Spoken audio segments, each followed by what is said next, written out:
Check. Test. 1, 2, 3. Bismillah. Bismillah ar-Rahman ar-Rahim. Hey, test. 1, 2.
Please take your seats. Day 2 of CoMotion Global will start in 10 minutes.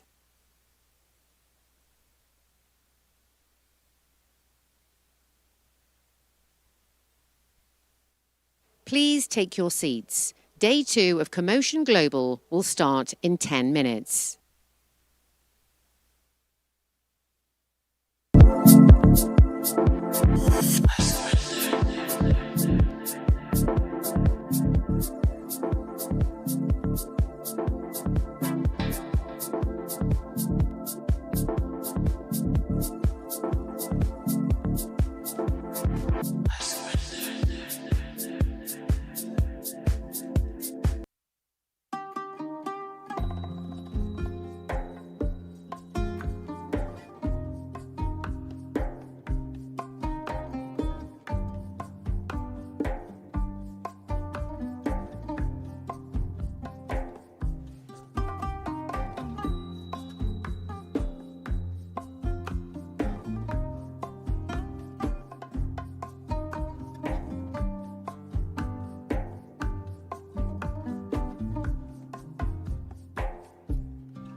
Please take your seats. Day 2 of CoMotion Global is about to begin.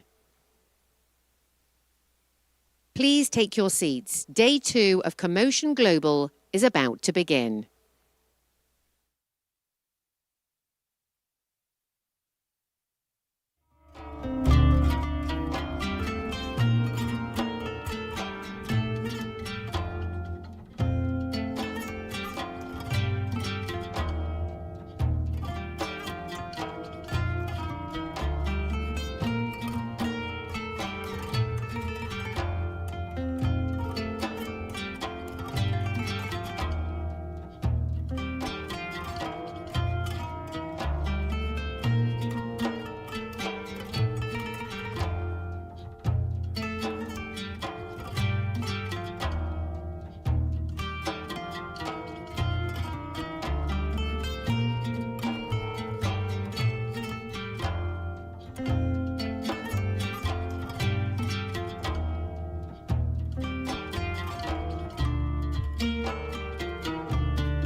Please take your seats. Day 2 of CoMotion Global is about to begin.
Good morning and welcome to day 2 at CoMotion Global. I'm your co-host for today, Greg Lindsay.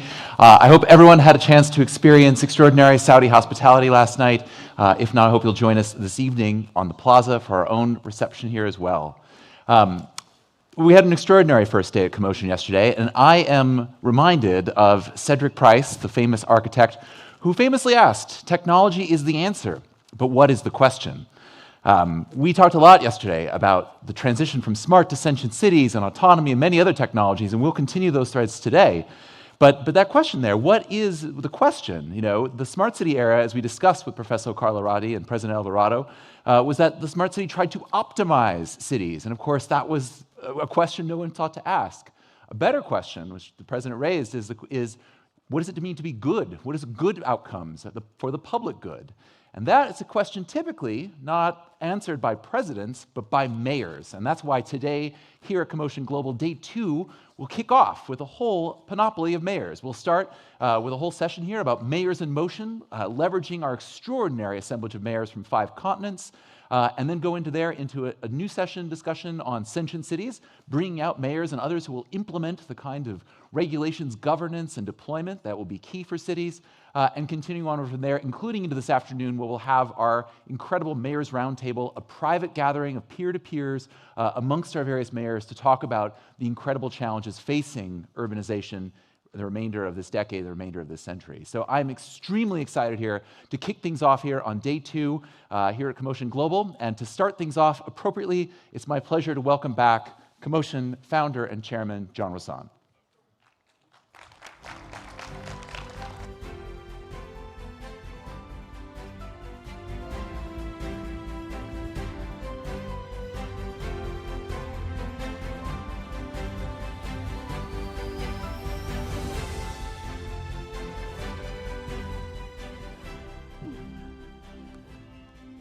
Good. Thank you so much, Greg, and good morning again. And it was really great for those of you who were with us last night. What a memorable evening in Diriyah. And Diriyah there's only one Diriyah, I guess.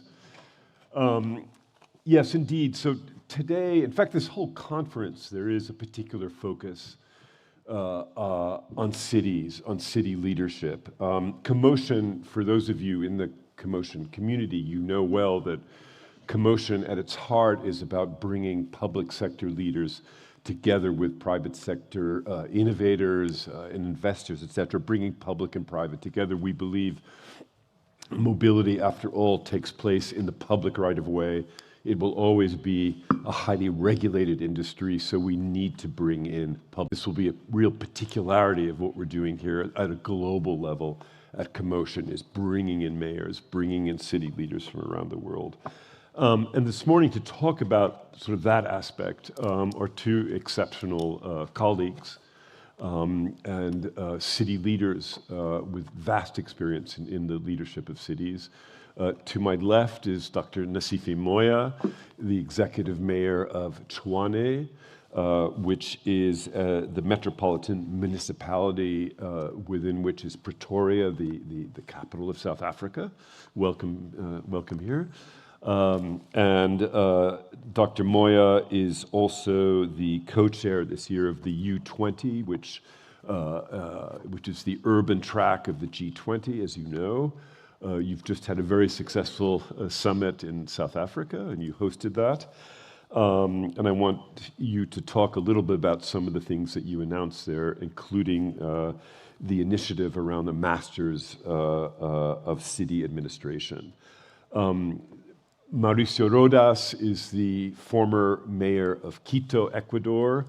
As many of you know, he had an extraordinary run as mayor and very successfully put in the first metro in Quito, an amazing achievement in which you accomplished in just 3 years, I think. Mauricio is a visiting professor at Penn, along with myself, of the Summit Initiative, which we launched last year at CoMotion Miami. And that is the Sustainable Urban Mobility Investment Task Force, which brings together city leaders and others to look at new kinds of financial mechanisms that will be needed to pay for, to finance big mobility and transportation projects in the future in cities of the Global South, as well as the Global North. And that summit will also be a summit, will be a panel later on this morning to talk about that. Dr. Moya, talk a little bit about the MCA program and why that's important and what that means. Good morning, John, and good morning to colleagues and friends. So the U20 cycle of 2025 has been amazing for various reasons. And I think for us, I co-chaired it with Mayor Morero of the city of Johannesburg. Yeah. So we were quite jealous as Africa that this is being hosted, G20, U20 being hosted in African soil for the first time. We wanted to use that to elevate the African voice with an understanding that it's about time that Africa gets to be on the table as well. And so starting with the Sherpa meeting that was hosted in the city of Tshwane, we hosted the Sherpa meeting alongside the African Mayors Assembly, that even the mayors that are not part of the C40 or UCLG network, they were there. And we handed over what was some sort of a communique to the Sherpas to say this is how Africa views the work that needs to be informed in Joburg in September. So that was the first thing that we were intentional about, just to bring Africa to be more dominant to the conversation. But what was amazing, when we were in Joburg in September, there are two initiatives that we hosted, or we announced. The first one was the African think tank, where we were saying the work that we started in Tshwane, let's make sure that we capacitate each other as African city leaders and look for resources. But what was exceptional was then the project that the chairperson, 2020 chairperson, His Excellency Al-Rashid and Mauricio brought and said, what do you think of this program where we need an MBA for city leaders? I said, I'm in. I know that's a great way to, that's a great definition, yes, an MBA for city leaders. And I said, we need it, I need it. And I was sharing my experience when I met them for the first time in Rio, where I told them in a closed mayoral session that I had just been appointed as the executive mayor. I had just inherited a budget with over 4 billion deficit. I inherited a city with a qualified audit. The creditor's book was spiraling. The bank account of the city was about to be attached. And when I took the mic to share that this is what I'm about to be confronted with. Sounds like the situation in most American cities. And so what I was saying to them as city leaders, this is a safe space, this is what I'm confronted with. Do I have friends in the room? And is there kind of support that I can be afforded by other city leaders who've walked the journey? And so the reason why I supported the MCA is because of my own personal experience, to say city leaders, there's always this expectation that we must be superstars when we get to the job, but no one thinks about the preparation of. How do you get to be the superstar mayor? What is it what are the skills? What is the toolbox? What's the toolkit here? What do you need to make a city work? But in addition to the announcement, I fully endorsed the MCA. With Mayor Morero, we had the mayor's dinner again in Joburg, and I fully endorsed it. And I said, for us to build the Africa that we need to prepare for 2050, where 90% of our residents and population will be in the urban centers, we must start implementing that future now. But also, you can't just talk about infrastructure development, but you need to focus on the type of leadership that you need for that future that we are preparing for. So that was the announcement in Joburg in September. Right. And of course, there's a particular importance. Africa is the continent that is urbanizing the fastest in the world. It's extraordinary, the rise of African cities, just in my lifetime, of course. Mauricio, we've been talking a lot about and ideating the mayors in motion concept. The idea that cities need to learn from each other, cities need to find mechanisms to be closer to technological change and innovation. Talk a little bit about sort of really what's behind that, what we can expect in the future, what we're going to see this afternoon. Thank you, John. Yeah, precisely. The idea is actually to develop a community of practice. Yes. A community of practice formed by mayors, by former mayors, by city leaders in general, to raise their voices and to share what their main priorities are around the many challenges that cities worldwide are facing. You know, poverty, inequality, climate change, migration, crime, etc. And I think that developing this community of practice can become a very dynamic mechanism by which they can talk about, common challenges, to share knowledge, expertise, best practices, and most importantly, to collectively come up with shared solutions to some of these common urban challenges. That's the spirit behind Mayors in Motion, to foster the already very important collaborative spirit of mayors. I think that's the beauty of mayors. Mayors cooperate regardless of political flagships. Right. People don't care if a mayor is from the left or from the right. They still have to pick up the garbage. They still have to fix potholes, and they have to provide high-quality services to the population. So the same happens internationally. Mayors cooperate regardless of their political ideologies. And I think that we should take advantage of this. And we should provide mayors with these kind of spaces for them to interact and to collectively co-create innovative solutions for this type of very pressing challenges.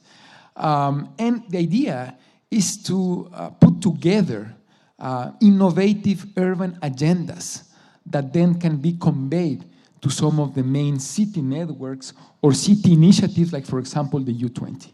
So basically, it's a way to develop an ongoing mechanism for a community of practice to identify best practices and innovative solutions to common urban challenges. So it creates a kind of deeper bench of expertise that city leaders around the world can tap, in a sense. So it doesn't seek to replicate existing institutions like UCLE or Global Parliament of Mayors, things like that. I think it's a complementary effort, because the idea here is for Mayors in Motion to become an ongoing mechanism for interaction amongst mayors. And to do so not necessarily through formal ways, but to actually develop a community, a community around urban leadership. That's the spirit behind it. And of course, since this is launched along with CoMotion, mobility will be playing a very important role. Because for many of these mayors, particularly in the Global South, mobility is one of the biggest challenges. Absolutely. And therefore, the fact that CoMotion provides a platform by which we can, get together with tech innovators, with financiers, with people thinking about future solutions to current challenges around mobility is an amazing opportunity for mayors around the world. And I am pretty excited to see the reaction from mayors about this initiative, which we are launching here in Riyadh during CoMotion Global. This afternoon, we're going to be having the Mayors in Motion, component of the agenda for CoMotion, where we're going to be discussing an agenda for future initiatives around Mayors in Motion. Yeah, and I think it's really fitting that this initiative is in fact being launched here in Riyadh, in Saudi Arabia, because I think it's Riyadh, in a sense, and Saudi Arabia can have a legitimate role to play as that kind of bridge between East and West, and also North and South. Saudi Arabia is part of the global South. It has a very, very particular place geopolitically in the world. So I'm particularly delighted that this initiative is associated here in Riyadh, and I think that's something we need to keep going forward. Absolutely. I think this is a great convenient space Yeah. for that. And we can see that by the way, mayors from all over the world are coming here to CoMotion Global, Yeah. from all the corners of the planet. Yeah. So that's a signal about the power of convening mayors from all over the world to bring different perspectives. And I think that, yes, like you said, Riyadh is in a perfect position to do so. And it's great to also think about how Mayors in Motion can become a very fruitful space to foster initiatives like the MCA, Right. the Masters in Cities Administration, because we would like to have mayors providing insights on how to enrich this program, how to make it meaningful for training the next generation of urban leaders. That's the kind of initiatives that Mayors in Motion will be working on. Right. Dr. Moya, just getting back briefly, we're running out of time, about the Masters of City Administration. Concretely, what are the next steps there? When will a city leader in a Nairobi suburb be able to actually get an MCA? So the first step is that we started with universities in our cities where we Right. negotiate and present the concepts and looking for partnerships.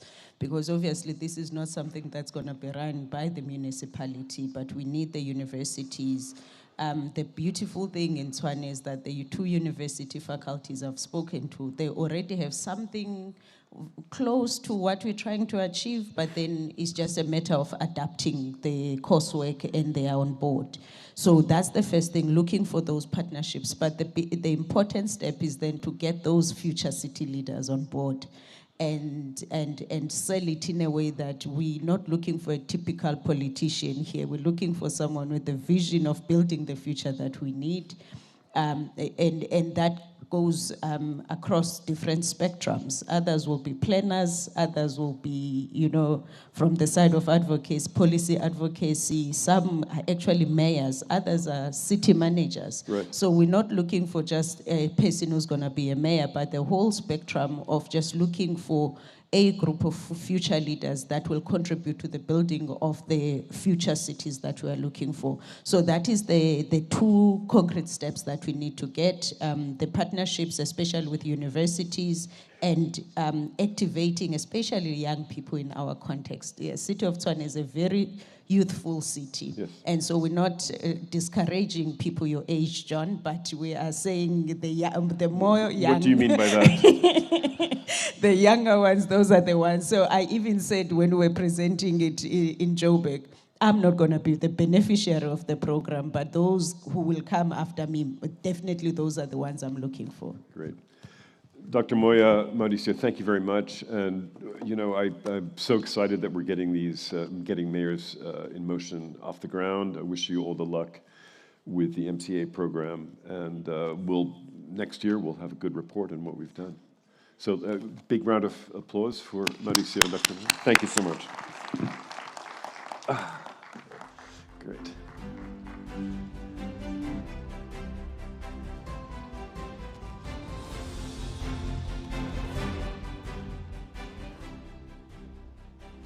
Thank you so much, John, for that. And we'll see Mauricio very shortly here to lead a discussion here on an update of Summit, which was launched last spring in CoMotion Miami here.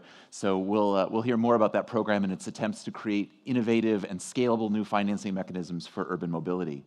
But first, returning to our theme of technology, I'm a fan of the writer Joel Garreau, who wrote the book Edge City almost 40 years ago about sort of the new urban forms that were taking place then in the late 1980s and early 90s. And Garreau had a great saying that every city is built around the state-of-the-art in transportation technology at the time. Well, in the last 20 years, the state-of-the-art in transportation technology has been the smartphone. The ability to be able to coordinate mobility here, as every person a sensor and every person a potential supplier. And the logic of the smartphone created the business model known as disruption, as various entrants in the private sector sought to basically overturn other models. Cities had to learn how to write their own software, how to learn how to deploy their own regulations. And you'll hear from one of the leaders of such organizations here that are coordinating those kinds of networks of cities like Mayors in Motion. But what about AI? What are the tools that will be brought to bear on this? And how will cities respond in their own way? And that's, of course, one of the themes of the Sentient Cities track here at CoMotion Global.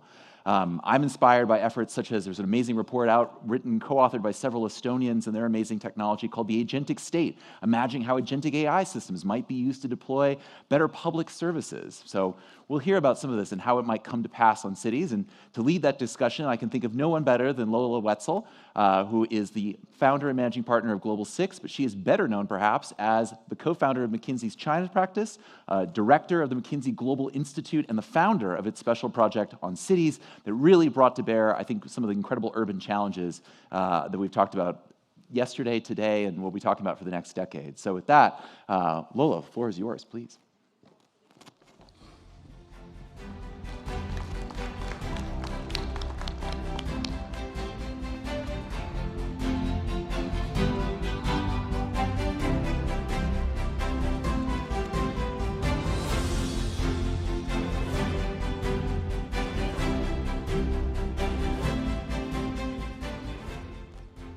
Thank you, Greg. Always a pleasure to be with fellow mobility aficionados and those responsible for it. So today we're going to talk a bit about governance, a topic which has different reactions depending on where you sit. But fortunately today we have a panel which incorporates both public and private backgrounds. So you can, I think the mixture is necessary for us to get a grip on exactly what are we doing to preserve the public goods, even as our technology develops by leaps and bounds. So privacy versus security, issues around algorithmic bias, accountability, autonomy, and how our systems can hold up under that. It's a brave, brave new world. And here we are to explore it with 5 amazing panelists who bring a collection of, I probably would best, over almost 100 years of experience in developing and deploying these technologies. So, from my left, we start with Sarah Al-Raifi from the General Manager of Analytical Studies from the National Center of AI for SDAIA, who is capitalizing the value of AI via business solutions and pilots with government entities to keep up with the incredible, as we've seen, demand from this growing economy right here. Next, Andrew Glass-Hastings from the Open Mobility Foundation, who leads the thinking around bringing the public and the private sector together to create roadmaps and tools for the deployment of this technology. Eugenio, amazing Deputy Mayor of Rome for Mobility, has been a survivor of Italian politics, can I say that, for decades now, and leads mobility, of course, for the Eternal City. Gemma Scheppers, the project manager for smart mobility of the City of Amsterdam, has been in the forefront of developing thinking around a roadmap, again, for cities to put their data to good use to try to create this integrated mobility platform, which then I think has some very interesting governance implications of signing up for that. And last, but by no means least, Shaz Umar. Shaz is from the United States Department of Transport, where he is he's essentially the transport policy leader, though I don't think he would want me to say that. So he's the Director of Strategic Initiatives for Secretary of Transport's Office of Research and Technology.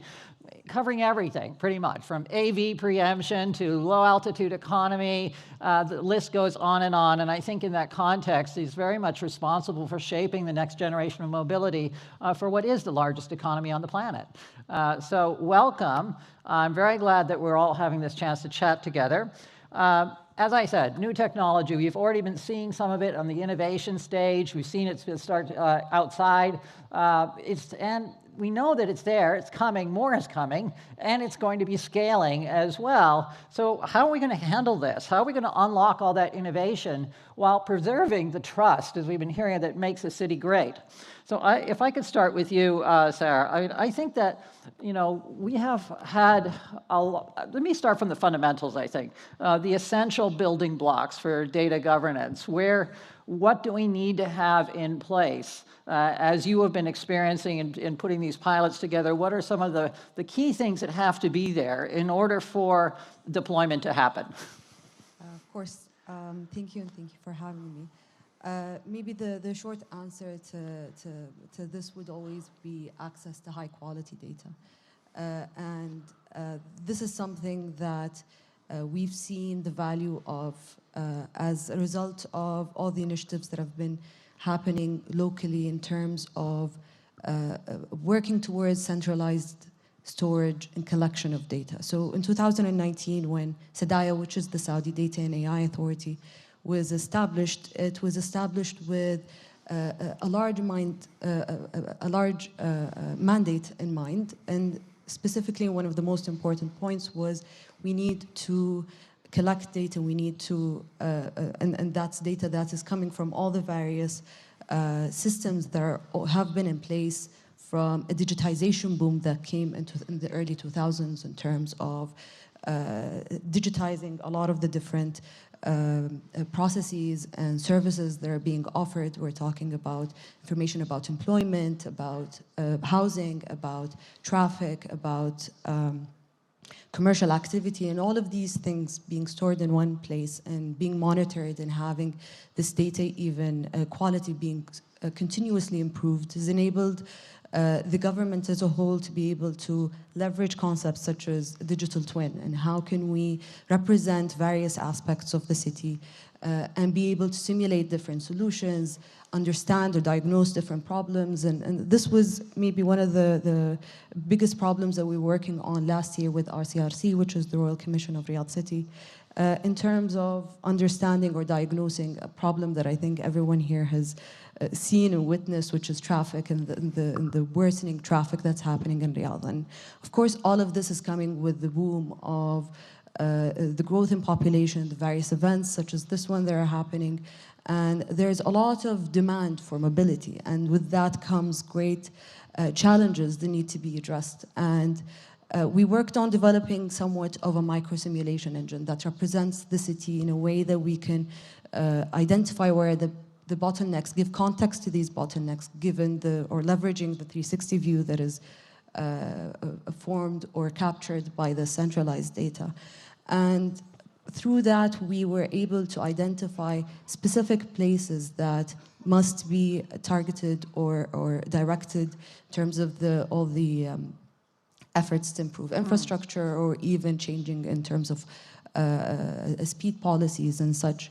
There was also a lot of effort in terms of trying to reduce the number of accidents and how can we diagnose if there are certain places where accidents are happening, such as like danger zones that are around pedestrian areas. How can we incentivize this type of pedestrian mobility to reduce the load on the streets? So there was a lot of various insights that were able to be captured and support the decision makers, and it was all because of this core focus on let's have access to high quality data. Right, so underlying the single source of truth that actually is authentic.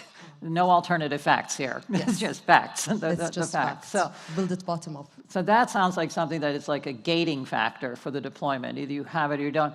turning to you, Andrew, I mean, you deal with many different cities to come together. What are some of the areas where you see their reach exceeds their grasp, or the regulations are going a little bit ahead of the capabilities, or the other way around, where the capabilities are way out there and the regulations are struggling to catch up? Where is the imbalance here? I mean, Lola, that's a great question. And at the Open Mobility Foundation, our ability to bring cities around the world together with technology companies and mobility operators to help modernize the management of transportation, the digitization of infrastructure, it comes down to a capacity. And there, in many ways, technology is moving faster than our public agencies can keep up. And so a big part of the work we do at the OMF is helping to build that capacity. Through the convening of the public and private sector, we sort of sit at that kind of middle point where we help a trusted third place, if you will, bring the public sector and bring the private sector together to help build the capacity that we expect will lead to better regulation coming out of those agencies. If they have the knowledge, if they have the skills, if they have the understanding of how to use technology and the tools to do that, the tools to manage the ever-changing shared mobility ecosystem on the streets of cities around the world, or cities' interest in managing their infrastructure differently. I'll use two quick examples. One, we'll talk about the infrastructure and curbs. Okay, curbs, generally a pretty mundane concept if you think about the small slice of concrete that separates the roadway from sort of the pedestrian area, the sidewalk or the walkway. But that curb is some of the most in demand, some of the most valuable real estate in cities today, and yet it's some of the most undermanaged. Primarily because cities around the world have been managing that space for the same way for the past 20, 30, 40 years. They haven't been able to digitize it in a way that enables them to manage it in a more dynamic way, which is what the kind of current system expects. And so bringing tools like the curb data specification, which is a standardized digital language for coding the curb, for taking cities' rules and regulations and converting them into a digital format that can be easily shared with the public, easily shared with the users of the curb, now allows cities to have a tool that comes back to regulation, to make the underlying rules and regulations much more usable, understandable by their own internal systems as well as those curb users. The other quick example that I would use more on the mobility side is cities needing to manage the ever-evolving world of shared mobility. We've talked a lot already in the past day or so here about autonomous vehicles. Cities wanting to better communicate out to whether it's AV operators or nav tech platforms like Google or services like Uber and others, what's happening on the roadway, how to avoid points of congestion or points of problems. And so cities are using the mobility data specification, again, this common two-way form of digital language, to communicate emergency response zones. When an emergency call comes in, the city's able to translate that into an API that is publicly available for the different kind of computer-enabled users to be able to understand, hey, there's a crash here. Avoid this area. There's a fire in this particular spot. The road is closed. Now your autonomous vehicle is going to route around that. Or your NavTech, your Google Map directions are going to take you in a different direction. Those are the types of tools that are going to lead to kind of a better regulation by cities. I could definitely, my driver could have used that this morning, no question. And so we've got data, we've got tools, and I'm also going to hang on to the image of the Starbucks of transportation policy, the trusted third place. Come to OMF for that. Great. Eugenia, the Jubilee of Hope. Is there hope for Rome's traffic? How have things been going to, as you nicely put it one time, to defeat the dictatorship of the car and move us to the democracy of shared mobility? How is it? Well, quite tough challenge is one, but I think that from the Jubilee, that is an extraordinary event that comes every 25 years.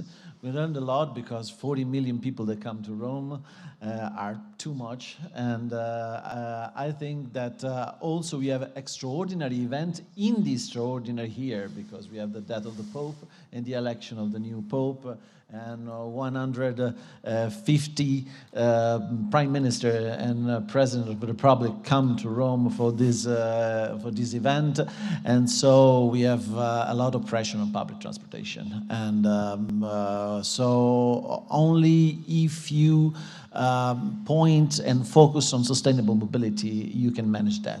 And so just trying to reduce the number of the cars in the city and the number of the movement of the cars in the city. But if you ask me which is the main problem of my city, I see the property of the car, not only the movement of the cars, because we have more cars than driving licenses. So that's a big indicative of a problem in itself, I think. So we have to point on public transportation, intermodality, that is that is a goal to reach, and so you have to increase the number of the vectors that you have in the city. So you have to have a public transportation, very good public transportation that is the backbone on which you base the mobility.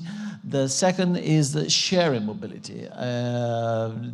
We were talking about autonomous vehicle. I think in a society in which the vehicles are autonomous, are electrical, are in sharing, because we have to decrease the number of the ownership car, and everything else, taxi, Uber, and whatever. If you point on multimodality, you can reach a mobility that is focused on the people and not on the car. And AI, technological system, are tools, but are not goals. I mean, are tools to reach the goals if you have goals to reach.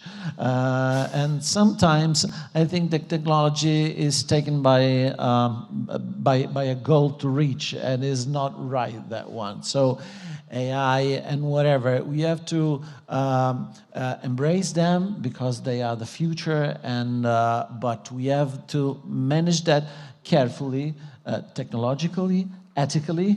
I think that is a big problem, and we have to manage all the governance of AI at the same time. So we want to in Rome have an AI central coordination body for all the matters. I mean, because now it is spread across departments, across municipalities, across companies, across vendors, and whatever. And I think that we have also to have a technical and ethical committee, because when algorithms influence mobility, public services, and policy decision, they must be fair, transparent, and explainable. And so the last thing I want to say, to do this, if you want that AI can be reliable, you have to have the participation of the people at the same time. So with forums, AI dashboard and whatever, because only if the people participate to this process towards the future, you can have a good future, and a future that is managed by everybody, and not also from the upper classes. Yeah. Well, okay. Participatory governance, and I hear you on that. So now we've gone from facts to capacity to governance, and I think to you, Gemma, the city data specification mobility is this I won't say all singing, all dancing, but it is a path. And what are the governance implications of adopting that path, of gathering this data, or what do you see happening as cities join or take up this idea of the CDS? So always when we start as a city, I think in a lot of cities in Europe, we always look at the problem in the city. And as we see mobility growing in cities, and cities are growing and we have more mobility, we also see risks, and we also see new technology developing, and we want to keep our streets safe. But I mean, civil servants like me don't really understand that technology that well. So what we try to do, we want to connect the physical and digital public space, but we think that's very difficult for us. So we use technical tools like the Open Mobility Foundation, the CDS, and MDS to make sure that we get the data, because if we have the right data, we analyze the data, we can manage the public space more efficiently. And that's how it comes to how do you use that? How do you get that data? How do you use that data? How do you transfer that data into policy decision making? That is very difficult, and that's why we use that tools, that frameworks that can help us to manage as civil servants, which are really policy minded, to make good policy decisions. What we also do is we are embracing new technology because we see that's going on in the cities and we need to adapt to it.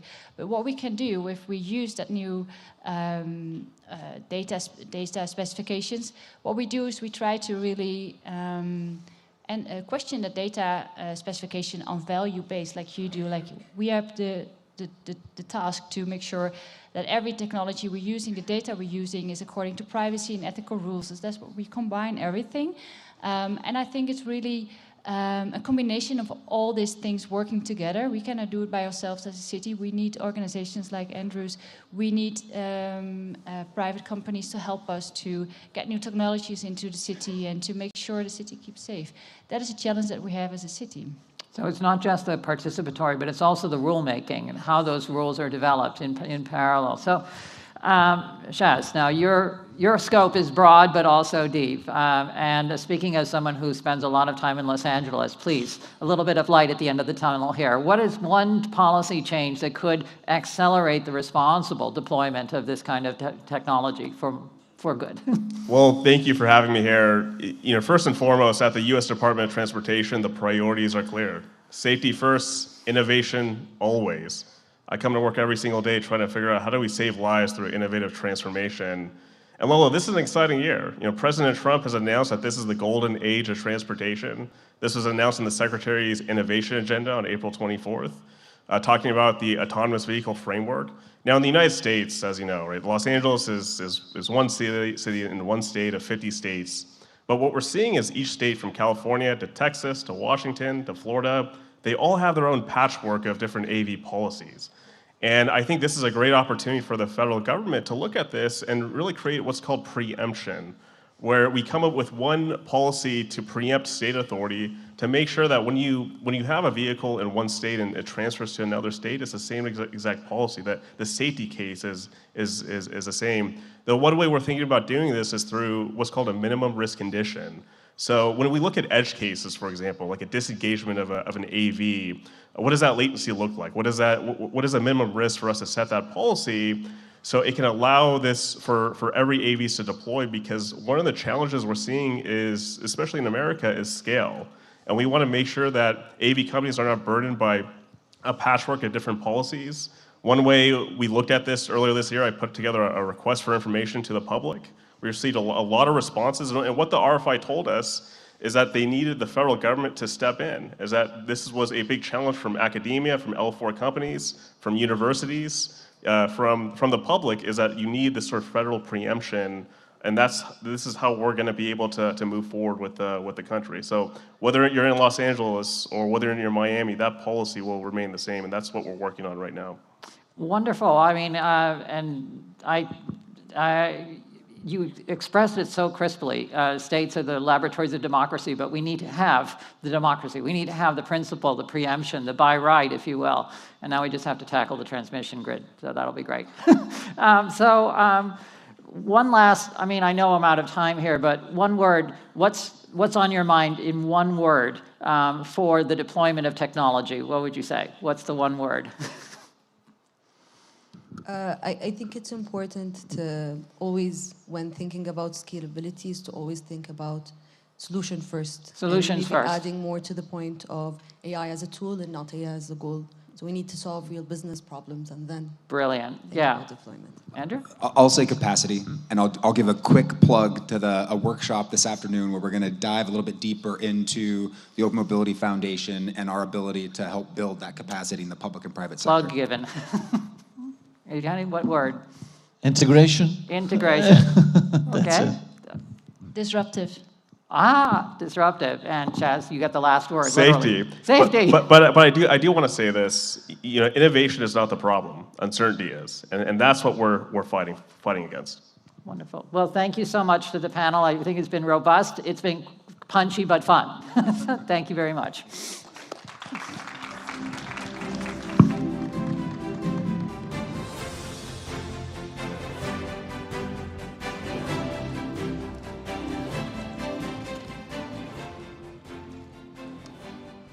Thank you, Lo, and thank you to our panelists. Tools but not goals. I particularly love Eugenio's reframing of the Cedric Price question there, of technology is the answer, but what is the question?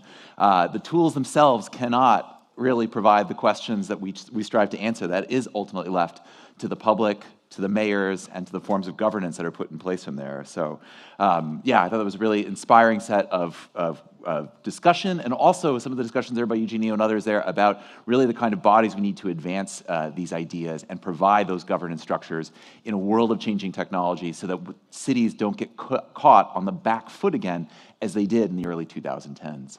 Well, now we're going to turn to that always uncomfortable question, which is, how are we going to pay for this? How are we going to pay for these incredible new technologies, integration and systems here?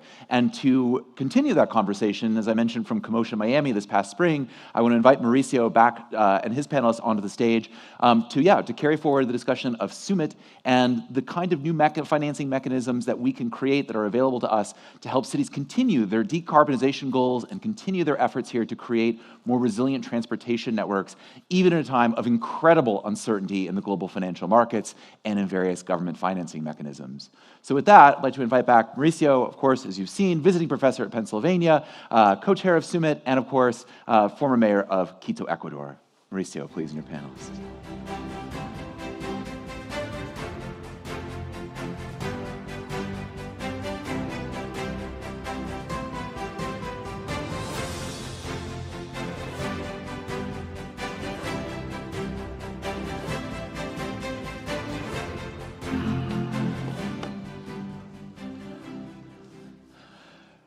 Hello again.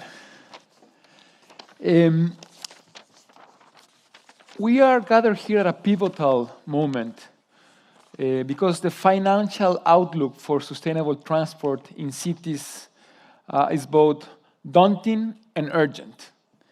Urban areas will be needing approximately $50 trillion by the year 2040 to develop low emissions vehicle fleets, to modernize aging public transportation, and to build electric vehicle charging infrastructure needed for a decarbonized future. Yet, we are facing a staggering $10 trillion shortfall to do this. And cities in the global south are, of course, facing this challenge, but also cities in the global north. Actually, urban areas around the world are at the forefront of this transition, which demands not only more investment, but I would say smarter, more innovative financial solutions.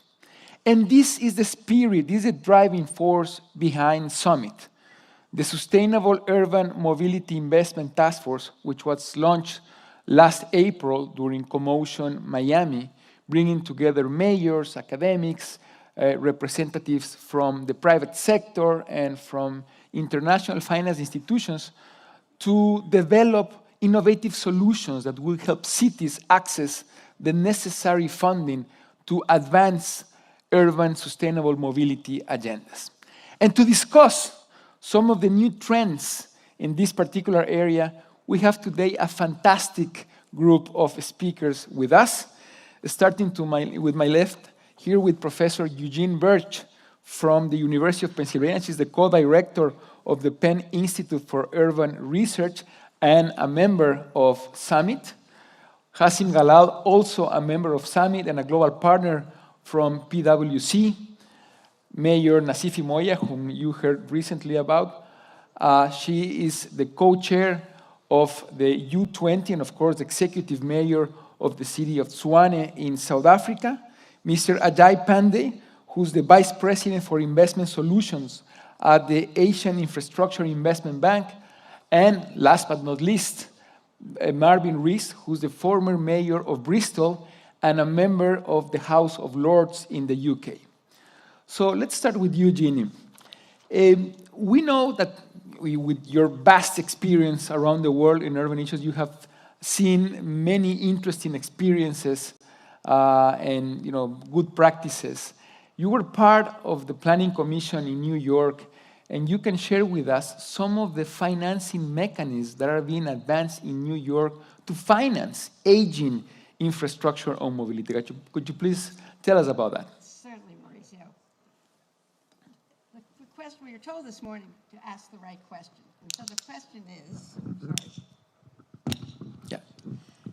how does a city, which aims to stay as a world city, transition to zero emissions with an aging infrastructure and very, very complicated institutional arrangements? It currently has a president of the nation who's not eager to support this sort of thing, but it does have a state government that has pledged that by 2040, 85% of emissions will be reduced. It also has a regional responsibility through the transportation organizations that manage the system, in particular the Metropolitan Transportation Authority, which has an area of 5,000 square miles and several jurisdictions within it, as well as services 15 million people. And within that, MTA has 7 subsidiaries, including the one that governs New York City, the Transit Authority. How does it deal with the public piece of transportation? And then we have the private piece of transportation. 90% of the emissions in New York City, for example, are produced by passenger cars. And the desire of the mayor and of the locality is to reduce the amount of emissions and also to have a much more interesting and diverse multimodal system. So what do you do? Well, first of all, the state passes a law to create the clean mobility actions that it wants.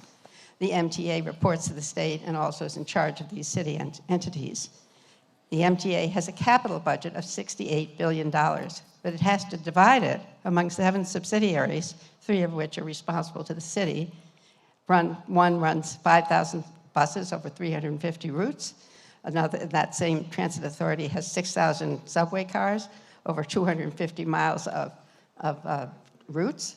And the question is how to keep this up to standard, yet change to the zero emissions. So among the things that it has to rely on are its capital budget. And the capital budget is funded by two things. First, by dedicated taxes called lockbox taxes that go into that budget, and also its ability to float bonds. The big innovation that has occurred recently for this budget is something called congestion pricing. This was, of course, a huge battle for the state and city to accomplish this congestion pricing, which went into action last September and already is predicted to raise about $500 million. And that will go to supporting the mass transit in the city itself. So that's one way that they are going to help finance this. Also, because of the ability to have the lockbox funding, they can use that lockbox funding to produce the revenues to support bonds, and green bonds in particular.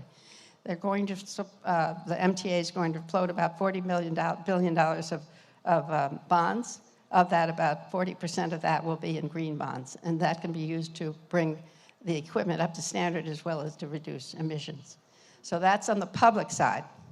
On the private side, the effort is to try to get the conversion of passenger cars to EVs. But you can't do that unless you have charging stations. And how do you pay for the charging stations, and where do you get those located in a city that's very, very populated? And so the city has engaged a partnership with Con Edison, the electric utility, to help fund those charging stations. They'll be use the bonding ability of the fees of Con Edison to help pay for those charging stations. There are a number of other things that are happening. In particular, years ago, New York State engaged in something called the RGGI initiative. This is the Regional Greenhouse Gas Initiative, in which a cap is put on the power production, a cap of the emissions. And if the power plants want to exceed those emissions, they go to auction and buy those, and those funds go back to the state, that then goes back into some of these experimental and innovative things that are happening. And among the other innovative things that are happening is funding to help provide micro mobility, that is scooters and things like that. That funding will be given to vulnerable communities to help create that kind of work. So these are some of the things that are being done. That's really interesting to see, public and private funding sources coming together under a comprehensive lens to foster not only innovative financial mobility solutions, but also to address aging infrastructure. So I think that combination is quite interesting, right? Right. I also forgot to tell you about the bikes. So they started a bike situation. Here they had to get an interesting group of people to support this. First of all, they had to get the local Department of Transportation to put the pathways in. Second of all, they had to get someone to pay for these bikes. And they worked with Lyft, the Uber of New York City, that is in charge. They've given this out as a franchise to them to do that. Uber then turned around and sold the branding to Citibank.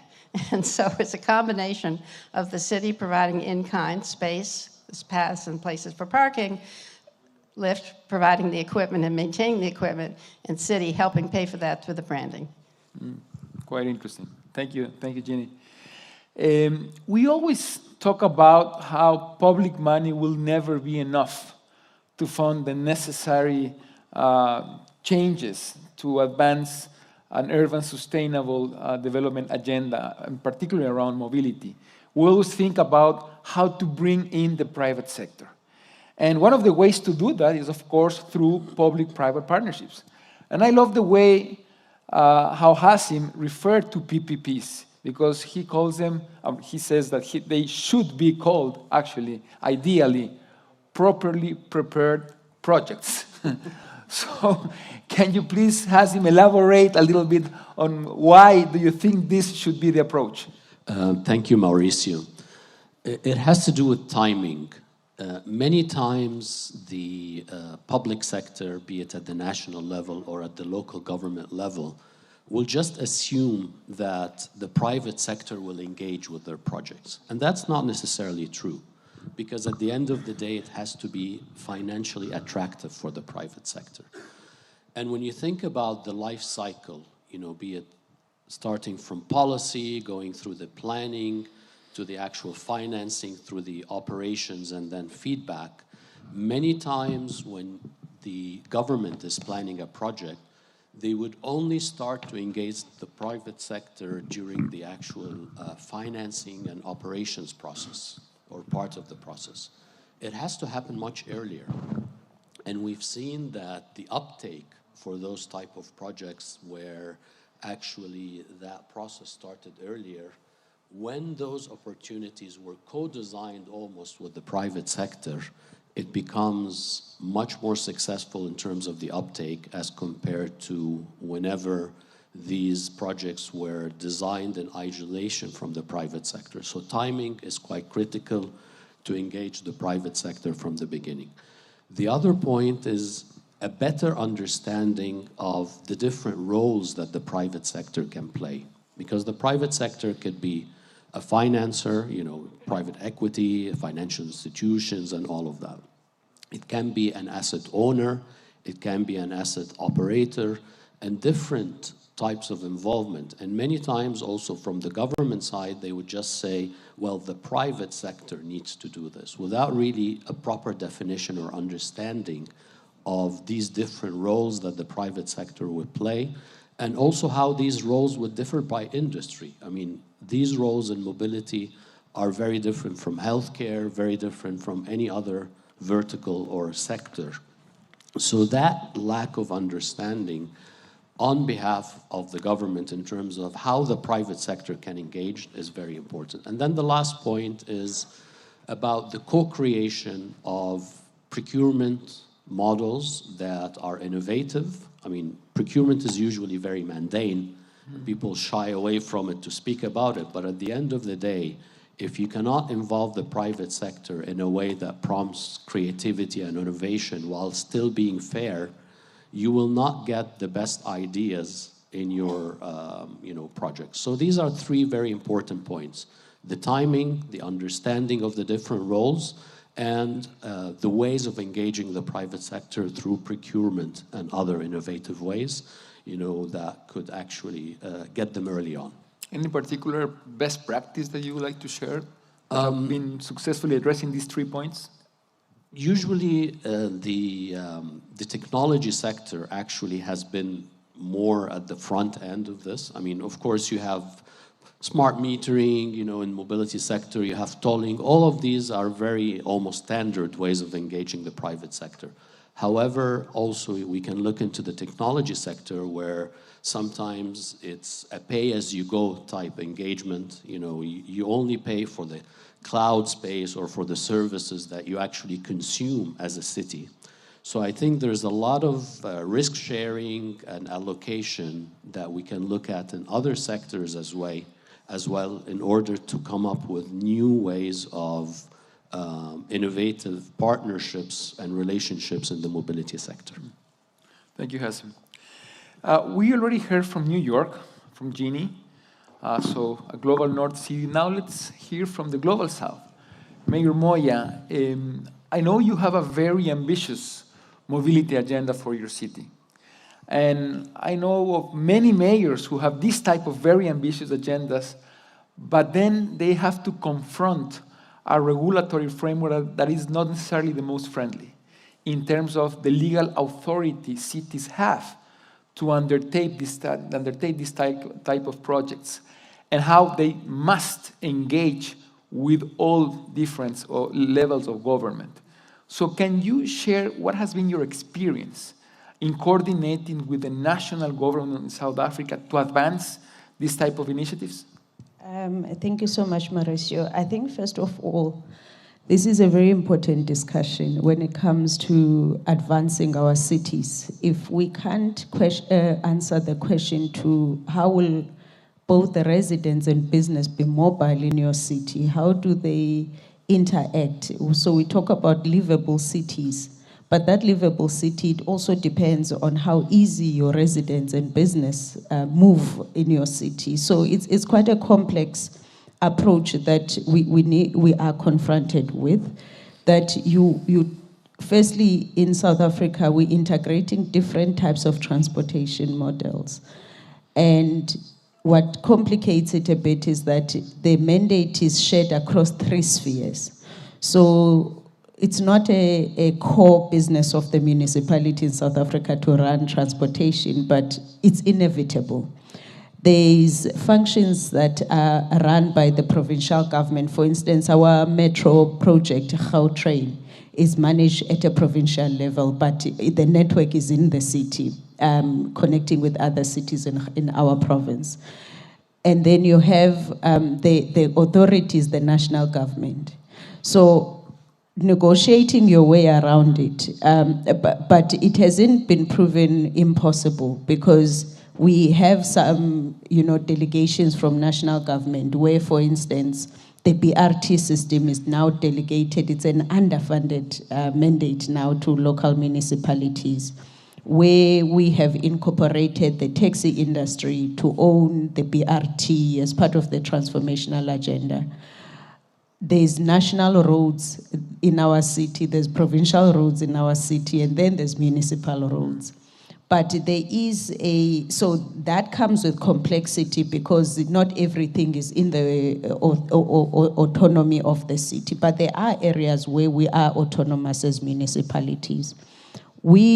Every year we must produce an integrated developmental plan, and of course, issues of mobility and transportation is part of that.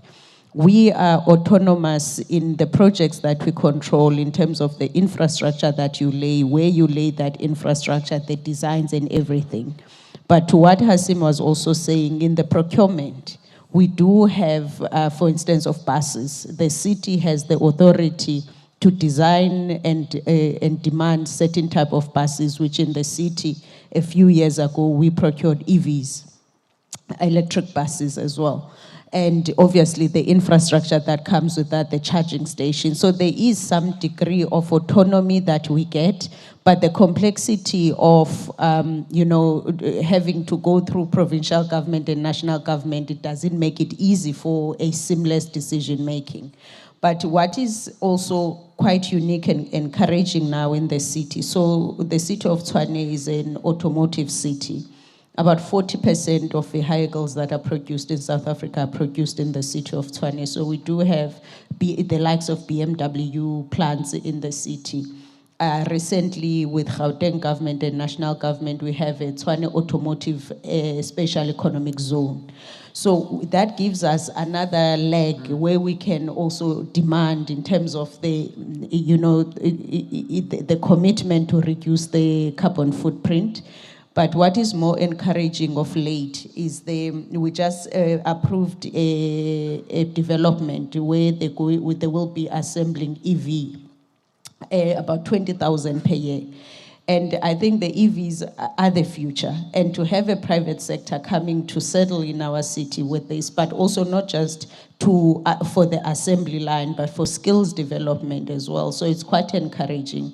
But I think as a municipality, the thing that I liked when we attended CoMotion Miami was the elevation of this conversation. I don't think for municipalities like ours, where the mandate is water and electricity first, I don't think we elevate this conversation enough. And my view is that if we're going to advance the cities, mobility is going to be the foundation of that advancement. So, but it's not easy for us to run through the different spheres, but I do believe we've got enough room to do enough.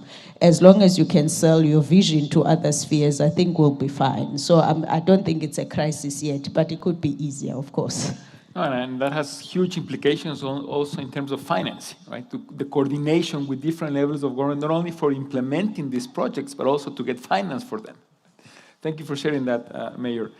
Ajay, we know that the Asian Infrastructure Investment Bank is not only provided funding for cities to undertake sustainable mobility projects, but also supporting them to develop the technical capacity to put together technically sound, bankable projects. This is a key issue because it's not only a matter of supply, supplying financing opportunities, but also demand, fostering the demand capacity from cities in terms of having them, being ready to develop this type of bankable projects. What is the bank doing regarding this? So thank you very much for having me in this CoMotion discussion. This particularly urban transport and the involvement of the Asian Infrastructure Investment Bank. So let me just give you some figures. The Asian Infrastructure Investment Bank was set up in 2016, and during the last 9 years, we have grown to become almost $65 billion bank. This transport is the highest, is the sector where we have a highest investment. Almost 22% of our investment is in the transport. So we have funded public transport systems to the municipalities, local bodies, and also to the metros. For example, in China, we have funded in the Liaoning province, this Panjim Municipal Corporation, this complete urban transportation system. In India, the Chennai Metro, Mumbai Metro, is that if you want to make a project bankable, you have to ensure that many of these policies should be aligned. Let me give you an example. Let's say if you are trying to, there is a municipal body which has the current urban transportation system, which are gasoline based, and then you want to reduce and move towards the electric mobility and also the entire smart system. How do you transition? And for that, what you require is a complete integrated approach. And that will require, many of the innovative ways that, you can actually, make the project bankable. For example, transit-oriented development. The land monetization, many of those, like, for example, many of those metro stations, they can become a complete, the commercial center. And so we have good example. We may not have, some of them we may not have finance, but then we have a good example like, the Hong Kong, you have a complete transit-oriented development. Then similarly, even in Beijing, each of these metro stations is a big commercial hub.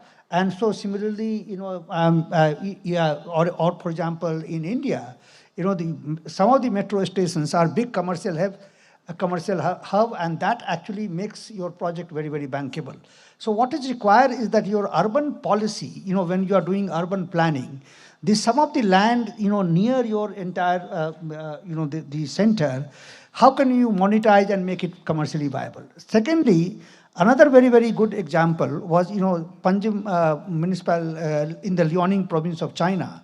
I mean, there they wanted to in their financial model, they included the original, the usual delivery business as a part of the, the passenger bus system. For example, if the bus is going to a particular rural area, so it can do some delivery, it can do the transportation of goods. So all those they are very, very innovative models, and we have actually tried.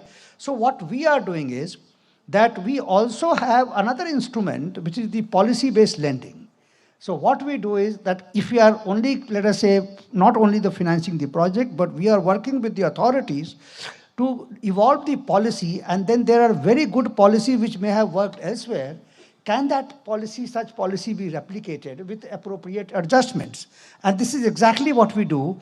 So what we do is that many of the UN organizations like UN Escape, we organize, the common workshop conferences where we invite people from the different countries, and then the exchange, and then at a certain level, we say that, all right, this is how it is, and we can give you some policy-based lending, and so that we can enhance this technical capacity and also build institutional strength and capacity, and then evolve or prepare bankable projects, and then at that stage also finance this project itself. So actually the 3 stages, upstream activities where we help the governments and then the municipal authorities to make appropriate policy, and for that, if some finance is required, we provide the finance, and then from there we help them prepare the projects, and when the projects are there, then we actually finance, and during the implementation of the project, we all provide all support. So it's almost end to end. Thank you. Well, thank you for that very comprehensive description of the complexity of the process, but how integral it is in terms of supporting cities to plan, finance, and implement this type of projects. Marvin, you are a big champion of cities' climate finance. And as mayor of Bristol, you successfully implemented different deals with the private sector to bring in private investment into climate solutions for the city of Bristol. One of them is a flagship initiative, the Amresco deal that you developed as mayor. Can you share with us what were the key factors for success in bringing private sector investment for the city of Bristol, those that you think could be also applicable for the mobility sector? Yeah, I'll do that, and then just a reflection on the panel as well. So yeah, we did a deal, it's called Bristol City Leap. We've won quite a few awards for it. That's not what it's all about, but I guess the awards are a recognition that it was an innovation.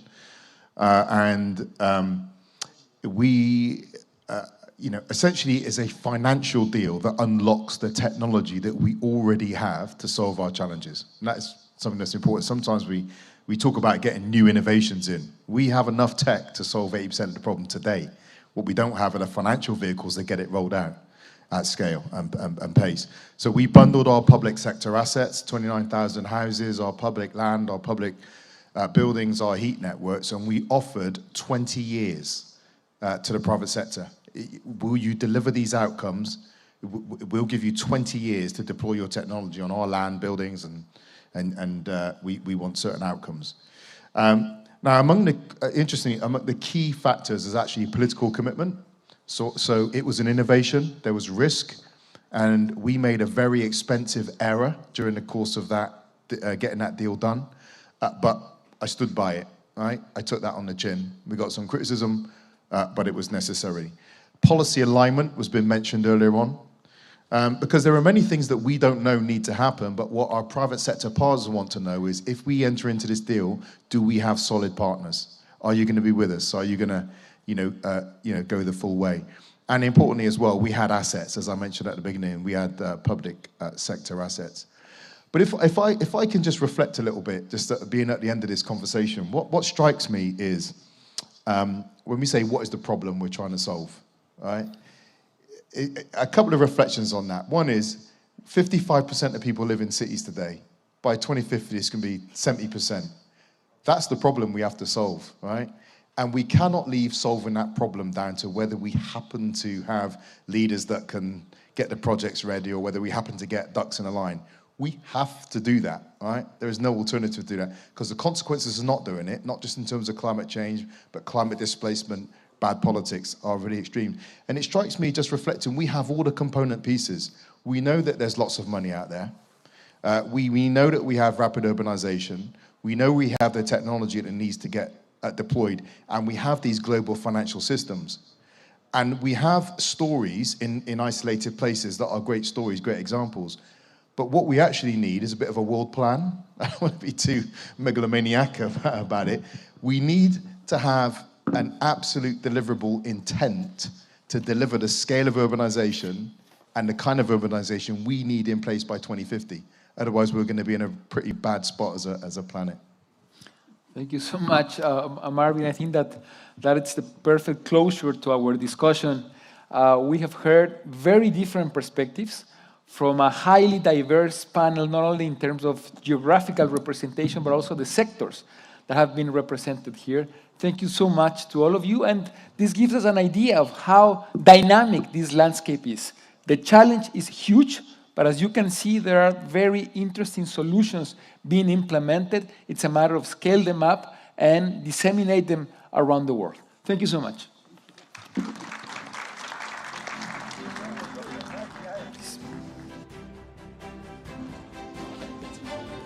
Thank you, Mauricio, and thank you for an incredibly inspiring panel there. I particularly loved PPP, properly prepared projects. That's the way to think about it. Design, build, and other techniques, and also to Eugenie's points about how New York City is approaching it with its combination of congestion pricing. I would add that Mayor Mamdani's pledge of fast, free buses is the kind of question that is in search of an answer that might come in the form of autonomous buses. We will see. When I wrote my book, Aerotropolis, 15 years ago, there was one chapter I cut because it seemed too far-fetched even for me, and that was the chapter on what we now call advanced urban air mobility. This was the idea going back to Igor Sikorsky, the inventor of the helicopter, who in 1942 wrote an essay for The Atlantic proposing that in the future, people would live hundreds of miles from cities and would commute in via aerial helicopters. In fact, he actually prototyped his own form of Greyhound aerial buses with Raymond Loewy, the famous industrial designer. Well, 15 years later, I'm the one who looks foolish now because advanced air mobility is becoming increasingly a reality here in the kingdom and elsewhere. And here to talk about the kingdom's ambitions in this area and in aviation beyond, it's my pleasure to introduce for our morning keynote, Captain Suleiman Al-Muhammadi, who will be joining us here on stage here to discuss exactly these matters. Please join us, Captain.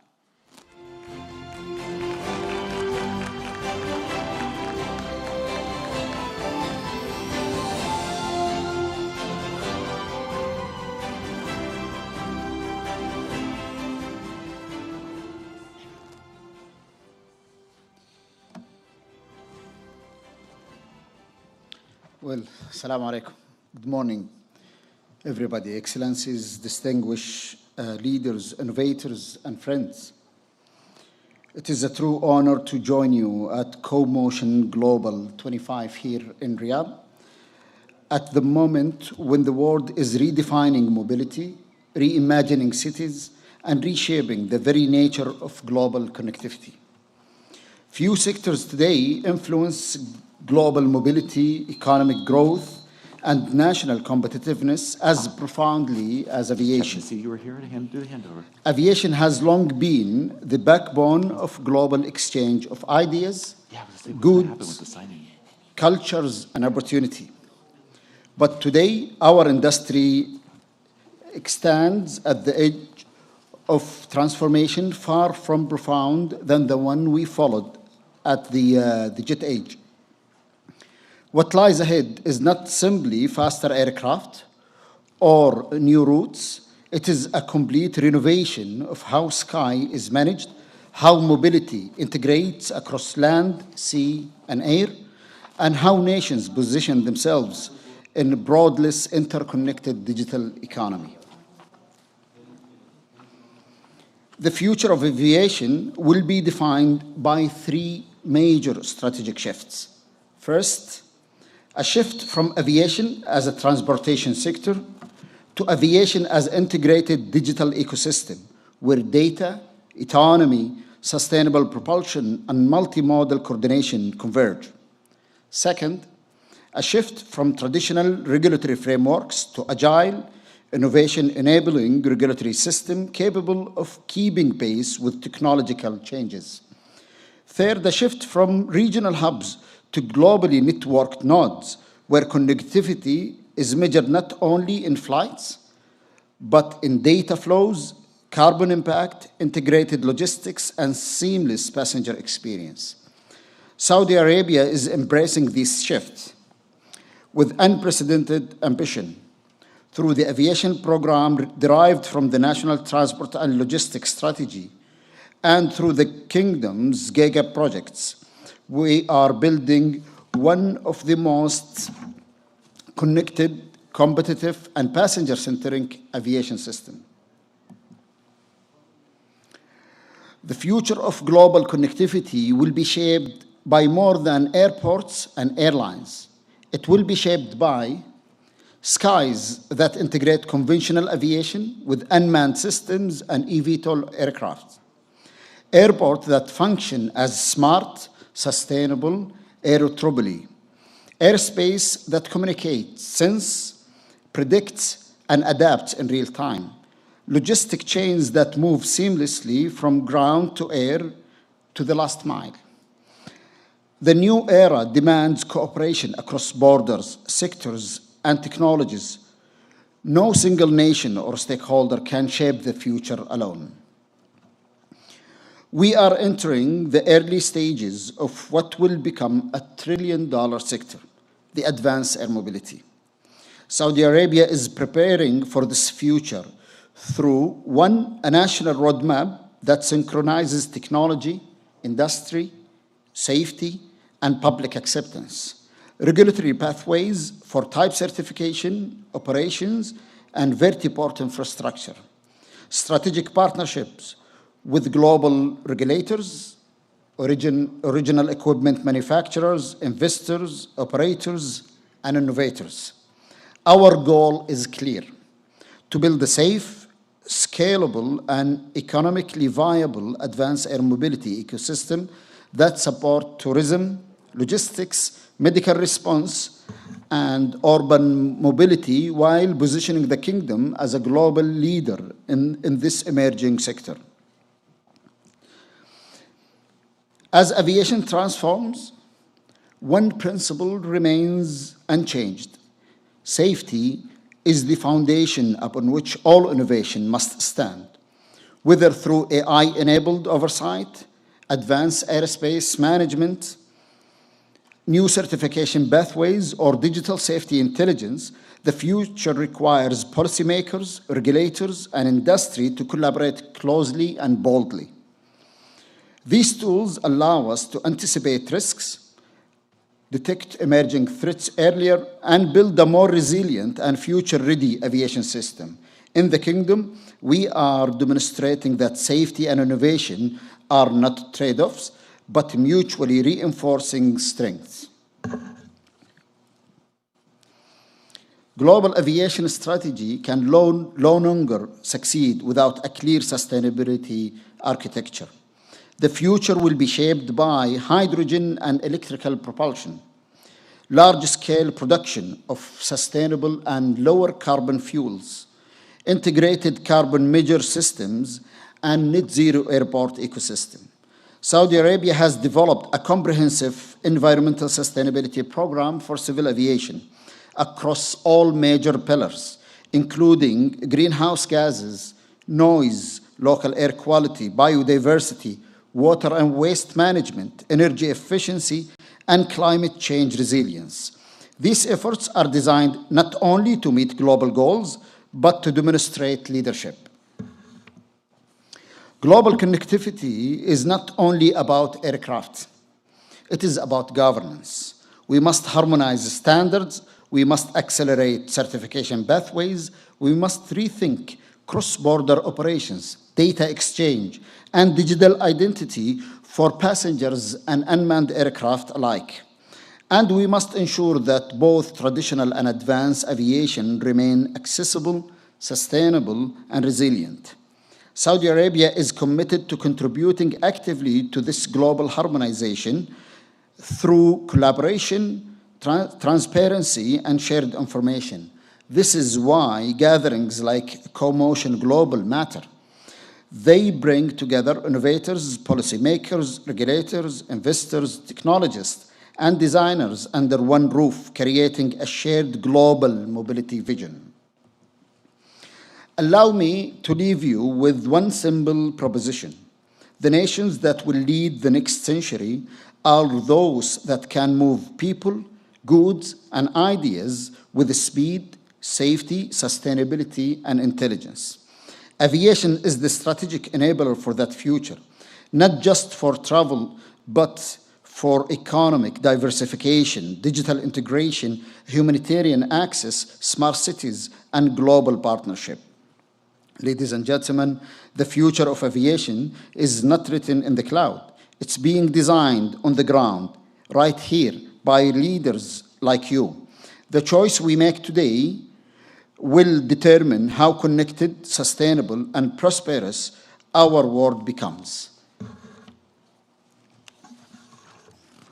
Let us build a future where mobility is seamless, our shared innovation is enabled, and global connectivity becomes a universal bridge for growth. Thank you very much.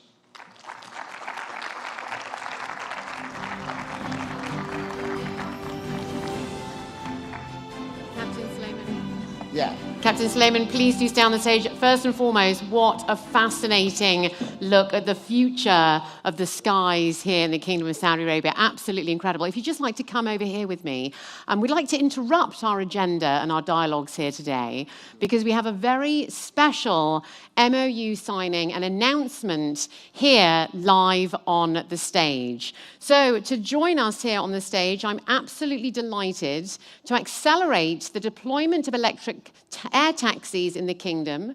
Please give a very warm welcome to Nikhil Goel, who is the Chief Commercial Officer of Archer Aviation. Please do join us here on the stage.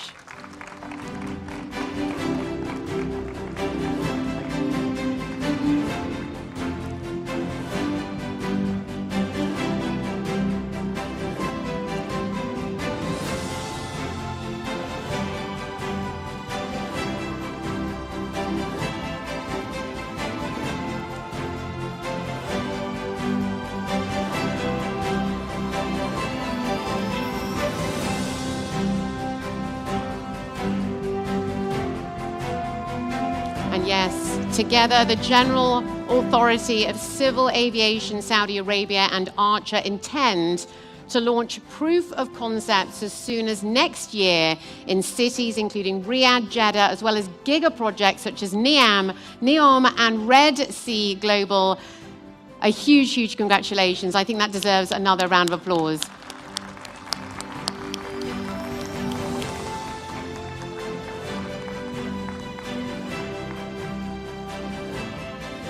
Thank you so much. Congratulations once again to the General Authority of Civil Aviation Saudi Arabia and to Archer Aviation there for this outstanding achievement and very much advancing the future of air mobility and very much setting a new benchmark, of course, for next generation transport innovation. Well, as we now reflect on this milestone, it also offers a timely reminder of how rapidly global mobility ecosystems are evolving and how cities worldwide are very much preparing to adapt. So with that in mind, we now turn our attention to a metropolis that's very much undergoing its own profound transformation.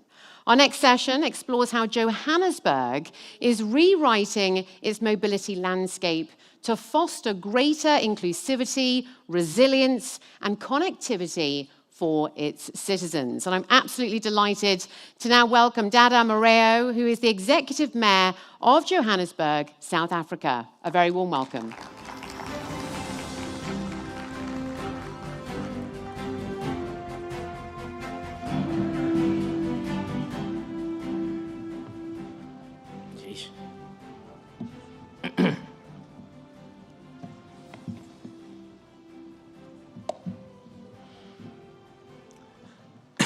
Thank you, Program Director. Ladies and gentlemen, esteemed colleagues, partners in development, leaders of the industry, transport innovators, and friends of the city of Johannesburg. Let me also take this opportunity to acknowledge my colleagues, Mayor Papas and Mayor Nasifi Moya from South Africa. It is a privilege to stand before you today as we shine a spotlight on the defining pillar of Joburg's future, mobility. Not mobility in the narrow sense of roads and vehicles, but mobility as a catalyst for opportunity, dignity, sustainability, and shared prosperity. Cities around the world are learning that how people move is how cities grow. And in Johannesburg, a city built on ambition and possibility, we are rewiring our mobility system to build a future that is more inclusive, more connected, and more climate resilient. Today, I want to share how our administration is reshaping Joburg's transport landscape, reducing emissions, improving air quality, expanding economic access, and strengthening our journey towards a just transition. Because if Johannesburg is to be a city of the future, then mobility must be the engine that powers every resident's right to move to work, to breathe clean air, and to thrive. So the Johannesburg we want to build. Johannesburg is a city of contrasts, of immense promise and persistent inequality. We are the economic heart of the country and the continent, yet too many of our residents still spend long hours commuting. Too many communities remain disconnected from economic hubs, and too many young people find that opportunity lies just out of reach. Mobility, therefore, is not a technical issue. It is a matter of justice. A taxi driver in a township of Ivory Park, a domestic worker in a township called Notreseg, or a scholar in a township called Diepsloot, and a small business owner in this central business district of Johannesburg. Each one relies on transport to participate fully in the life of this city. And when transport fails, opportunity fails. If we are serious about creating a Johannesburg where no one is left behind, then we must deliver mobility systems that connect people to jobs, education, health services, and each other. And we must do so while tackling the defining challenge of our generation, which is climate change. Rewiring mobility through a just transition. Johannesburg has already made bold commitments to reducing emissions and building climate resilience. But our commitment is not just environmental, it is social and economic. Our mobility transition must be a just transition. A just transition means to our climate action must create jobs, skills, and opportunities, especially for young people, for women, and for communities historically excluded from economic growth. This is why our transport transformation rests on 3 pillars. The first pillar being decarbonizing our mobility systems, which means we are advancing the introduction of cleaner buses, exploring electric public transport fleet, and promoting non-motorized transport options such as safe cycling and walkable streets. These are not luxuries, they are necessities for improving air quality and public health. The second pillar being modernizing and integrating transport networks, meaning Johannesburg must move from fragmented mobility to a seamless system where buses, taxis, rail, e-hailing, and walking routes complement rather than compete. The third one being expanding economic access and job creation. Our transport investment must stimulate township economies, support small businesses, enable new logistics and manufacturing sectors to enhance accessibility for informal workers. Over the next decade, we will ensure that mobility is not only cleaner, but also a driver of inclusive growth. Let me outline some of the concrete actions underway. One, we have introduced a bus BRT. We call it Ravaya in the city of Johannesburg. The expansion of the Ravaya BRT system is connecting new communities, introducing travel time and lowering per passenger emissions. These corridors are not just transport routes, they are developmental routes that enable investment, housing, and commercial spaces.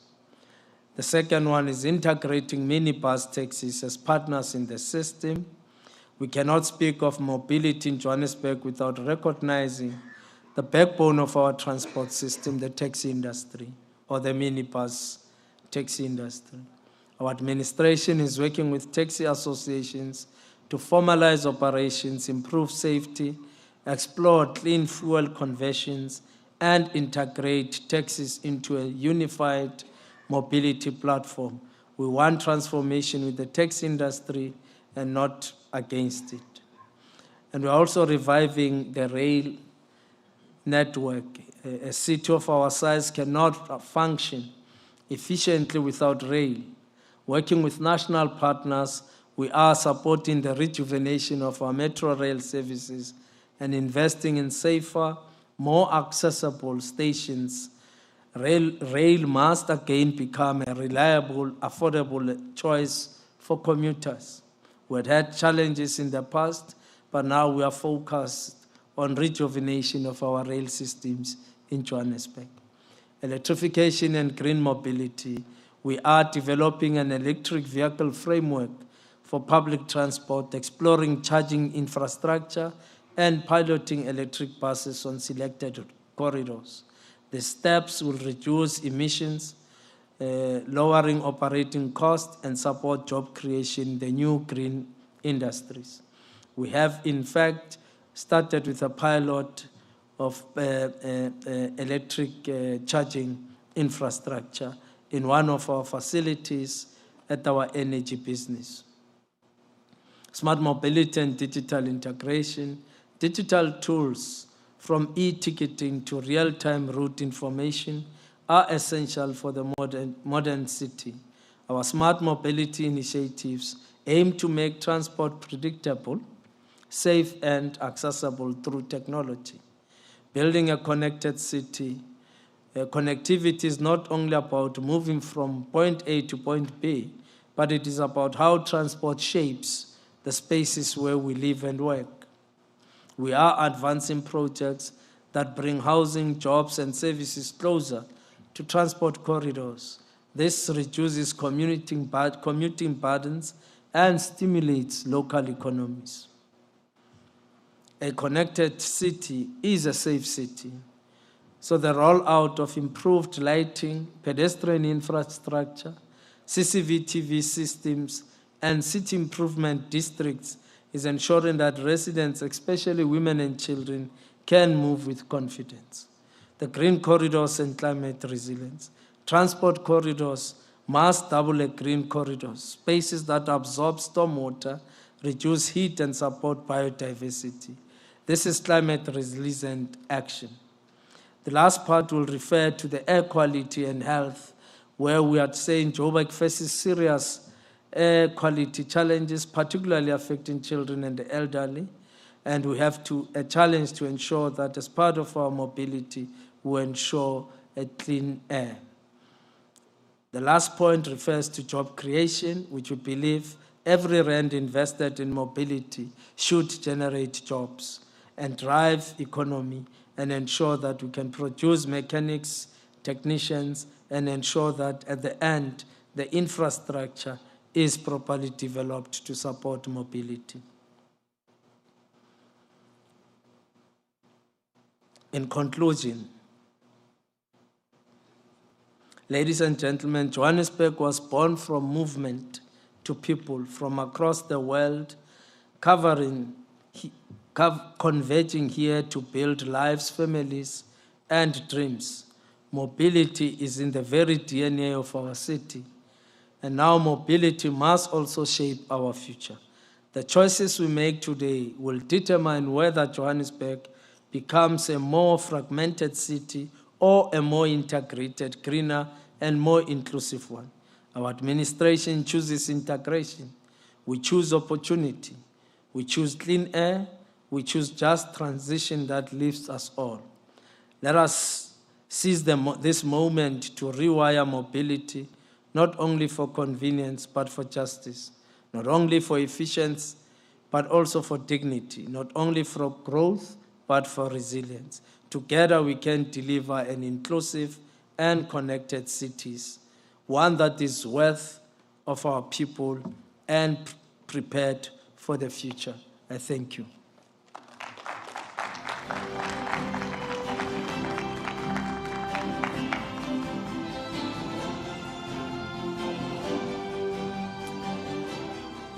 A huge thank you there to Dada Marrero, Executive Mayor of Johannesburg. A fascinating insight there in how Johannesburg is very much rewiring mobility to build a more inclusive, connected future there. Right, we now broaden our lens, ladies and gentlemen, and we move to public-private partnership case studies. And that's going to be across a number of global hubs, which of course are essential in delivering major mobility and urban projects. But what works and what doesn't? And what sort of structure needs to be in place for long-term success? Well, I can think of no better panel lineup to tackle this very subject. So let's welcome my panel.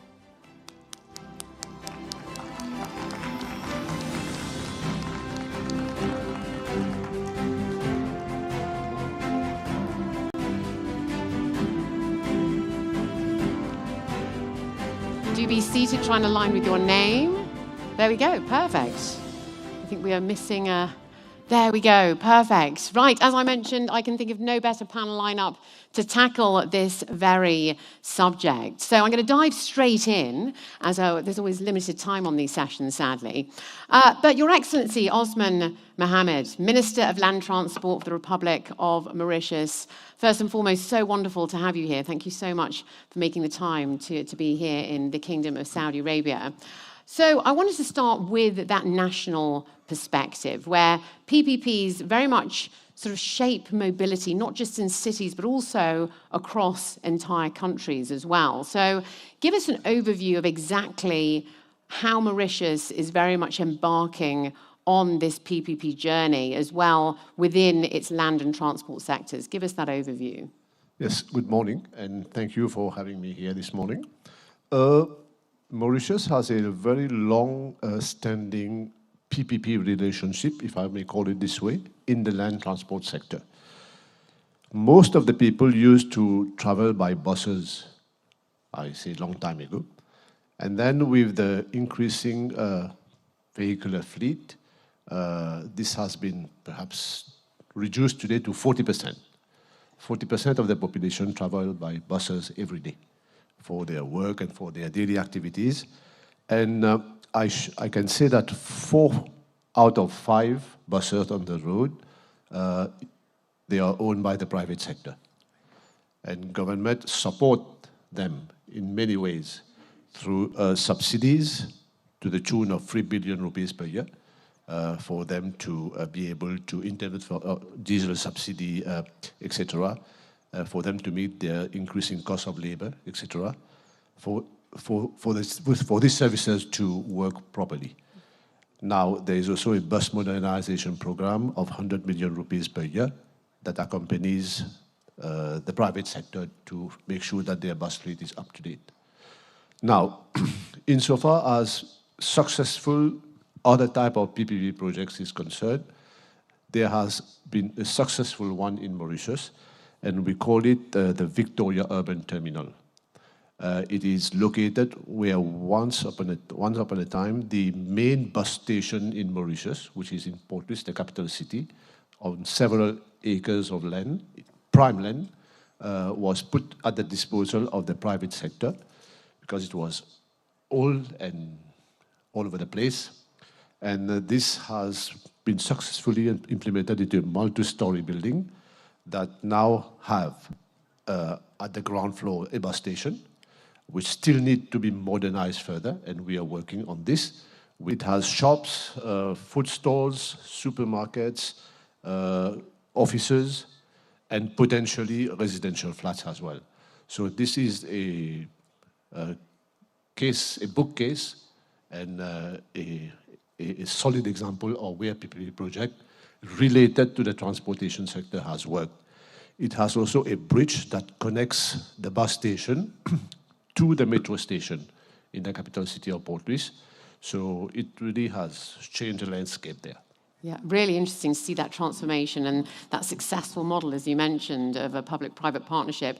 We're going to be learning a bit about that a little bit later on, but I wanted to sort of take a look at these partner dynamics with Jeroen there, partner at Rebel Group, of course, so welcome and thank you for joining us.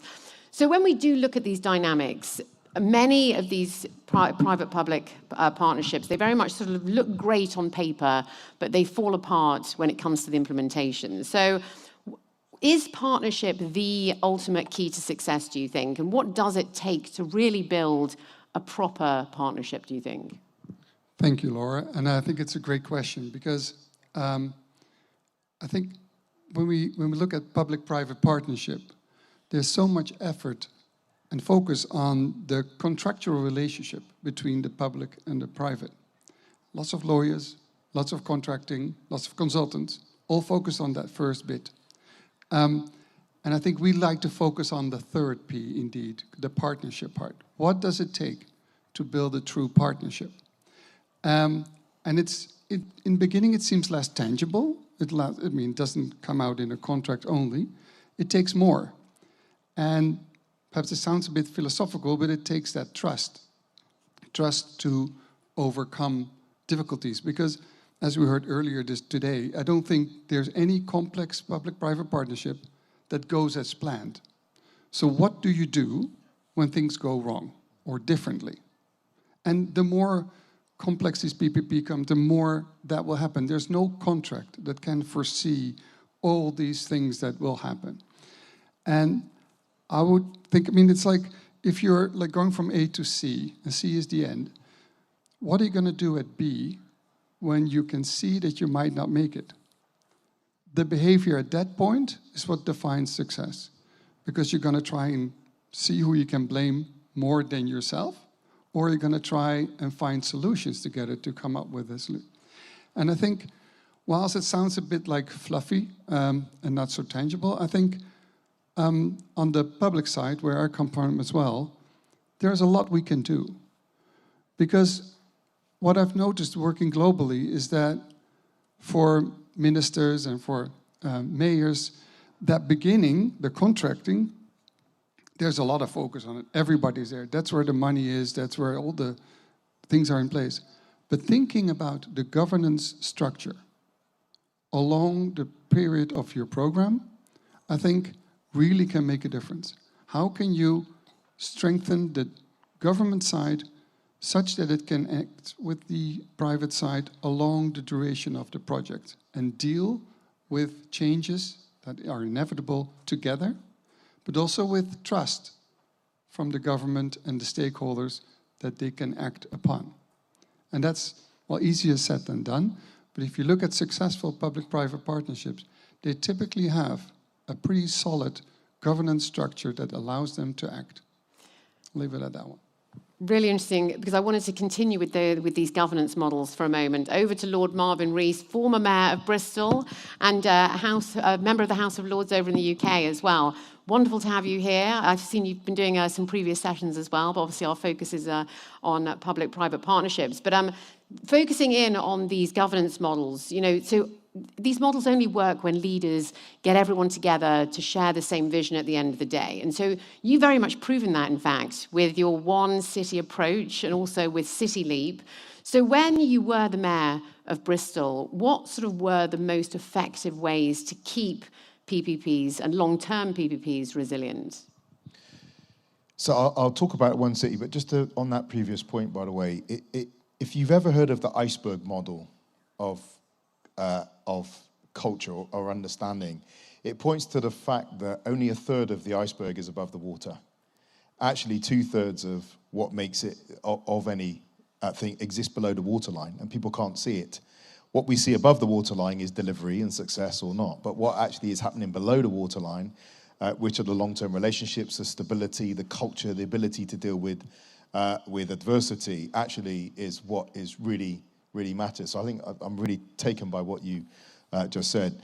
So in Bristol, we developed a one city approach, and it was based on my sense, my understanding, I might say, that a city is not determined by the actions and decisions of any single organization. Actually, there are many points of sovereignty in a city at any one time, and world-class public sector leadership is not about what you control, it's what you can influence. And so we wanted to try and bring all those decision-making points within Bristol into alignment. That was local government, criminal justice, health service, universities, private sector, faith organizations. Once we brought those into alignment, again, which was by convening and asking, rather than by commanding and telling, because we couldn't, we had an environment in which any inward investment would know they were coming into a place that was organized. And we, as a collection of local organizations, we wrote a city plan that focused on what we wanted to be by 2050.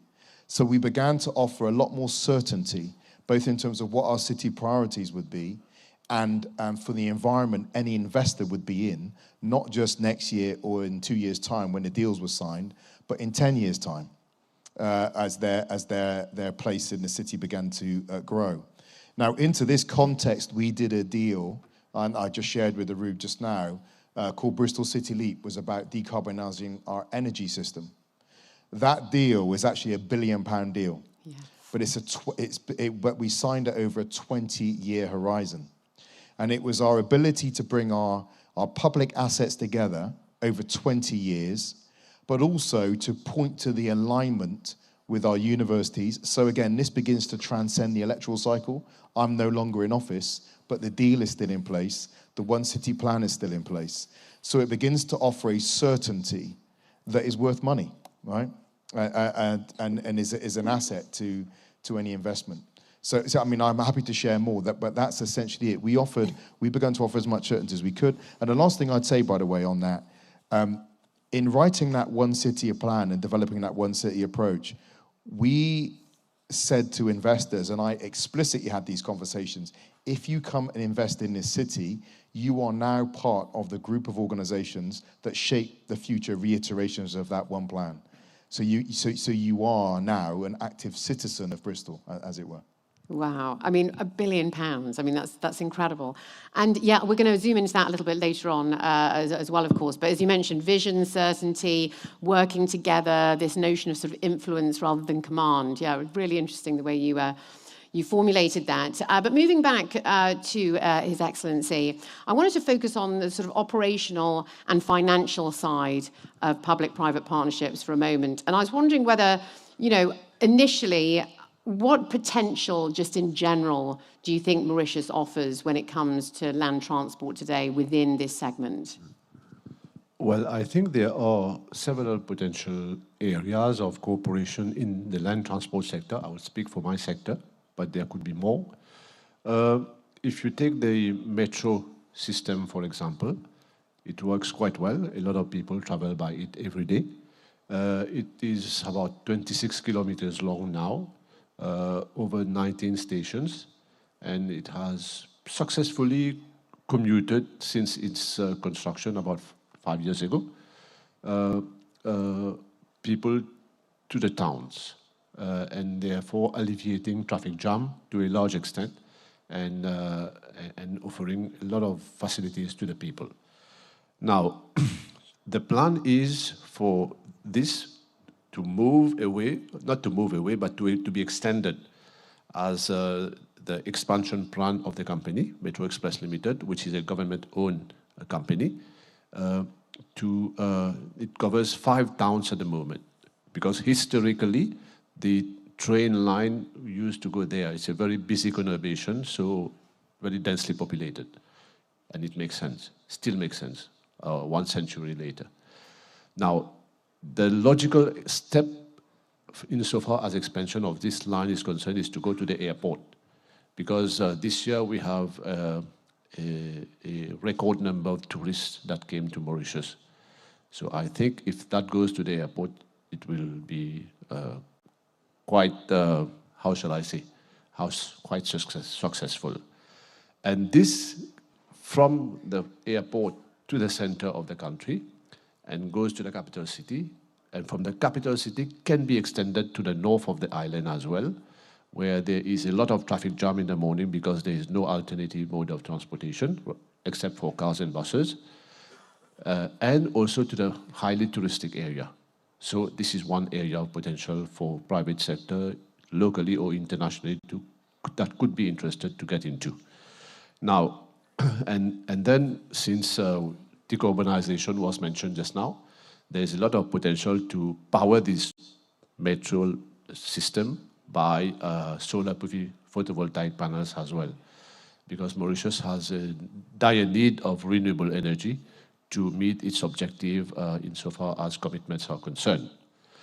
And I'm quite sure that the grid will facilitate integration from the private sector in its system. Now, I mentioned earlier about the urban terminals. I gave the example of Victoria Urban Terminals. There could be 2 more such terminals that could be offered for PPP basis. That is a second one in the capital city, and in a place called Immigration Square, and another one in Catobon, one of the main towns in Mauritius. And there, over and above the potential shops, food stores, supermarkets, offices, bus stations on the ground, there could metro station nearby, because it has to be connected, the two, can have residential flats as well. Okay, now, I was talking to Joran just now, and his area of specialization is cashless system payment. And he was telling me that he successfully implemented one in all over, okay, all over the place. This is a main project right now in the country, being spearheaded by my ministry. The fleet management system is the first one, and it has to be accompanied by a cashless ticketing systems in place. Well, we are in the process of recruiting a consultant for this, but if PPP projects have successfully been done and working well in other countries, this area can be one of them as well. There you go, live here on the stage. There could be a partnership. Absolutely incredible. But then I will have to discuss at my ministry, and then government will have to decide whether it will go on a PPP basis or a contractor. But if the model has worked well, John was explaining to me in great details how you can use your watch, your mobile phone, or your bank card to pay for your transport, for you to commute. I think this is one good area of cooperation because, you know, now we are talking about artificial intelligence. Yeah. If you don't have data, you cannot possibly have artificial intelligence. The gentleman from MIT yesterday explained in great details about this. And if people are paying by cash, you don't have any data. And you cannot formulate policies, you cannot formulate strategies, and you cannot know whether all the subsidies that you are dispensing are being used judiciously. So that is why the cashless ticketing system has become very important. And I think I've just learned, it's good that I came here, and I learned from you that in other countries it has been implemented under the PPP basis and it's working well. We'll have to see these case studies. Well, this is why we're here, so everyone can connect and see how we can push through together. I mean, absolutely fantastic. But a really great overview. And as you said, you know, it's all about data. It's all about quality data today at the end of the day, isn't it? Right, Jeroen, over to you. I want to move from Mauritius to Manila now, because apparently that is one of the most successful PPP structures that you've actually worked on. So what were the sort of key lessons in building that structure? Is there a one-size-fits-all model? And what do you think we can really learn from each other, no matter the size of the city or the country? Thank you. And this indeed is a most remarkable exchange of great ideas. So thank you also for picking it up so quickly. Everything you say will be recalled. No, so the Manila case is interesting for various reasons. I mean, one, it was a city that wanted a contactless ticketing system like we're used to in New York or London or anywhere else. And they were really at the beginning. It was still paper-based tickets, not much control, no data, 4 subway lines that needed to be outfitted with this new system.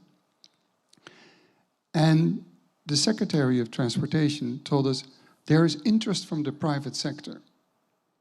And I was like, that's interesting, because in the good old days, like with the Oyster card or, well, anywhere in the United States, people, I mean, municipalities pay a lot of money to vendors for such systems. But they got us thinking, because the banks and the networks and others might be actually very interested if we are indeed using the tools that we already have, like your watch, your phone, or your bank cards.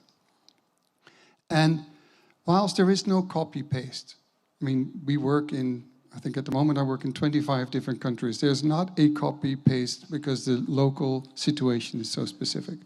But we can cherry-pick.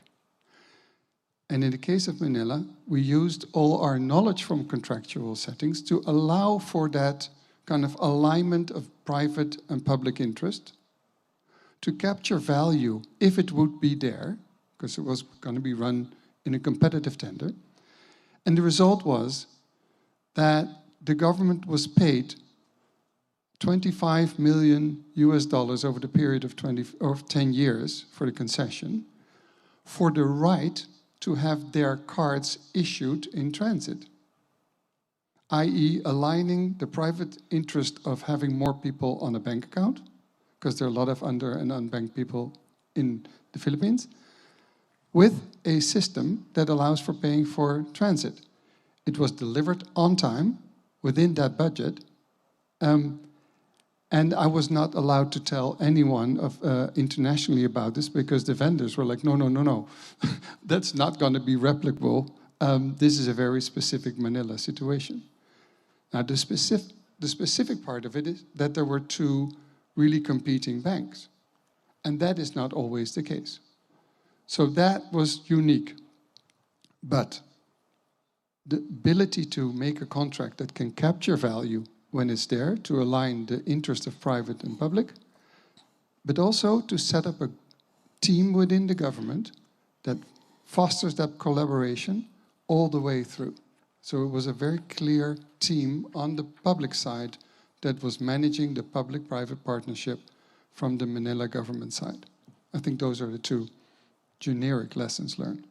Really interesting. Thank you so much for sharing. And it's so good to have these case studies of, what works, what doesn't. As you said, there's no one size that fits all. And it's just so great to sort of hear about your experiences, especially with so much, experience in all of this as well. That leads me back to Lord Marvin Rees. Let's talk about the 1 billion City Leap Partnership again. And I wanted to talk about investor confidence. What do you think were the essential ingredients to sort of make this happen? What sort of narrative and structure was very much in place to make sure that, private investors weren't just comfortable, but, they were enthusiastic at the end of the day about committing? How did you make it work? I think one of the things that really got it across the line was us offering 20 years of certainty. So when we bundled our assets together, and I actually launched it in Singapore when I first spoke about it, we ended up getting 180 expressions of interest from around the world, and we were overwhelmed by that. We didn't, because we were just trying it out. We didn't know it would be that popular, and it was a process that took 5 years for us to go through, which is another matter, by the way. The time and cost involved in local government getting deals done that would be bankable, but that was it. We're offering 20 years of certainty, first right of refusal to deploy technology and get the returns in a city. One of the things I would add in from a local government perspective as well, and we talked about the need for local government to understand the private sector, but obviously it goes without saying, private sector must understand local government, right? So what did I face as a mayor when I was doing this? When I started to talk about doing a deal with the private sector, my opposition parties, campaign groups, and journalists start talking about me selling the city. Right? Wow. So I have to have certainty as a mayor that I am going to lock in the social value from any deal. So go back to that thing, what's below the waterline in this iceberg of a deal? Below the waterline has to be trust and certainty. So I can say, we are doing a deal with the private sector, but there will be social benefits. It might be we measure them against the Global Sustainable Development Goals, for example. We're going to have local supply chains, local jobs. We're going to lift children out of poverty. We're going to deliver housing. We're going to deliver a more inclusive economy. And so amongst that certainty, and I had these conversations very explicitly on housing delivery as well, which we had to have the private sector. I know you need a return on your investment. We will make that part of the deal.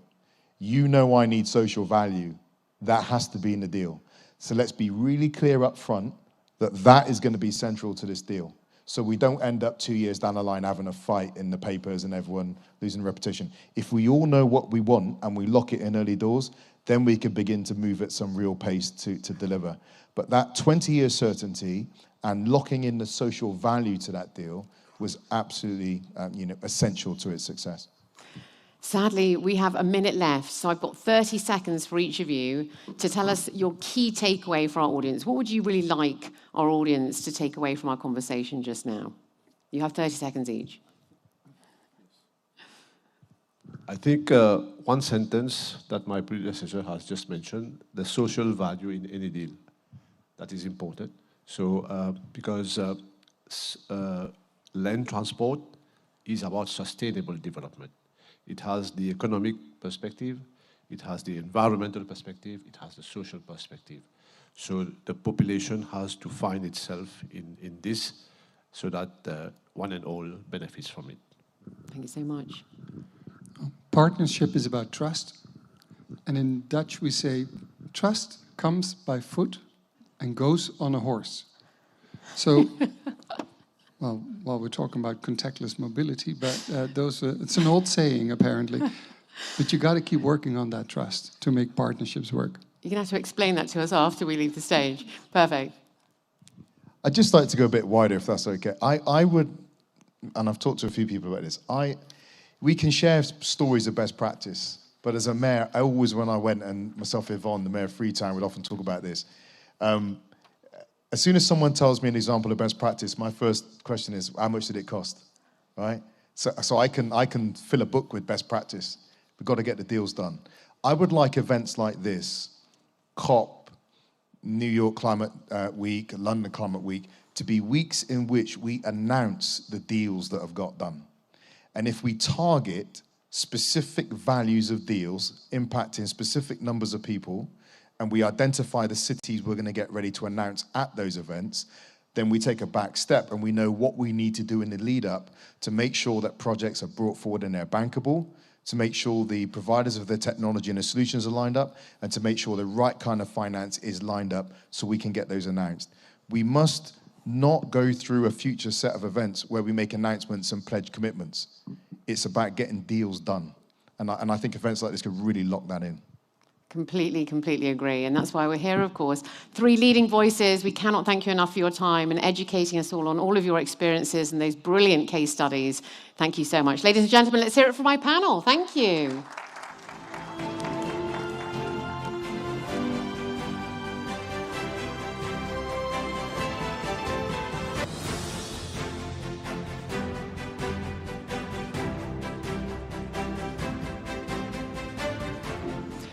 Well, ladies and gentlemen, coastal cities are under growing pressure to move people and goods faster, cleaner, and more efficiently. Yet the limitations of today's maritime and aviation systems often stand in the way. Enter the Sea Glider, a new class of vessel redefining what's possible at the intersection of marine and air mobility. So, to take us inside this breakthrough technology and its real-world commercial potential, I'm absolutely delighted to now welcome Adam Triolo, who is the Vice President of Commercial Business Development at Regent. A very warm welcome.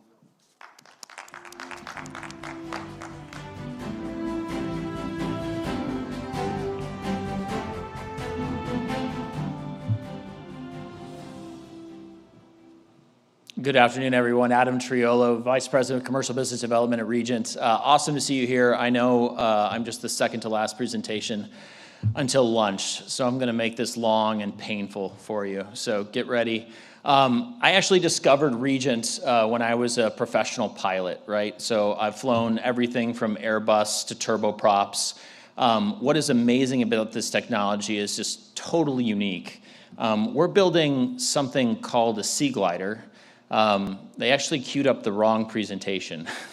So this is tomorrow's presentation. I don't know if you guys can queue up the other one. But what we're building is called the Sea Glider, all-electric wing and ground effect seagoing vessel. We've actually been traveling along the water here for millennia. And what's amazing about this technology is that we're taking people back to the seas.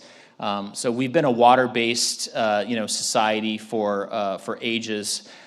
We've evolved that technology over time, and now we're in the process of going back to the sea again with an entirely new form of transportation. So again, this presentation is meant to run about an hour, so I guess I'll be flying through these slides. But long story short, it all began with the Wright brothers. We transitioned through the industrial age into this all-new technology based on cars and mass production of product. From there, we took to the skies. So we took to the rail. We created jet aircraft. But the innovation sort of stopped, in the 1960s when we entered the jet age. So fast forward to today, and now our cities look very much the way they did back in the 1950s too. So we're stuck with long lines at the airport. We're moving people by air, rail, and sea exactly the way we did back in the day. This blockage, this lack of movement continues, and we need to find new ways to help people transit, these busy population centers. So we've come up with something that's entirely new. This platform didn't exist until our 2 co-founders, Billy Thalheimer and Mike Klinker, invented it. They operate in ground effect just over the water surface, and they allow us to leverage, the fact that 40% of the world's communities already live on the coasts, which means we have an opportunity to service more than 4 billion passengers on today's battery technology. So what is a wing and ground effect vessel? It's a vehicle that makes use of an aerodynamic interaction between the moving wing and the stationary surface below. So the way these vessels work is every time you take off and land in a traditional aircraft, you experience this sensation called ground effect. It's a reduction in the wingtip vortices on the wing. It's that cushion that you feel just before you land in an airplane. We leverage that dynamic space to actually fly these vessels. We never leave that wingspan to the water surface. This technology has actually existed since the 1960s, so the Russians, inventors of some of the coolest technology out there, created the chronoplans. These were weapons of war. They had those jet engines across the front. They were meant to kind of carry them through the heavy surf. They would plow through that heavy surf until they could develop enough speed to break the suction of the wing with the water surface and become airborne. We see more modern versions of that in the Airfish 8 and the Aran M80. These two have planing hulls. They're not very maneuverable in the takeoff. They sort of skip and press through the water until they get enough airspeed to become airborne. We've created this new technology that kind of combines, the best of previous innovations into one vessel. So we use our hydrofoils to lift the vessel out of the water. That breaks that heavy hydrodynamic drag. And then we used advanced battery technology and distributed propulsion to actually fly the vessel. We wrap all of this in a fly-by-wire flight control system. It's envelope protected, and that allows our mariners to drive these vessels just like they would a traditional boat, left, right, fast, slow. Our vessel is 15,000 pounds, 65-foot wingspan. We carry 12 passengers, and we can do it out to about 160 nautical miles. Again, because we never leave ground effect, we certify as a boat instead of as an aircraft. We give our operators boat controls. So you drive sea gliders the same way you would drive a traditional boat, left, right, fast, slow. Our sea gliders steer around obstacles. They don't go over them. And in that way, we're leveraging 30 years of regulatory precedent as guided by the IMO, wherein we're working with the United States Coast Guard and Lloyd's Register to bring these vessels to market all over the world. So this is how the technology works. It starts by leveraging existing dock infrastructure that's found in every continent all over the globe. We can use these basic finger-style docks where we connect up to the vessel.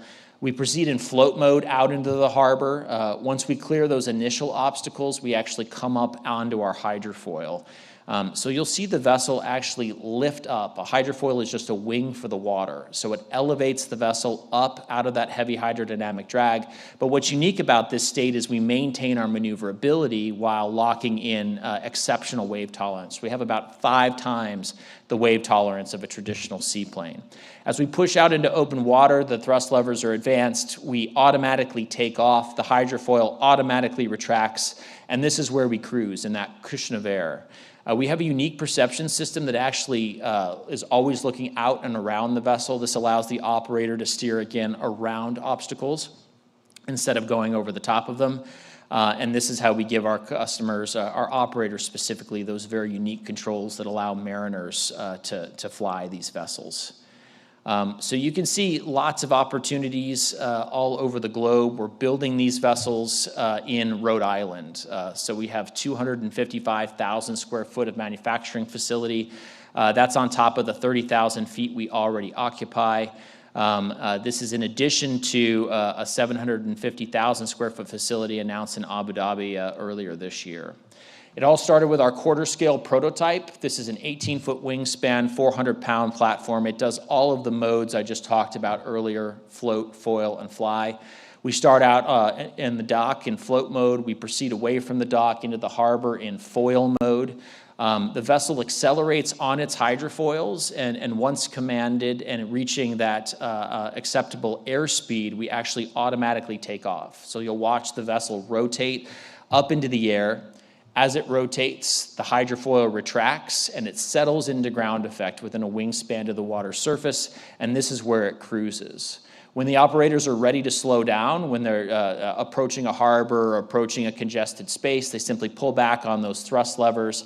The vessel automatically settles back down onto the water and lands. So you'll see that maneuver here. Those landings and takeoffs are, again, totally automatic. The operator simply adjusts the power setting to make those things take place. So obviously we can fulfill a number of potential missions. We are a dual-use company. We've secured tremendous investment from venture capital firms like Point72, Lockheed Ventures, Sierra Nevada Corp, Edge Holdings in UAE. We have a number of different platforms that are military-based. We have a fully autonomous version of our vessel. We have a hybrid version that goes out to 1,600 nautical miles. And then we have a loyal wingman program where our 18-foot wingspan vessel actually supports operations of the full scale. So we can do everything with these vessels from a military perspective: launched effects, medevac, CASEVAC, ISR, and contested logistics. These are amazing support vessels for our military friends and partners around the world. On the commercial side, we've got commercial transportation, tourism, cargo, offshore logistics, and special mission, from the medevac and air ambulance space. We have this huge complement of products that we're using. This is one of the ways we've built out this massive backlog across the business. This business has only existed for 5 years. We have more than a $10.5 billion backlog, more than 600 Sea Gliders sold. The bulk of those initial vessels will come out in this early configuration. That's 12 passengers, cargo door standard. We've got 34 inches of seat pitch and a 19-inch aisle across this configuration. So just unparalleled levels of comfort, massive windows at every station. With our cargo configuration and a cargo door that's standard, we've got a 5-zone cargo interior. It gives us a tremendous number of options. The bulk of our operators are planning to carry passengers during the day and fly cargo at night, so that gives them a lot of options there. On the VIP configurations, we've got a couple of different options for our clients, specifically a double club with optional side-facing potty seat, which is occupiable for takeoff and landing. So we've talked with a number of clients across the Middle East and in KSA about this particular configuration that our clients are going to find very useful. And then finally, our special mission use case here for the 3-sled interior for air ambulance, or a double control console maritime patrol ISR platform, where we've talked with a number of police and coastal protection agencies about. What's unique about Sea Gliders too is they're some of the quietest vessels out there operating today. So we're about 60 decibels less noisy than an equivalent gas turbine product operating on the same routes. So much quieter for the passengers, much quieter for the people that live on these coastal routes. Our customers love the product because it's incredibly efficient. So dramatic reductions in operating costs, dramatic reductions in both fuel and maintenance, and that allows them to pass those savings on to their clients. We have a number of clients in the offshore logistics space. So we've signed deals with entities like Total and ADNOC to provide transportation out to offshore oil rigs, out to wind farms. This is a great way of giving employees in the offshore space a helicopter-like experience, but at a boat overhead. And then, of course, we talked about the search and rescue applications as well. Sea Gliders are meant to work with, some of these new technologies that are coming out. So, whether it's EV tolls to carry passengers that last mile into the city center, or EVs, whether it's e-ships that are running up and down the coast, Sea Gliders provide a turboprop-like speed and comfort. But we can also accomplish those regional missions at roughly 1/3 the operating costs of an equivalent aircraft running those same routes. We run a number of analyses, starting with Port Miami years 1, 3, and 5. We can get up to 4,000 passengers a day working with our partners in these different spaces. You can see some of the ways in which Sea Gliders can plug and play. Many of the major ports are located next to airports around the world. In Miami, as an example, it's only a 15-minute drive from the airside terminal over to Port Miami.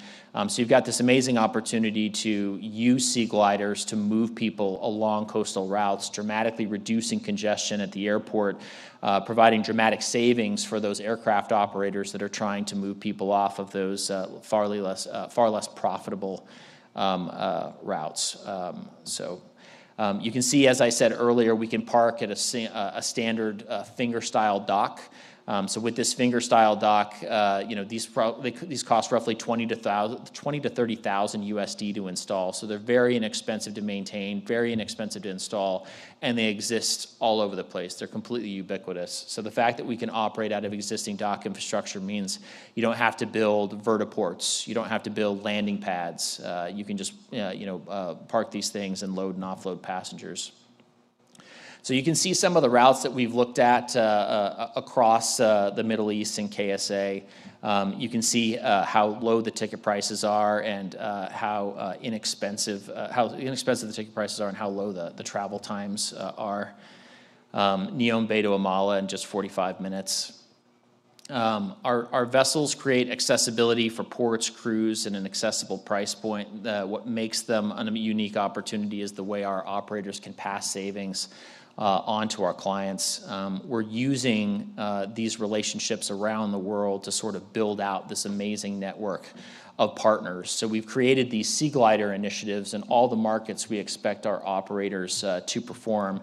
And with these Sea Glider initiatives, we've pulled in all the critical stakeholders that will, make Sea Gliders a reality. So that's the utility service providers, that's the ports, that's the regulators, that's the operators, that's the communities, right?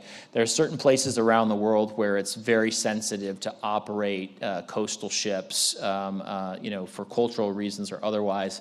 We've brought those people to the table. We've made them a part of the discussion, and in that way, we're hoping to engage them as we build out these critical partnerships for operations of Sea Gliders down the road.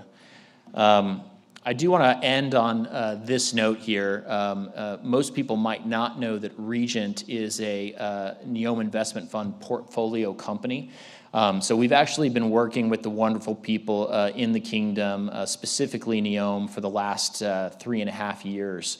They were the largest check in our Series A, and they've been amazing partners to us as we've sought to build out what is the presence for these vessels.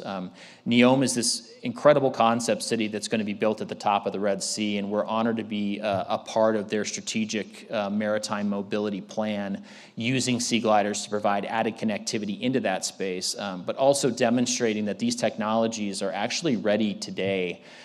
So as it relates to Regent, we'll continue to work with our partners in Neom. We'll continue to build out and test this technology in Rhode Island. We'll actually fly the first full-scale prototype here in just the next couple of months. So stay tuned and look forward to answering any questions offline if you have them. Thanks so much for the time today.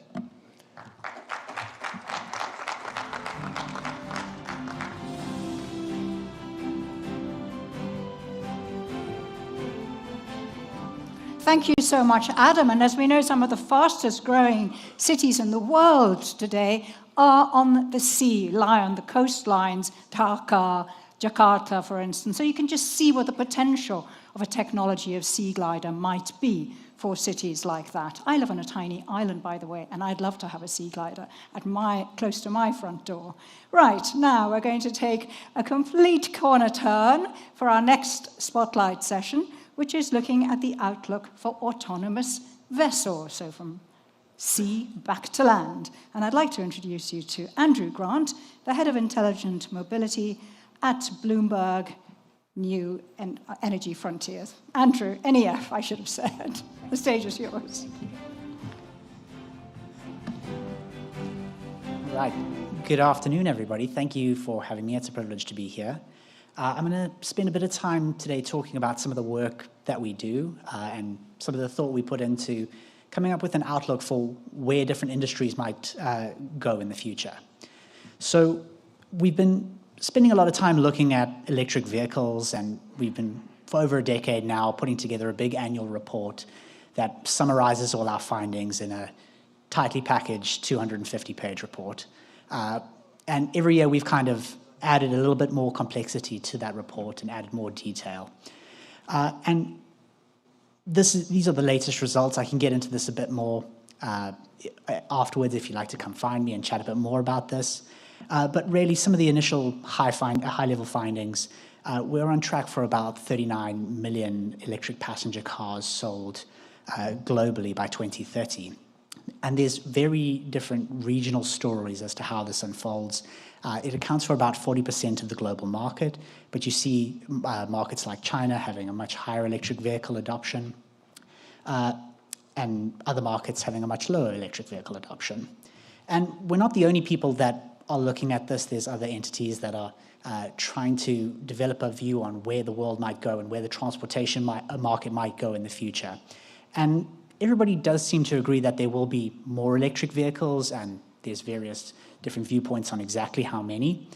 But that's only part of the story. And I'm here really today to talk about some of the other big differences in this report. So in our report, you end up with a lot more electric vehicles by 2050 than a similar report that OPEC utilizes. But really, part of the story is the electrification side, and another equally interesting, and in some cases more interesting side, is just how you go about thinking about the number of vehicles that you need to meet mobility demand in the future.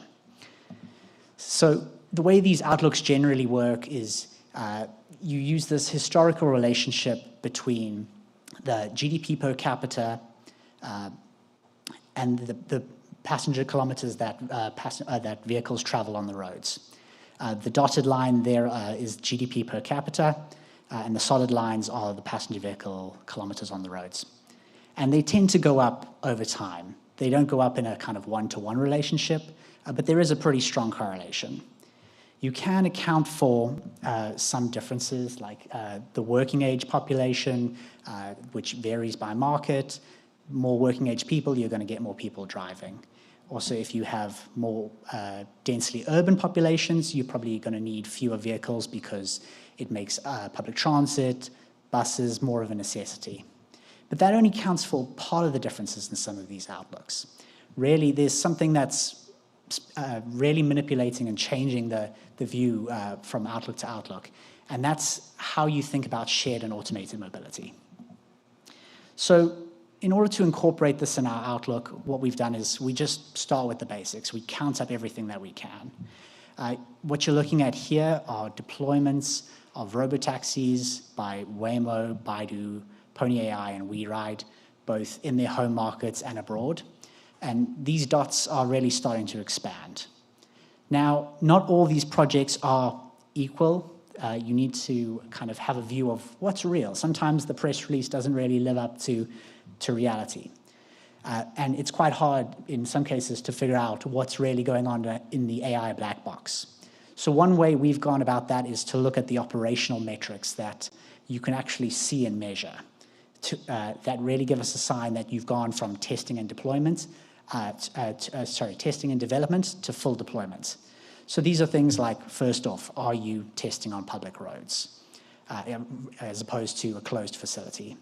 Then we look at, are you actually letting people into these vehicles? This usually starts with companies testing with employees or a kind of guest list. They might waitlist members of the public, but eventually they let all members of the public test and ride in these vehicles. We also look at, are they charging a fare for these vehicles? Are they real businesses that they're trying to make money from, or is this kind of a demonstration project still? Then we look at, of course, have they actually removed the safety driver from the vehicle and it's driving without any human operator in the vehicle? And then finally, we look at, are these vehicles able to operate all hours of the day and in all weather conditions? And in our view, those are the kind of big 5 metrics. And if it meets all of those, that's a fully commercialized, fully deployed robotaxi service.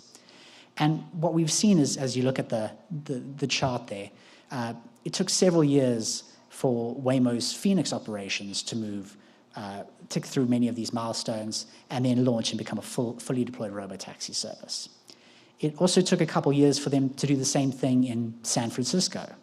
But as these projects have developed, that gray bar is getting shorter and shorter, and it's taking less time to go from having those initial steps in a market to be actually able to launch a fully commercial robotaxi service. So we're seeing these services iterate a lot quicker. Part of the reason for that, in our view, is the supply chain is developing and becoming a lot more mature. There's more players that are playing a role, that are offering compelling products to develop these types of vehicles, which can drive down costs. So we've had Mobileye doing this type of thing for a while. When you look at the semiconductor side and building out products that they can sell to partially autonomous vehicle developers, but fully autonomous vehicle developers as well. And it's also attracted some of the kind of the big boys in the chipping world. So Qualcomm and NVIDIA also with a range of products that are being provided to level 2 and level 2 plus level 3 partial automation services, but also those level 4 and level 5 products. And it's not just them as well. Tesla are building out their own thing. Horizon Robotics, Black Sesame out of China, also building products for level 3 and level 4, and a range of other automakers and chip makers are looking into this as well and investing considerable resources to build out a crucial component of the AV supply chain. But it's also on the operational, these chips are getting a lot better, a lot more powerful. There's no set amount of kind of computing power that you necessarily need to be able to have a robotaxi function. But you're looking at the latest chipsets all having kind of north of 500 terawatt hours, tera operations per second with capability. And then when you stitch those together, you're getting a much higher level actually in the vehicle by stitching together a few of these chipsets. But then on the operational side, we're also seeing a lot more maturity in the supply chain. Robotaxi companies have partnered with automakers in the past to adapt these vehicles and roll them out in their test networks. But really on the ride-hailing side, the fleet management side, and those key operational areas, we're seeing a lot more players come in and be involved in these services and working with a wider array of partners. You're looking at how Waymo kind of started with its early operations, doing a big chunk of the operations, but have brought in more partners to expand as they scale up. And while this isn't going to necessarily be the strategy of every robotaxi developer, it does seem to be the case that as operations scale, you need more people on the ground, more local expertise to be able to expand these businesses. And we've seen that with some of the recent announcements around who is taking on which parts of the supply chain and which responsibilities within that. And a big part of that is owning the vehicles. At the end of the day, somebody does have to own these vehicles. So we've started to see billion-dollar deals for financing, stacking up financial instruments in order to be able to own, insure, and manage these big fleets of robotaxis. And I do think they will be big fleets. Something that often gets mentioned is the potential for robotaxis to be an Airbnb type model where it is a person's private car and they get put back into the robotaxi fleet and moved around in that way. That's not really how Airbnb itself works. Yes, there's a lot of hosts on Airbnb that supply properties for the platform. But really, when you look at what that means in terms of the number of properties that are actually available, it's less than half that are these kind of one-unit hosts. And then when you look at that a little bit further, it's really people that are only putting one property on their site, and it might not be their primary residence or letting out their personal vehicle. So I think there's still, as the Airbnb model shows, there's a lot of people that have an investment in kind of an additional utility that they are renting out on this platform. So I do think there will be a need for big fleet owners of these robotaxis and these types of vehicles. We also look at the utilization of these vehicles and how they're actually being deployed. So trip counts have been going up. You're looking at data from Waymo in California and ticking up quite nicely with a couple bumps here and there. There was a protest in June that caused the service to shut down a bit. So that's the reason for that little decline there. But the trip counts in general are going up. The number of trips each robotaxi is doing per week, per day, per month are also ticking up. But what's been quite interesting is just how these utilization patterns have to date mirrored what we are seeing from human drivers. So there's still quite a lot of travel with these robotaxis without any passenger in the vehicle. This is called deadhead or empty miles. And it's a metric that still just over half of the kilometers are actually completed with a passenger in the vehicle. The rest of the time it's circling and looking for trips or looking for riders, traveling to riders to pick them up. So there's still some some issues to work on to get the most out of these types of services, but we do expect that to improve over time. And something else we expect to increase over time also is the number of passengers that you're able to incorporate in a vehicle. It still averages about 1.5 passengers per vehicle at the moment.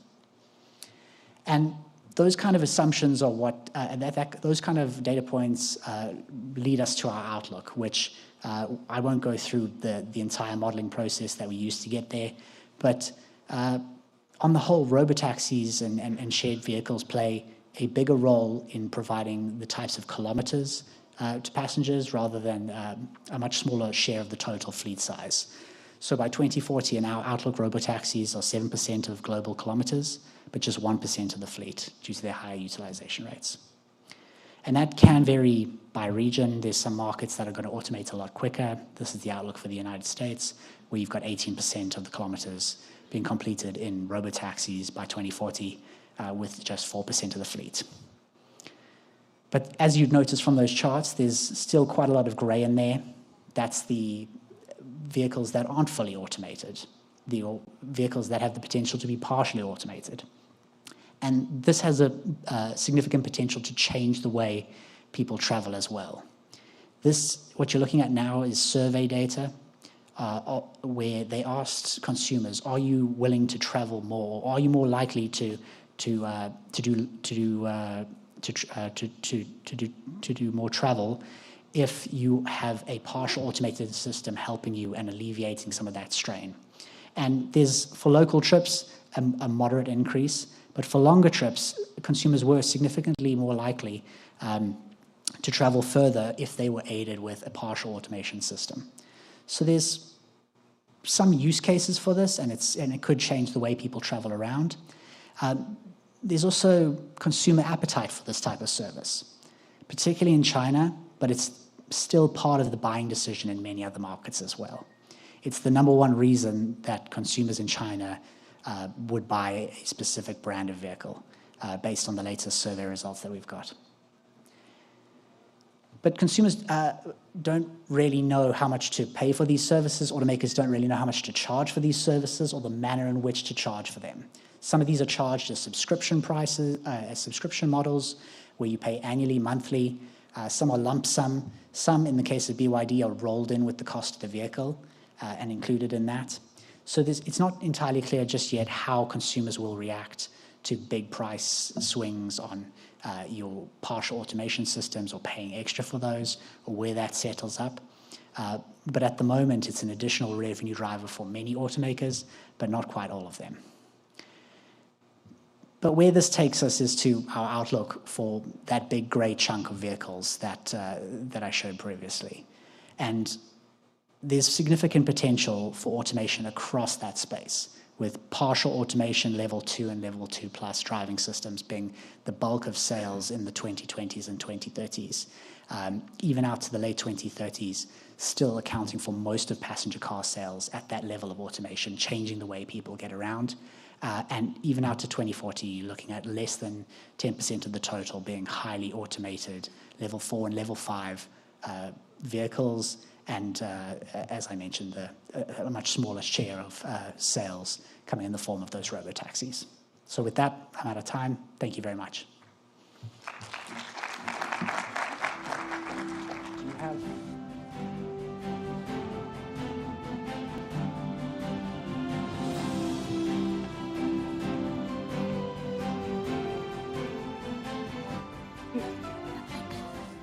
Thank you so much, Andrew. Very interesting overview of the future of autonomous vehicles. I was particularly struck by what Andrew said about he thinks it's going to be fleets rather than the Airbnb model. Now, I didn't realize that, so something to take away.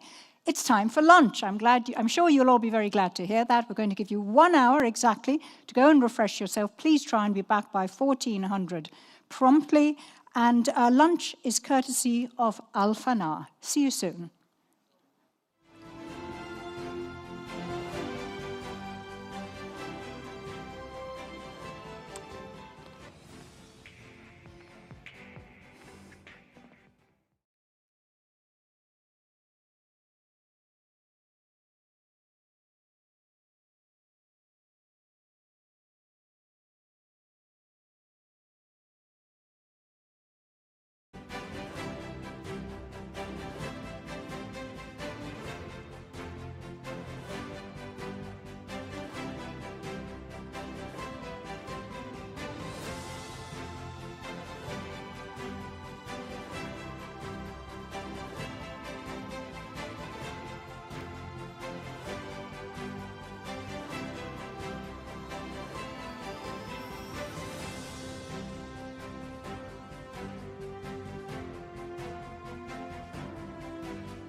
Please take your seats.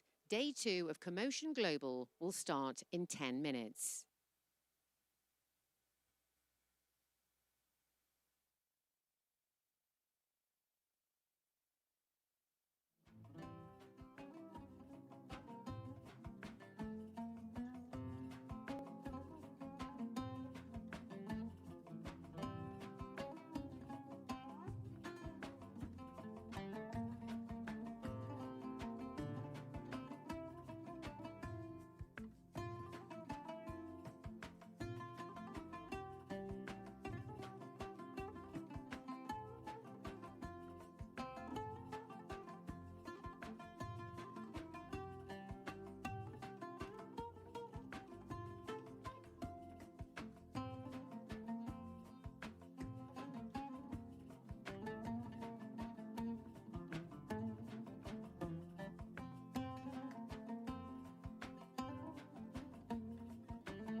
Hello and welcome back to day 2 of CoMotion Global. I hope you all had a chance to grab some of the delicious lunch we have outside.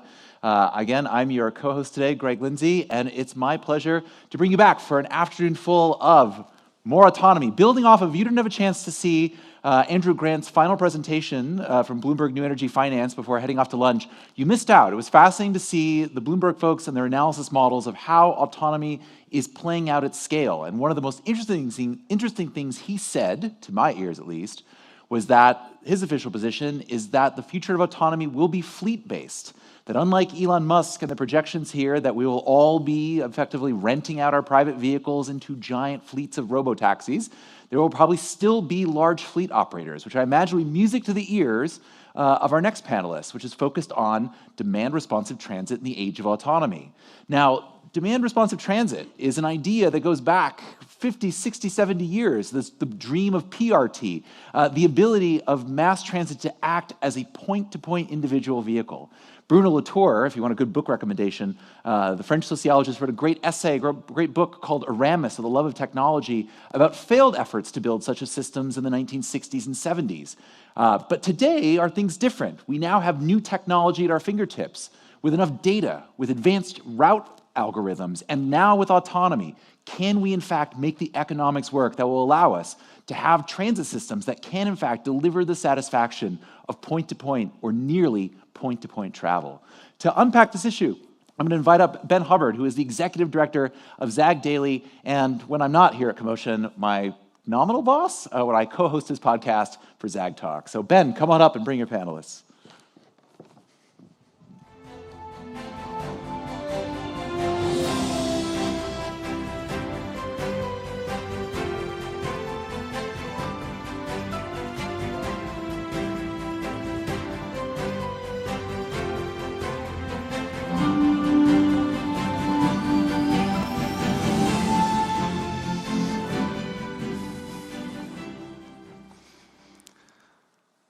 Good afternoon, everyone. and welcome to this session, Demand Responsive Transit in the Age of Autonomy. My name is Ben Hubbard. I am the executive editor of ZAG Daily. We are a global media publication focused exclusively on sustainable mobility. For those of you who don't know, ZAG means a sharp change of direction for us, which is what we feel all businesses need to take if we're going to hit our sustainability targets. So without further ado, I'm going to let the panelists just introduce themselves. Starting with you, Dheeraj. Hi, good afternoon. I'm Dheeraj Bhardwaj. I'm the CEO for Door to Door as a platform and CityLink shuttle, which you will see outside. Thank you. Hello, everybody. Pleasure meeting you. My name is Khalin Dandu, Regional Director for VIA Transportation in the Middle East. My name is Martin Dürr. I'm the CTO at Dromos. Pleasure to be invited. We provide high-capacity mobility systems with small, fully autonomous electrically powered vehicles on dedicated infrastructure. And what that all means, I'll tell you in a sec. Good afternoon. I'm Jarvis Murray. I'm the Commercial Rideshare Mobility Administrator for the City of Los Angeles, Department of Transportation. I manage rules, regulations, and policies for taxicabs, non-emergency medical, micromobility, delivery robots, car share, and bike share for the City of Los Angeles. Assalamu alaikum. My name is Nuzha. I am the co-founder and CCO of Hop On Mobility. So basically, we are the first Saudi company here operating an integrated mobility ecosystem that covers micromobility, on-demand shuttles, and smart parking technology. Thank you all. Okay, so what we're going to be looking at today is how AI, real-time routing, and autonomous vehicles is making demand-responsive transit more equitable, reliable, efficient, and affordable. Just so everyone has a definition, so we're all on the same page, DRT is a flexible public transit service that adapts its routes and schedules to passenger demand, okay? So what we typically see in terms of a mode is it's bigger than a taxi, but smaller than a bus. So typically, we're looking at minibuses, minivans, shuttles, even golf carts, I think. And in terms of passengers, they're booking it via their smartphone or web, or I think even in VIA's case, you can actually call them up. So that's kind of a definition. What I want to do is get a case of like the state of DRT today.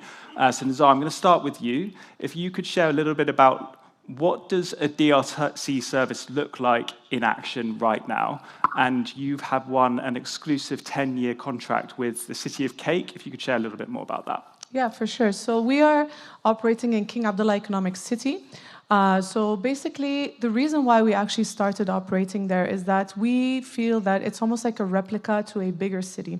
So having this ecosystem built within King Abdullah Economic City, it gives us the advantage to actually work with, let's say, community residents. It gives us the advantage to also work with tourism, semi-government, and corporates as well. So all of this combination gives us this understanding of how the people need to move and what their needs are that we can actually replicate on a bigger scale. On a more cost-effective, let's say, model.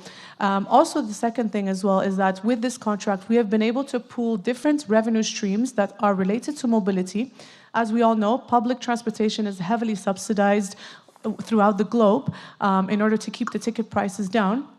So what we did is that we have these different revenue streams that pool into that act as that are feeding this pool that can actually end up subsidizing and help us keep those ticket prices down. And last but not least, we feel that we're also setting the groundwork somehow. We've covered almost 100,000 trips within that city with 10,000 residents. And it sets the groundwork for, let's say, autonomous vehicles when they actually feed in these data points that we are currently collecting to actually build and just get up and running once they're ready. So that gives you an idea of what we've done. Thank you. Hopefully that's a bit more familiar now with what the service means. Martin, I want to come to you first on the first kind of discussion topic, which is how autonomous vehicles is making DRT more affordable. Yeah, thank you very much. If you have been part of the discussions this morning, Mayors in Motion and everything else, everyone was talking about economics. Cities run into huge deficits and ever-increasing backlogs on infrastructure, renewals and maintenance and everything else. While most of the technology geeks, if I may say so, talk about technology like AI and autonomous driving and everything else, for us, actually, mobility needs a step change or a system change where just simply replacing the driver and letting everything else as is doesn't solve the problem. So if you take out the bus driver out of a bus, the bus still is heavily subsidized. So demand responsive transit or on-demand systems actually allow you to change a lot of things at the same time. Go to smaller vehicles, have higher asset utilization, and bring down cost to a level, in the Dromos case, for example, where you can actually operate a service at the cost of a bus ticket. Actually means that for once, public transport becomes a real business. And then getting back to the discussion on private-public partnership, you don't need to talk to private investors and convince them to get involved. They want to get involved because it's a business. And all the discussions with public-private partnership become a lot easier if you talk about new mobility systems like the ones that we're just contemplating. Thank you. In terms of DRT, we're seeing that it's making services a lot more reliable. Kalin, at VIA, you are a great case study for this. Can you share with our audience a little bit about how that is actually taking place? Yeah, absolutely. So I think to Martin's point on the AVs, a quick side note from where we stand is that AVs are really an outstanding piece of technology, but that's only one piece of the puzzle, right? So the challenge is going to bring them into public transit. And I think that's where AI and all the tech tools that we have today are going to help us do that. And how are we doing it from a very concrete standpoint? The technology that we've built brings in artificial intelligence, smart routing, various layers from external providers like TomTom, Google Maps. You have all these parameters that are taken into account, like maximum waiting time, maximum detour, maximum walking distance, in order to maximize the efficiency of the routing and to increase the utilization of the vehicles. So I guess the biggest challenge and what we're basically trying to solve, and that ride-hailing, for example, doesn't solve, is also provide guarantee to the riders that if they book a ride, they will be picked up. And this is why we are part of public transit. Yeah, I've definitely seen that on the ride-hailing side, where you book an Uber and it just doesn't show up. I mean, that's not a very reliable service, is it? Nothing against ride-hailing, but yeah, you've also, Dheeraj, you've got a scheduled DRT. This is a new innovative product. Can you share a little bit about that? Great. So as a DRT, what we are trying to do is we are trying to fill the mobility gap currently we have between mass transit, your buses and the trains or metros, and on the other hand, the taxis and the ride-hailing taxis. There's something in between. It's the mobility gap, which we are trying to do through the DRT. And then fundamentally in DRT, we solve, let me get a little bit technical. So fundamentally, we solve a classic problem called dial-a-ride problem, which is a very complex computer science algorithm to solve. What it means is that we are dynamic routing and ride pooling. Dynamic routing, ride pooling. Now, what we have experienced while running for 2.5 years in Kuwait, where we have almost done 1.5 million rides, and in Dubai, and in Riyadh, we found that we are doing good pooling, about almost like 70% our rides are pooled. But still, we are not filling our minivans, even the minivans. We need to fill them up. And what we found that it's a public transport, and public transport is designed for the peak demand. And that is where the problem is. So we need to capture the peak demand with the right, we call it load factor. What it means is that we need to pool people in the clusters using these, where they move in the morning and to their work and coming back in the return in after the work. So for that, we have to create a new product which is called scheduled DRT. So we have to cluster people through using some of the AI algorithms and the dial-a-ride algorithm adjustment to the using some of the AI tools, so that we can pool people in the morning and evening, and we can have a higher rate of pooling. Our objective is to get to 90% pooling, and that's the scheduled DRT, which we are currently testing and will be launched next week. Nazar, you also said that you're doing something similar? Yeah, we are doing something similar because we've noticed, similar to Darij, as he was saying, is that when we have the peak hours and the off-peak hours, and then in order to have a flexible schedule where you're doing a mix of scheduled and on-demand, another thing that we also helps us as well is within the communities, the micromobility aspect helps you actually get to the nearest stop. So it's a mix of having both together that can help with the pooling, as he was saying, and make the buses more efficient and run less in this specific aspect. And with regards to we have the train station, the fast train that stops in King Abdullah Economic City, and they have fixed schedules, so we have to also manage between that and the rest of the on-demand fleet that we have within the city. So it's similar model, maybe not exact, but we're still building on that information and making it more accurate, to be honest. Yeah. Let's move on to the efficiency side of things. I've never really understood what we're trying to achieve at ZAG is why we've got a 2,000 kilogram car driving a mile down the road in the city with 4 empty passenger seats. So that seems like a totally inefficient waste of resources, clogging up our streets. And I think this is what DRT really can come into its own here. So maybe if Jarvis, I'd like you to explain a little bit about your LA Now initiative in the come up to the Olympics and how it's making, DRT is making these services more efficient. Yeah, thank you. So in LA, we actually have several types of this type of service. So we have our LA Now, which is more focused on the actual city boundaries. We also have what's called Metro Micro, which is more county oriented. So you know, California is our state. Los Angeles is also a county, and then the city of Los Angeles within there. And the city of Los Angeles is about 5 million people. The county of Los Angeles, which includes the city, is about somewhere between 10 and 12 million people.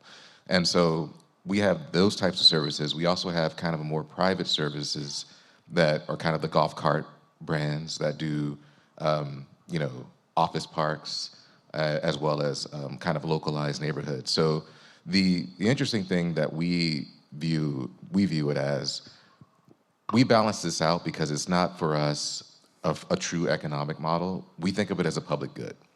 It's something that we use for our customers and our people to service the people, the residents in the area. On our LA Now and our Metro Micro, the focus is on servicing areas that are near our public transit. It is still an on-demand service. LA Now, if you do on-demand, we will pick you up within a quarter mile of wherever you may be. Metro Micro has kind of points of interest that they've already kind of semi-established, which are often near rail stops. And so that's a little bit of what we're doing because LA is so vast in terms of geography and size. And within all of our geography, it's filled. You know, if you've ever flown into LA and you look and it's just homes and buildings for as far as you can see, that's kind of what we're like. And so for us, the efficiency is when our bus services end, we're able to use those for your picking up later on the Metro Micro in particular till 10 o'clock. And then also, if we don't have routes that cover certain areas during certain times, or maybe it's only once an hour and you're already there and you need to get there on a quicker timeline, it really helps save our people's time. So something that might take you, if you're waiting for a bus, another hour, hour and a half, if you can do the on-demand service, it's more like 15, 20 minutes. And that's really a service, a benefit that we provide for you as someone who lives in Los Angeles. Great. Clint, could you share a little bit about Dubai here? Because in terms of number of passengers per hour as well, you're seeing some pretty astonishing numbers. Yeah, absolutely. And I think to the point that was just made, when we're talking about efficiency in DRT, we also need to take a look at each individual use case. We cannot basically, we always need to compare apples to apples.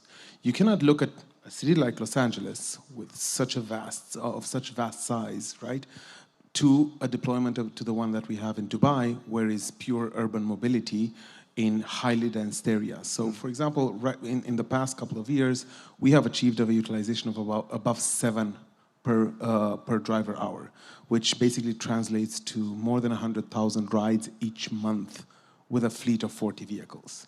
That is probably one of the highest utilization benchmarks in an urban mobility that we've seen in the world. But then you can look at KAUST, for example, King Abdullah University of Science and Technology, where you achieve during weekends a utilization of 12, 14, which is basically double. But you're looking at the dial ride service in London, where you achieve a utilization of 2. But a utilization of 2 for DRT service for people of determination, it's something that is outstanding. So I think we always need to look at efficiency at each individual case, on a case-by-case basis, and that is going to yield us the best results. But it's kind of a public awareness thing as well, because the trips you end up waiting longer for the trip, typically, because it's got to go to different stops. And so it's kind of you've got to educate your riders. How do you go about doing that, Diraj? Great question. This is one of the most difficult things that we have faced in the last 2.5 years since we started it. So we get all kinds of customer complaints. The first thing is the customer education is fundamental. Explaining them what this service is all about. I'll give you the two quick stories. So we decided, so typically DRT and on-demand bus, they are virtual stops to virtual stop. Considering the weather in Kuwait, which goes to 60 degrees in summers, right? We decided to go door to door. That's where our platform is. And we announced to our customers that we are going door to door. Now you don't need to walk for 2 minutes. It'll come near to your door.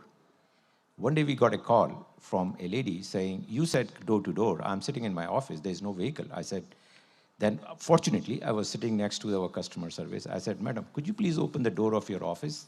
We'll bring the vehicle inside your office, right?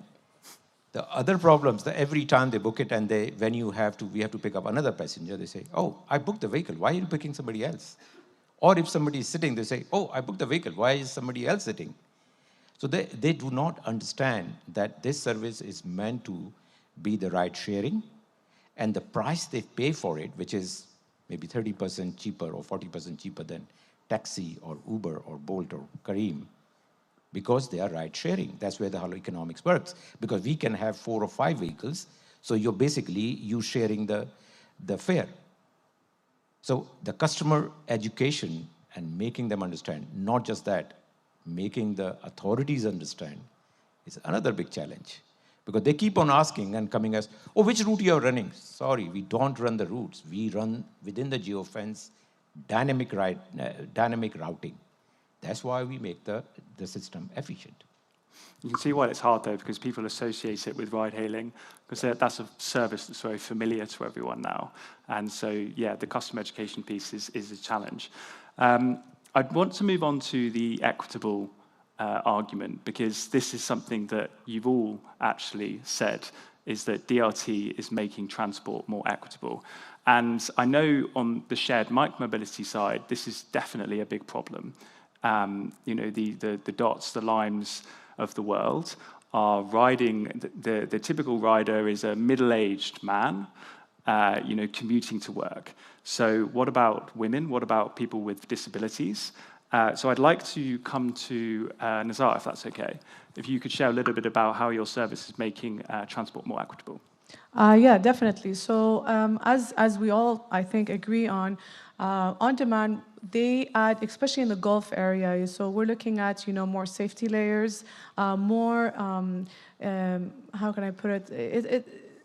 It's a more customized type of transportation. So as door-to-door is doing, is that they're going right to the door of the actual customer, and we're doing a similar model. So the behavior that we're building is that, okay, we're giving you a better service for a similar price, and then we have students using it, which is quite high.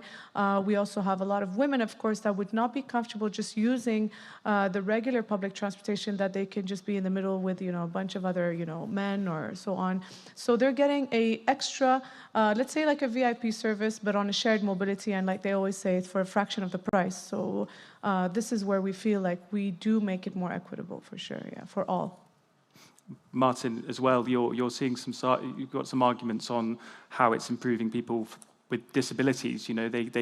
There's ramps, they can have public assistance. Can you share more here? So whenever we talk about equitable transport, people think, it's the occasional wheelchair or walker. So it's kind of a side topic. It's actually not. We're working with a company in the UK, which is called Transport for All, which is a lobby organization for people with disabilities. And they basically opened up our eyes in terms, it's not only people with mobility challenges, but also with cognitive challenges. And in an ever-aging population, people with dementia are a real topic. So after all, about 25% of the population of the UK would qualify as mobility challenged. Mobility in motorical challenges or cognitive challenges. 25%. And the UK is not any different than any other of the usual countries. So we said, those people, they don't have access to public transport. Because if you have dementia, you don't take the subway. You don't take a car. So 25% of the population are doomed to stay at home. That's a disaster, to say the least. So what we said is, if we are thinking of providing a new mobility solution, like demand responsive transit, why not thinking it in a completely different fashion? For example, it's an on-demand system. If you have mobility challenges, why not pre-equip the vehicle with a service person? So the vehicle arrives equipped with a service person that helps you get on the vehicle, accompanies you through the ride, helps you get off the vehicle, and gets back to the depot again. Very similar to the unattended minor topic if you travel on an aircraft, where you hand over your child to a flight attendant, the child is being taken care of during the flight, and is being handed off to a relative at the other end. A huge improvement for people that have no opportunity to go on transport systems so far. So we should only talk about mobility as an innovation on the technical side, but also on a human benefit and customer experience side, particularly those who are in desperate need of those improvements. Agreed. Hear, hear. Jarvis, have you been thinking about accessibility in the run-up to the Olympics or with LA now? Yes, we're always thinking about it. I mean, America has had the Americans with Disabilities Act for quite some time, and so it's baked into a lot of what we do. And even as we think about demand responsive transportation, you know, we already have like what we call access services and city ride services that essentially are for our elderly and disabled customers in the event that they do need assistance to get around. And our access does over 1 million trips a year just based upon that. That is one of the challenges, though, that we are a little bit worried about as it comes to autonomous vehicles, because we're trying to figure out, do we need a concierge service in an autonomous vehicle to assist with whether it's a dementia patient or wheelchair securement or anything of that nature? So those are things that we are wondering about. And then again, the other equity side of it is not just for us disability, but it's also actual access to the services. And the big thing for Los Angeles is really choice. As long as you have these choices, I'm agnostic about what choice or which option you choose, but I want to ensure that you have every possible way to get through and around our city as easily as possible. Yeah, this is a very important point, because the model what we are running, so if you think about it with a semi-autonomous manner, right? Everything is system-driven. Driver is just driving it, just driving safely, and driver's responsibility, the way you train, is the customer service. So when you book ride with the CityLink, that we give you option if you need a special needs request. You can add your luggage. If you need some request, you can actually opt for it. Because the driver's responsibility is only to serve the customer nicely and drive safely once the passenger is in the vehicle. So that role is given to the drivers. And because of that, and in considering currently we target customers, there's a very interesting thing which we found, that there is a blue collar and there's a white collar. White collars will not come to you. Blue collars, they have their company provided transport. We target it as something, we call it pink collar, right? And these are the perfect target, because these are the people who are in the early stage of their career. These are the young people going to universities, going to work, and these are the ones we can providing this service. We'll make sure that they don't buy a car, which is the whole objective. Personal vehicles, removing personal vehicles from the streets is the main objective. Today, our 40% of our passengers in Dubai and Kuwait, Saudi Arabia, Riyadh is still, we need to collect the data. 40% of are the women, because they feel safe. They're being served on a personal basis by our drivers. So driver is doing a good job for customer experience and service. Clint? Yeah, I think everybody agrees that accessibility and equitability are essential, and everybody here on this panel is doing its own bit in order to achieve this. But for me, the question remains, who is responsible for driving this initiative forward, for driving and ensuring that actually accessibility and equitability for everybody, not only people of determination, not only females, not only students, is actually something that is being implemented and respected across all public transit modes. And the way I see it is that's where governments and public transit agencies come into place, because they are the ones who need to make sure that everybody has access to public transit. Okay, so question for you then. What is the single biggest misconception that we need to kill today when it comes to DRT? DRT is not public transit. For me, that is the biggest misconception that I've seen in the world. DRT, demand-responsive transportation, micromobility, on-demand mobility, ride-sharing mobility, whatever you want to call it, it is public transportation. As Diraj said, it basically, you can use it to serve, to replace underperforming fixed route. As Martin said, you can use it for in desert transit or in very low density populations, but it still is part of public transit, and it should be treated accordingly. If you allow me to add one thing, I'm fully with you. It's a funny thing. Most people think of high-capacity transport as being a thing for subways and buses. And in low-density areas, times, or whatever, they implement a second, additional solution with demand-responsive transit. And they wonder why the costs don't get down, but go up if you kind of replicate a solution with a different solution for different times. It's kind of, people should think of it on a comprehensive basis. Think of it, what's the best solution for the system you're having? Yeah, rather in this than particular area. in this particular area, yeah. But not only here, but everywhere. Yeah. Zara, how do you feel about government support in this sense, public subsidies? Yeah, like I said, the way we worked around it is that we kind of pool different revenue streams to get to this public subsidy, but the image is always about on-demand DRT being a nice-to-have kind of solution, not a must. And especially here in the Kingdom, and I would say in the Gulf region, with the way movement is, we really believe that on-demand is the solution and not big on, bus trips or, bus rides, the traditional route that we're used to. On-demand is the way to go forward. So we hope that they would see us as a need and not as a perk.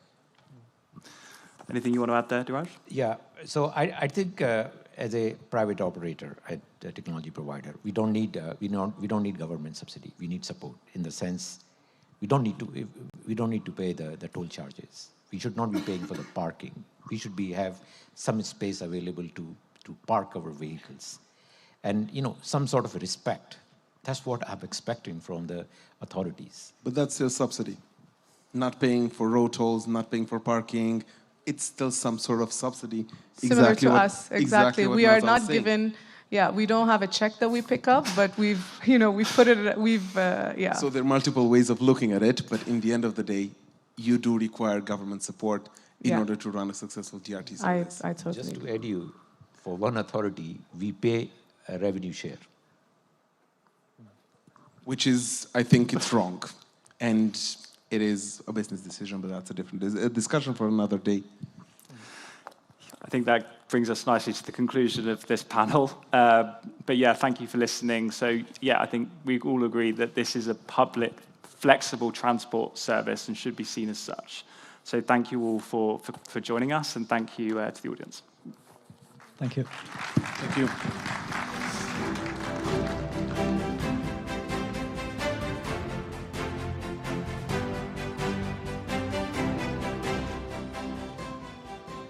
Thank you, Ben, and thank you to our panelists. That was a fascinating debate there about the way to think about DRT and micromobility in that, or microtransit in that sense. To me, it'll be interesting, going back to yesterday's discussion about cities as a living lab by Carlo and others, I'd be very curious to see if a city does choose to step up and really sort of start to rethink its fundamental public transport around DRT in a very serious way. So perhaps we'll start to see that in time for future editions of CoMotion Global. We'll report back to you in the near future. But next up, obviously, one of the reasons, as John mentioned at the outset of the conference yesterday, that CoMotion Global is here in Riyadh is because here is where we can convene many of the Chinese companies that are really setting the agenda when it comes to global transportation.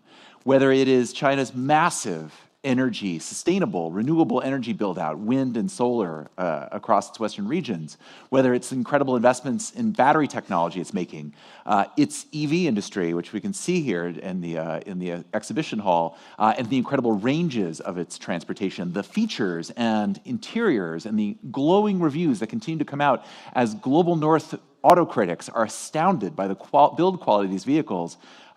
Yes, there is much to be learned from China and its ecosystem, but also there's a lot of mystery that surrounds it as well. What was the policy architecture that really helped create this colossus of global mobility industry?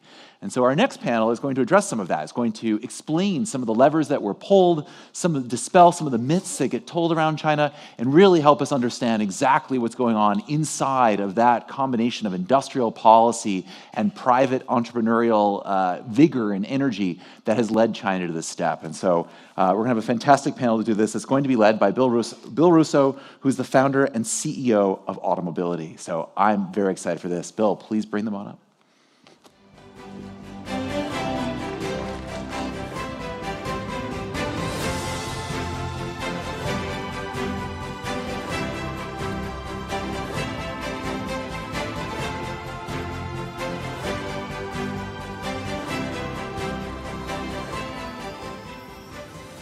Good afternoon, everyone. Yes, I am Bill Russo. I'm the founder and CEO of Automobility. It's great to be here in Riyadh. My firm, we're a strategy and investment advisory firm based in Shanghai. I've lived in China for 21 years. I came to China in 2004, then with Chrysler, a U.S. automaker. I ran their Northeast Asia business, working with several partners in the country.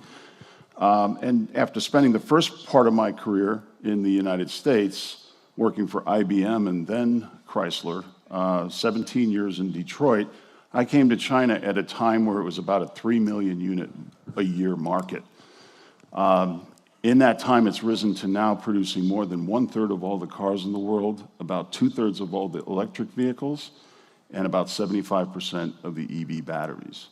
The commercialization of technology at scale, China is truly the accelerator for the commercialization of the 21st century definition of the car.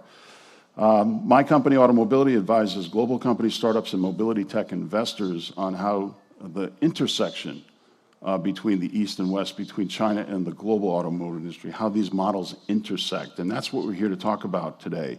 China's built one of the fastest moving mobility flywheels in the world, combining scale, tightly integrated supply chains, and rapid software iteration. That's the part that I think the world doesn't really have a close proximity to, and I want to discuss that as part of our discussion today with our three panelists. Our goal today is to understand how the China model works, where it creates advantages, where the friction points emerge, and where meaningful convergence with global systems, where it's already taking place. Let me briefly introduce the three panelists and their backgrounds. We have Dr. Feilong Liu, CEO of Hyperview, a full-stack intelligent driving business, bridging, again, having worked in General Motors, having worked in the supply chain as well, understanding and how to bridge U.S. and China in innovation categories. That's what Dr. Liu brings. Tian Junjun, the CEO of Geely Middle East, is on the front line of global localization. I think we can use the term glocalization. Global in view, but localized in markets. And he is bringing that from Geely to the Middle East region. and Lola Wetzel, who I've known for many years, managing partner at Global Six Limited, bringing decades of experience, 40 years in China. Wow, you're double where I am. Amazing. And bringing experience from her prior role and having set up McKinsey in China, their business, and been the director of the McKinsey Global Institute, has a really true macro view on China's economic and industrial transformation. I'm going to have 3 topics that I'd like to cover. I want to start with, how did this happen? What enabled China's mobility leap? Let's start with that. And to kind of frame that, as I described, China really, the rise of what we've seen in China is relatively recent, right? It's 3 million units now to more than 31.4 million last year. It will top that this year. More than 1/3 of all the cars made in the world. But what enabled that to happen? Scale, investments, technologies, consumer adoption, right? A whole lifestyle shift toward embracing mobility at the core. I'm going to start with Lola. Based on your work and your observations over many years in China, what macro forces allowed China to scale mobility technology innovations like electric and intelligent mobility so quickly? Well, thanks, Bill. And so I guess I have 21 minutes, so. You don't have all of that. Okay. So, well, I mean, in a sense, so I graduated from the University of Southern California a long time ago. And when I graduated, I sat there and I listened to the names of everybody graduating in the electrical engineering department and all these other departments. And you could count on the fingers of 2 hands the number of non-Chinese names. Mm-hmm. So we knew that the next generation, decades ago, of electrical engineers, of computer scientists, were going to be Chinese. The only question was, where would they work? Would they work in the US or would they work in China? So and obviously, I think they started working in the US, and I think Dr. Liu can speak to this, but now they're really working in China. So I think the first and most important policy was the supportive environment for the development of human capital. So in the words of Jack Ma, we may not have the money, we may not have the IP, but we have brains, and Chinese brains are as good as any other brains. And so we just have to use those brains, and from that came Alibaba. So that's one. The other one, briefly, is infrastructure. As I think China got the balance right between where you should put the public money and where you should put the private money.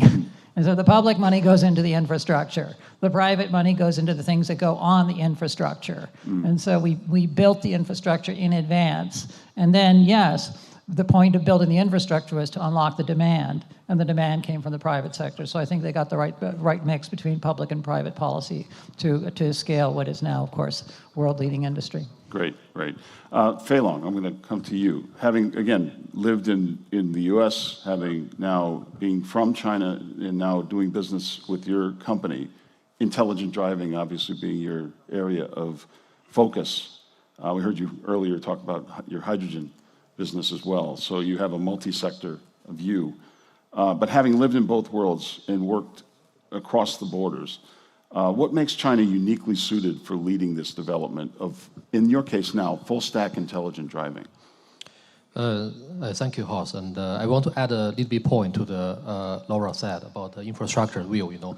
I work in US for more than 10 years and I work for General Motors and developing the autonomous vehicle too. And what I feel different between the US and China's strategy is outside China, most company emphasize on the smart vehicle. But inside China, and there's another pillar, say a connected vehicle. So there's a word called ICV, intelligent connected vehicle, right? And China is, as Laura said, is that China love to invest in infrastructure thing. For example, the 5G network, whatever. Right now, as far as I know, China has some funding support to developing more toward to like V2X, the V2V communication, cloud computing, and I think the value to that is, without infrastructure support, you have to make a car super smart to be able to drive it autonomously, right? Because the car make a decision by himself, right? You have to have a lot of sensor, high computing capacity, and just like a smart driver, right? But with the cloud support, with the infrastructure support, we can somehow downplay a little bit on the car level, right? So that like you have a very good highway and every car can drive, right? Something like that, you know. So and actually sometimes, you know, because the car sensor has a restriction by line of sight, we have to see it on the same line, on the line, so before we can detect anything, right? But V2S can broadcast the vehicle from any angles, and say around the corner and where you have a blind spot, but the V2S can tell you there's a car coming, right? Yeah. And that can increase you know, safety level, you know. So for some sense, you know, we agree that the connected vehicle can add some additional layer of the redundancy or safety to the autonomous driving capability. I think that's where China is putting some efforts there, you know. But of course, you know, that's require a lot of money, and I understand in you know, to build a very good road infrastructure, say V2X, perhaps every 500 meters in the urban area, you need to put some sensor and roadside unit and mobile edge computing, LiDAR sensors. That's all you know, all about the investment, right? And so I think that's still some distance to go, but as Laura said, China is love to invest in the infrastructure, you know, and we will see there, I guess. You brought up a very important thing that I want to make sure people take away. The term in the West is software-defined vehicle. That tends to view the computer as the car standalone. The intelligent connected vehicle is where the car is part of the distributed network of information, right? The car is connected to the infrastructure. Yes. And I think that's where, as you said, lowering the cost of the development in vehicle is because we've put some attention to the compute power that informs the vehicle. It's a local area network of exactly. the transportation system. You know, as by the connected vehicle architecture, that the car and the car can share information, right? Right. You see, and I see, right? We communicate through the cloud, right? So that means we have more information to make my own decision because I know you are coming on the different directions, and also potentially that can remove some very expensive sensor on the individual car because you have a cloud to help you, right? You know, China has a cloud infrastructure like Alibaba or what Tencent did. You know? We'll turn to Tian, CEO of Geely Middle East region. A little bit of background on, for those who know, I think a lot of people do know Geely, but they're one of the only, and it's probably the only truly successful cross-border merger. Geely has built its business as a global company around in an inorganic approach through M&A. Obviously, the most classic example of that was the acquisition of Volvo in 2009. But even before that, London Taxi, Manganese Bronze, this is the company that owns that business. As one of the first Chinese companies to truly become a global player, you have some unique perspectives, I think, to bring to the question of how do Chinese companies and what are different about Chinese companies as they go global. I'm going to ask, how did the learnings that Geely has acquired over time, how do they translate into helping you compete in global markets, in the brands that you represent in the international markets? Okay, so when Chinese OEM go to global market, how to transfer their capability in China to overseas markets. So in my point of view, the key words first is localization. The second, I think, is ecosystem. So the localization, when we go to a certain overseas market, the first step, normally we should do market research and also technical regulation study. So we must understand the consumer and also understand the standards, the homologation standards. And then we will get a conclusion and develop our products and modify our products accordingly.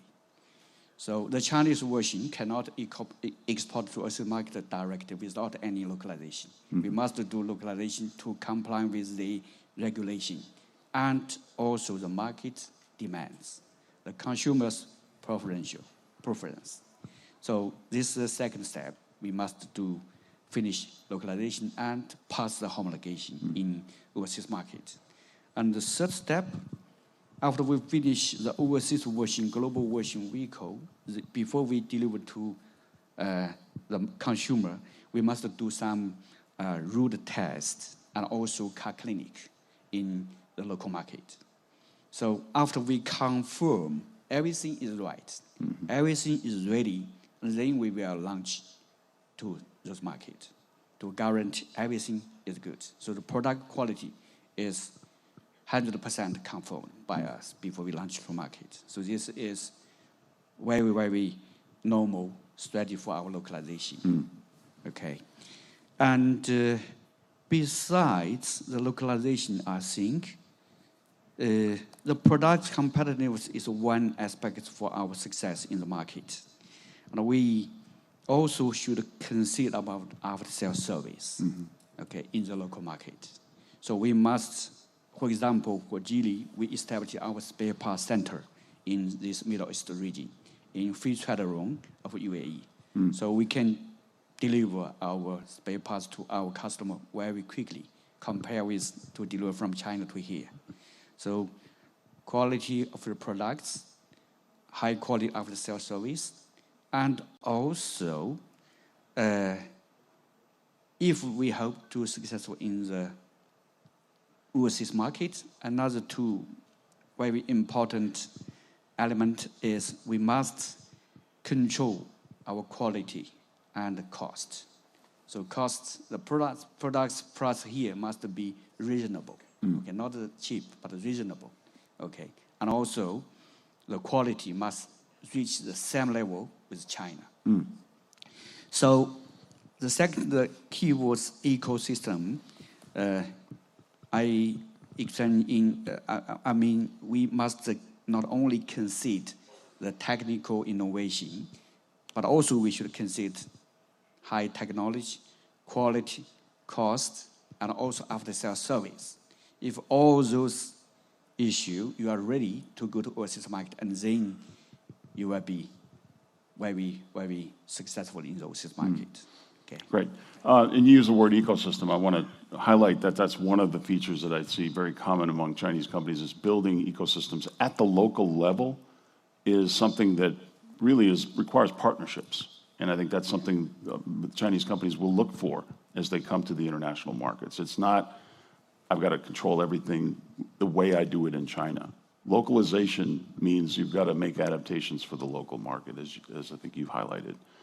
I'm going to turn to I want to turn to the second question, which is what defines the speed to market that we see Chinese companies operating? How do Chinese companies innovate and iterate so quickly? How do you go as quickly as possible into these markets if it's talking about exports? Exports, just so people understand, 5 years ago in 2020, China only exported less than 1 million cars a year. Last year it was 5.9 million.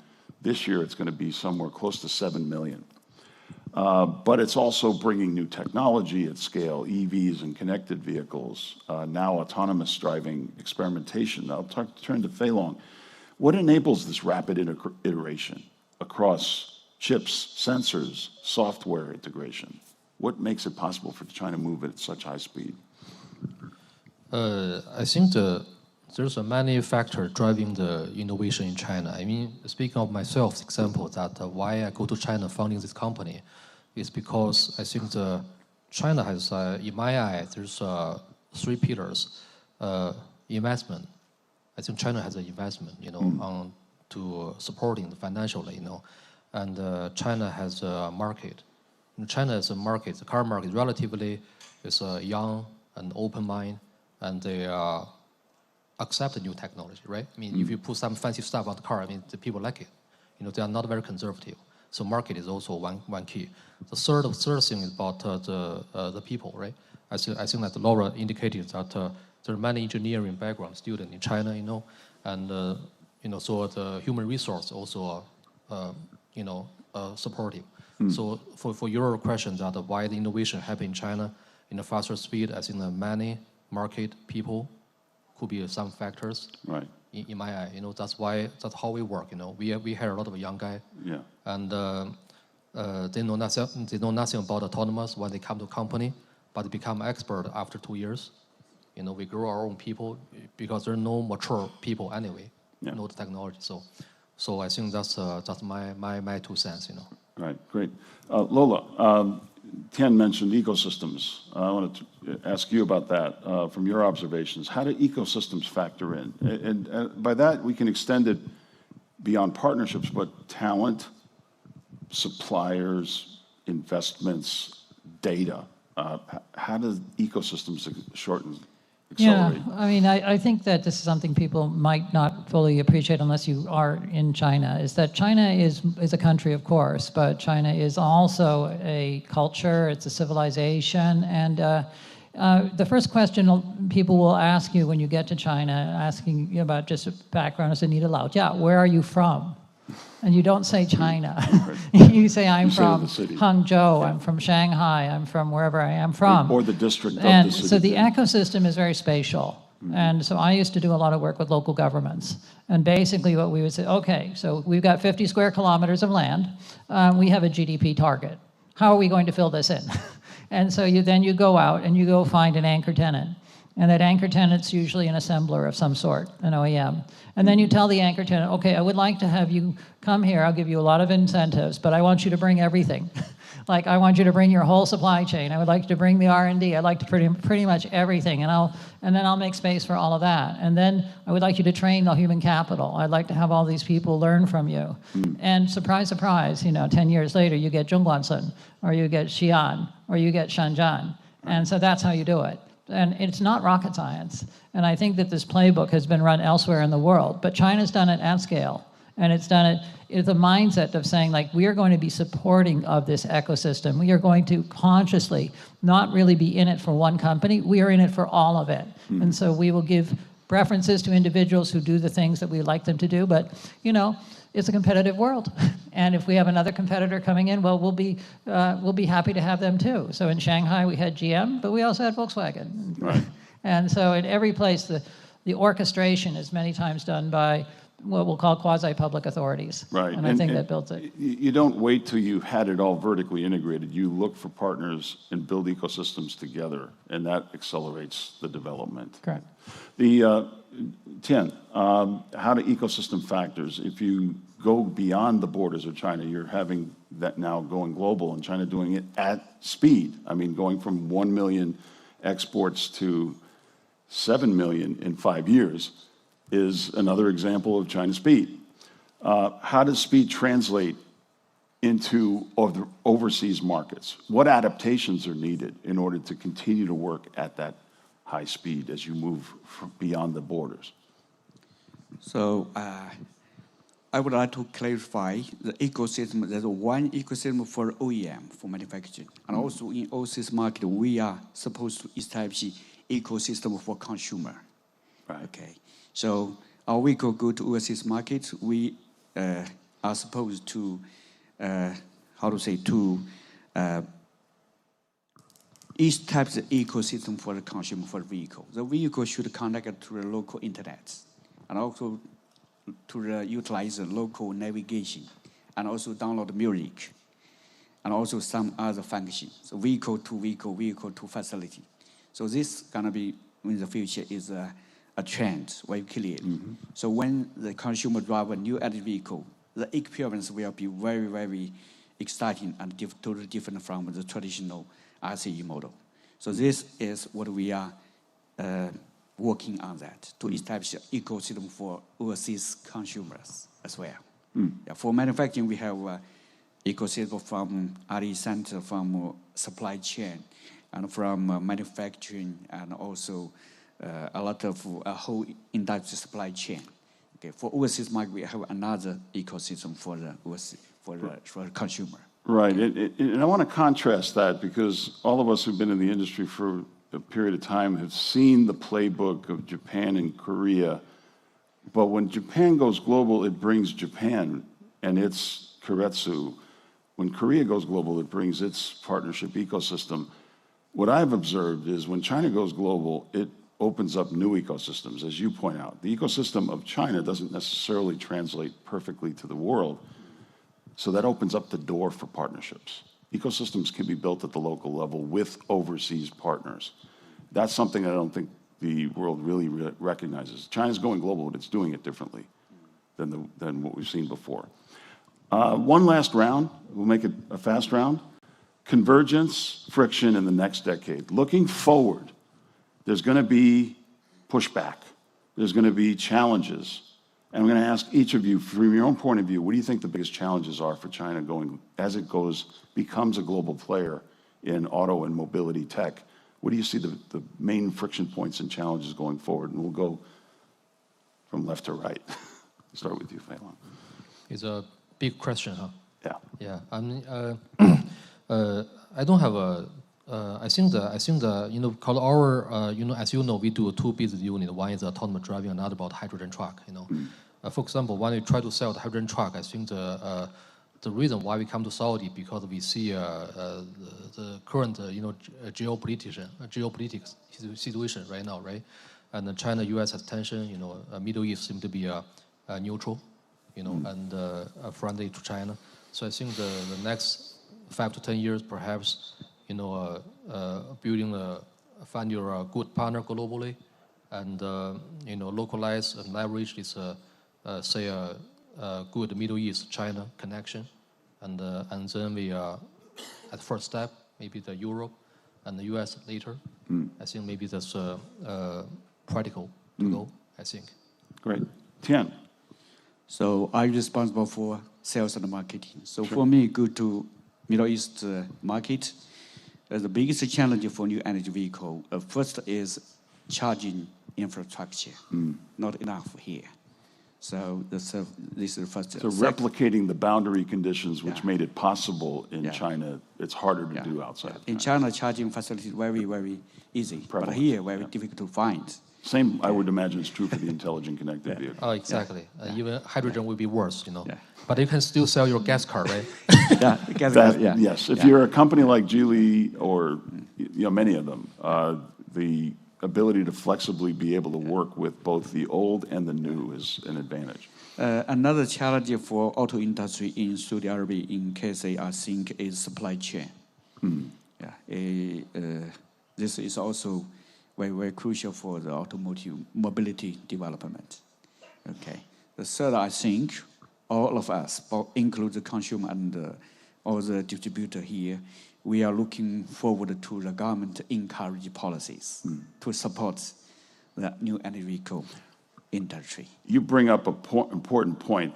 China's always been policy-led. The rest of the world doesn't really have the equivalent of that. Policies are absent, and it often leaves things open for interpretation. And Lola, I've heard you talk about this. Lack of policy is one of the big challenges I think the Chinese companies will face as they go outside. They're used to being told what the rules are. It's hard to really interpret that market by market as you go global.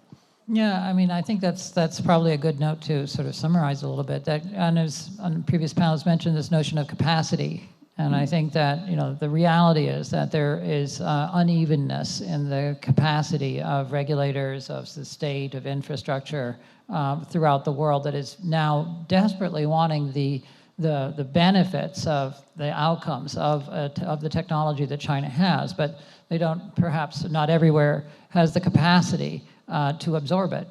And in order to enter that market with that technology, one needs to have the infrastructure, one needs to have the human capital, one needs to have the decision-making authority, the governance.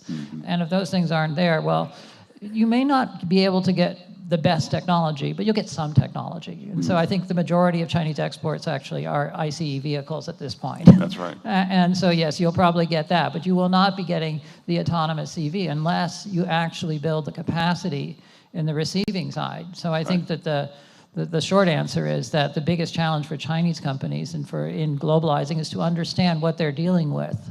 Are they dealing with an environment where they can, in fact, deploy their technology to its maximum, or should they take it more, let's just say, one step at a time? Yeah. Well, I hope you take away from this that there are certain things that are very different, but we can learn from each other, right? There's opportunity for convergence. Collaboration is possible within the story around China's mobility playbook. It's not a closed ecosystem. It's an open ecosystem. It's about integrated, ecosystem-based approach, enabling rapid learning cycles and a willingness to embrace new ways of thinking. That's what I've learned in my 21 years in China. Hopefully, if you do business in and with China, you'll learn a bit about how open how surprisingly open and partnership opportunities are working with some of the leading players, some of whom were represented here. So thank you very much. That's the end of our session. Thank you. Good job.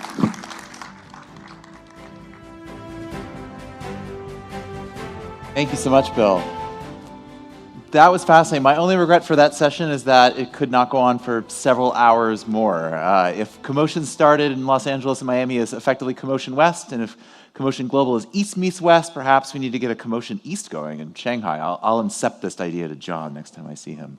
I did really enjoy the insight there that Bill had, that about looking at how China is sort of building off of previous waves of Japan and South Korea. It is interesting. Perhaps what's different this time is that Japan and South Korea rose to their industrial might with the automotive sector at a time where it was still bound by internal combustion engines and embedded systems. And now, of course, China is emerging at a time of this software electro-industrial complex with mobility. And when we return from our break, because we are going to a break right now for the next 30 minutes or so, we'll be back here at 3:40. We return from that break, we're going to look at new forms of emerging electromobility, particularly in taking to the air. So we're going to look in a session that's going to look around the entire ecosystem there around urban air mobility and what it will take to bring that to life. So take a short break, have some refreshments, and we'll see you back here on the global stage at 3:40. Thank you.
audience last year.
I just heard myself on the speakers.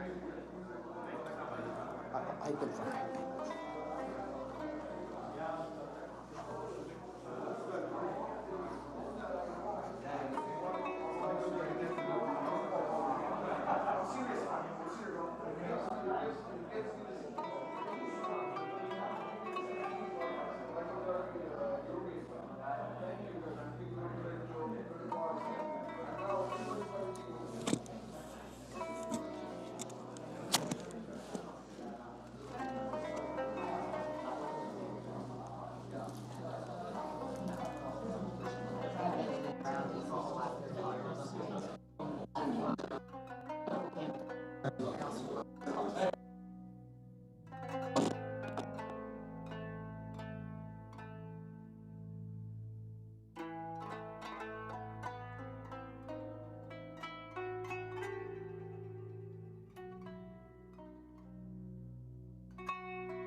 Yeah, please just let that whatever you want me to say.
Please take your seats. Day 2 of CoMotion Global is about to begin.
welcome back. I hope you are refreshed. I hope you are caffeinated if you so choose. Welcome to the home stretch here of CoMotion Global Day 2. I'm Greg Lindsay, and yes, earlier if you were in this room, you saw the signing of an MOU between the General Civil Aviation Authority and Archer Aviation, helping point out the way the kingdom is leading the way when it comes to advanced air mobility. We're going to continue that theme right now with a fantastic panel that's really going to sketch out all of the pieces of the infrastructure system, both on the ground and in the air, to make this a reality. And so it is my delight to welcome up the moderator of this session, Linda Tran, CEO of Lincoln Room Strategies, and her esteemed panelists. Gentlemen, come on up.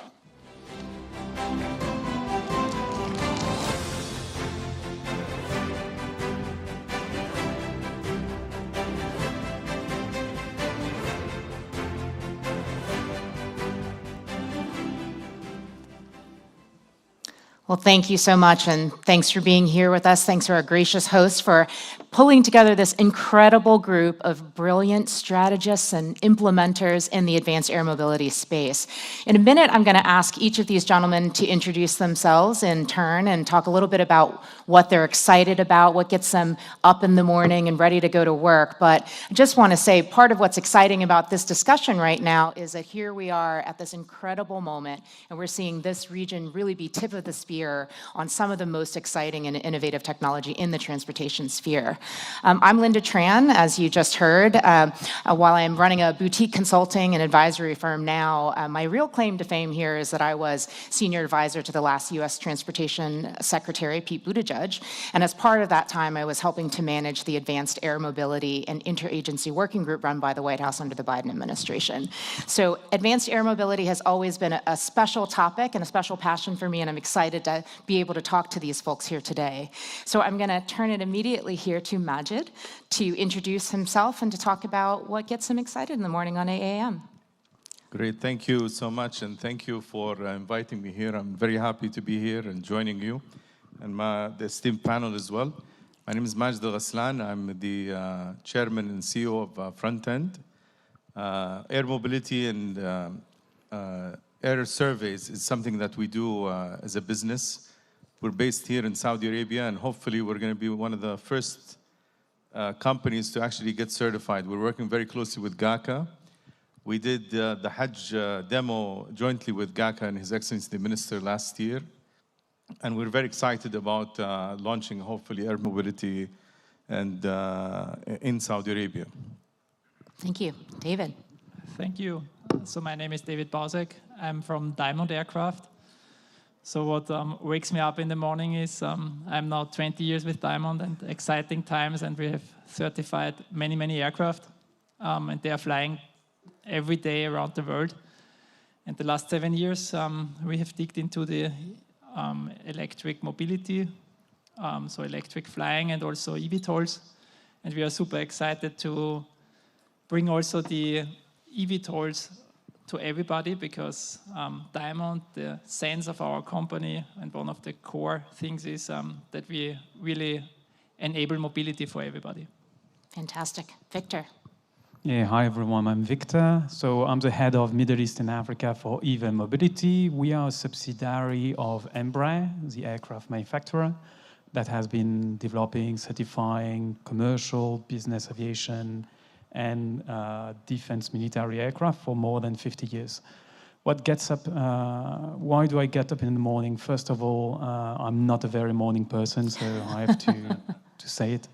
I would say being part of such a crazy project is to make it happen, and how we can have something really happening in the Middle East in the next few years. That's really what gets me in the morning.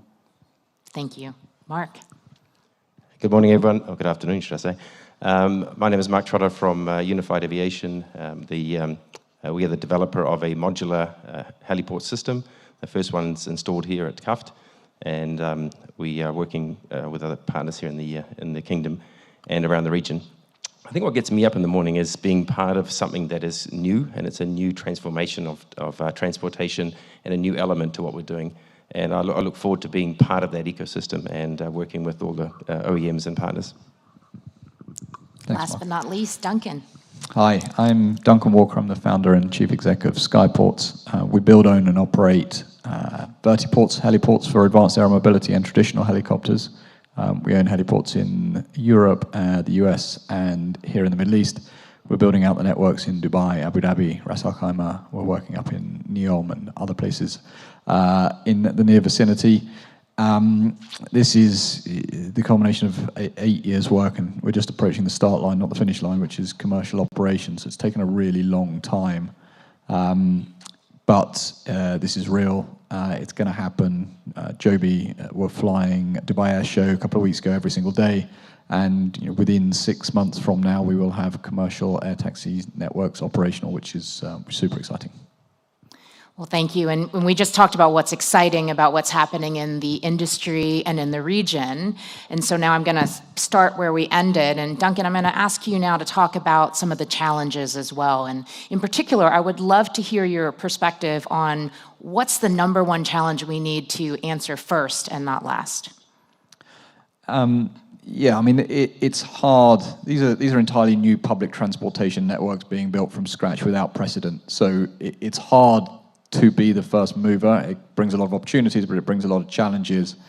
I think the #1 problem we face in many markets around the world, and one of the reasons why the Middle East is very much leading, is stakeholder alignment. And to do anything amongst public transportation, but particularly flying public transportation, there are a ton of stakeholders. You've got the air navigation service providers, security, regulators, the list goes on, electrification, landlords, transportation authorities. It's a very, very long list. What we have found in all of the places around the world we operate is that if you have the political leadership and the singularity of direction, that allows all of the stakeholders to align around a common vision. And you really need that, because when sort of politics gets into play, it's a big inhibitor to the pace of progress. And the reason we see, not only in our sphere in advanced air mobility, but a lot of progress here in the Middle East, is you get that direction that everyone can get behind and make things happen very quickly. Well, that's the dream, to have all of the political leadership behind you for sure. But as you were talking about here, Duncan, there's a long list, and I know there are different approaches to the holistic challenge that faces us in the AAM sector. And maybe, Victor, you'd want to talk a little bit about it from the perspective of Eve. From our perspective, it's not rocket science. You need an aircraft first that is certified, that has a type certificate, and that someone can buy. So you need someone who's going to buy the asset. You need someone who's going to operate the asset. It can be an airline, can be a helicopter operator, someone with an air operator certificate. And then you need different infrastructures around it. It always starts with having a certified aircraft. If you don't have a certified aircraft, you don't have the need for the rest at the end. So at Eve, we fully focused on having a commercially certified aircraft. We're not interested in having test flights with pre-certified aircraft. It's actually a narrative, if you think about it, that did not exist before eVTOL aircraft or air taxis. It's something that before I joined the eVTOL industry, when I was in commercial aviation, I never heard of, despite having new type of aircraft being type certified and starting operations. So to summarize, we need to certify an aircraft, and we need to put a simple ecosystem around it, including the infrastructures. You don't need to create complex infrastructures. You need the bare minimum to start operating those assets. And you need to find who's going to buy an asset. Because until someone is buying the aircraft, basically, you don't have the need of an asset, like infrastructures. And if no one is buying an aircraft, you end up with infrastructures that are costly, that would have been paid by maybe the government, maybe private sector, that would be underutilized, and that will go nowhere. So we have to go step by step. Flying is important, but the key is having something that you and I can take, and that will bring value, and that makes money for the people that will buy the asset, and that will utilize it. Do you agree with that, David, from the Volocopter Diamond perspective? Well, I think first of all, the diversity of the market has to be focused. So there is a big playground at the moment in the eVTOL market. What we see, because we always compare to the general aviation market. There is small aircraft, there is larger aircraft, there is turboprop aircraft, there's jet aircraft. It's still all general aviation. And the same behavior we see also will be in the eVTOL market. So there will be very, very small ones, which doesn't need even a heliport, just for private transportation, small business. WeFly is one of those ones, and then we go a little bit larger into EHang, Volocopter, zero-G, two-seated, where infrastructure plays a role, and then we go in professional operation. So there we place our product Volocity, where we see starting from first movers, which have established operation, where we can do at the point of TC, we can directly fly. We have no restrictions. We don't have to wait for any policy or something. We have the pilot on site. You can fly the same way as a helicopter. You can fly the same way as a general aviation aircraft. There is no restriction. So the infrastructure is there. However, the infrastructure can be improved because it's different requirements. We need more landing sites. We can enable intra-city transportation.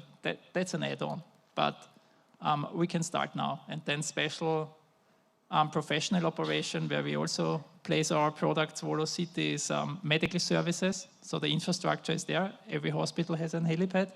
So we can start operation now.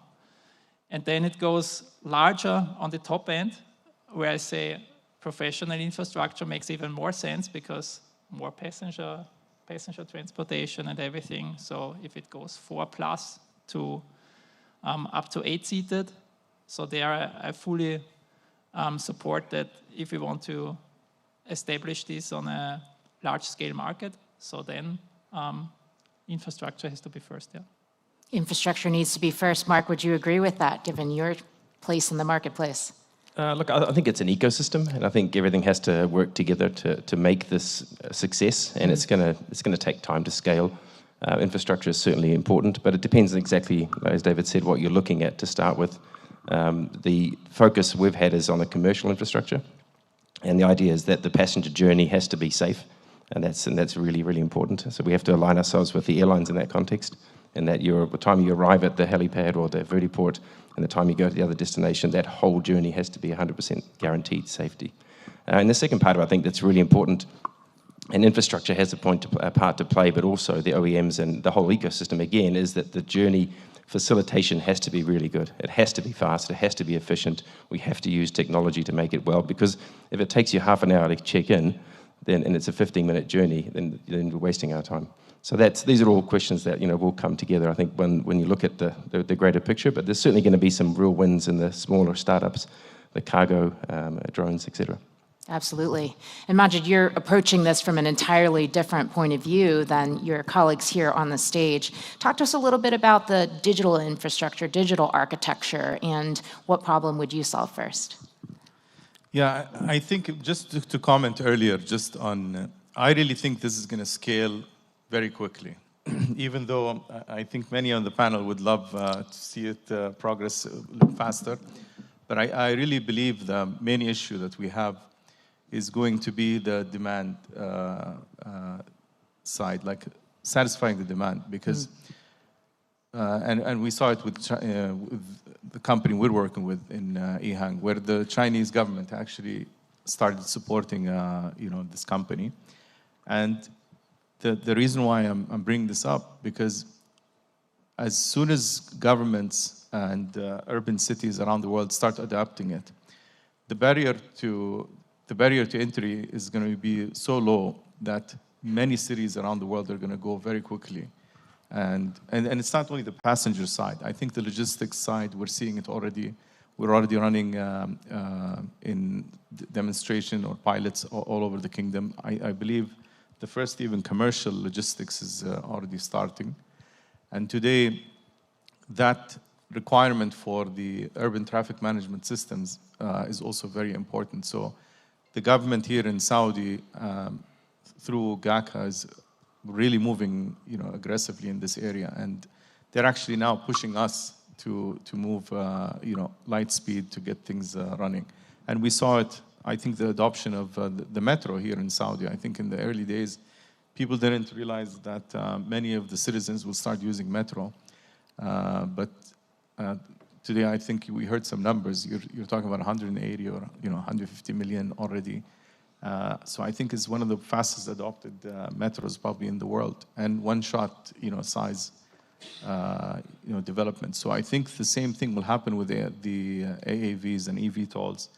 Infrastructure is very important, but I really believe this adoption is going to happen so fast. So we're hearing a consistent theme here about having government on your side, helping to supercharge the innovation and implementation here. Let's zoom out a little bit and talk more about the infrastructure writ large. And in particular, would love to hear, starting with you, Duncan, your take on which piece is most underestimated as we think about getting the system up and running, whether it's the vertiports or it's the energy or the air traffic control side of things? Yeah, I mean, it's sort of all of the above. I think airspace is often underestimated. You have these ideal situations of wanting to chuck a vertiport, frankly, in the densest part of the city because that's where the congestion is, but it's also where the airspace is most complicated, either because there's existing traffic or because there's lots of high-rise buildings, and helicopters and high-rise buildings don't mix very well. The wind vortices coming off high-rise buildings makes it really funky to fly helicopters around them. Mark will know much more about that than I do. But airspace is definitely one of them. The second is the sheer availability of land. When you're going to land an eVTOL or a helicopter, you need space. You need space around the area, your approach and departure, and you need space on the helideck itself. And that is at a premium. And of course, to solve the problems we're trying to solve, which is urban transportation and congestion, you have to be in the most congested places. The most congested places are the places with the most high-rise buildings. They're the most difficult places to put heliports. So it's kind of this challenging circularity of, to solve the problem, you've got to do the hardest thing first. And we've spent a long time in a lot of cities, and it goes all the way back to my governmental leaning. You've got to have that commitment to really fight through some very challenging problems about where to locate these things. And having a big plan for it, as we heard earlier from Captain Suleiman about what's happening here in this area. Mark, does that jive with you? Does that sound similar to your experience? Yeah, absolutely. I mean, it's. I think the planning, coming back to scaling, like if you want to scale, you have to plan, and it takes time to roll out vertiports.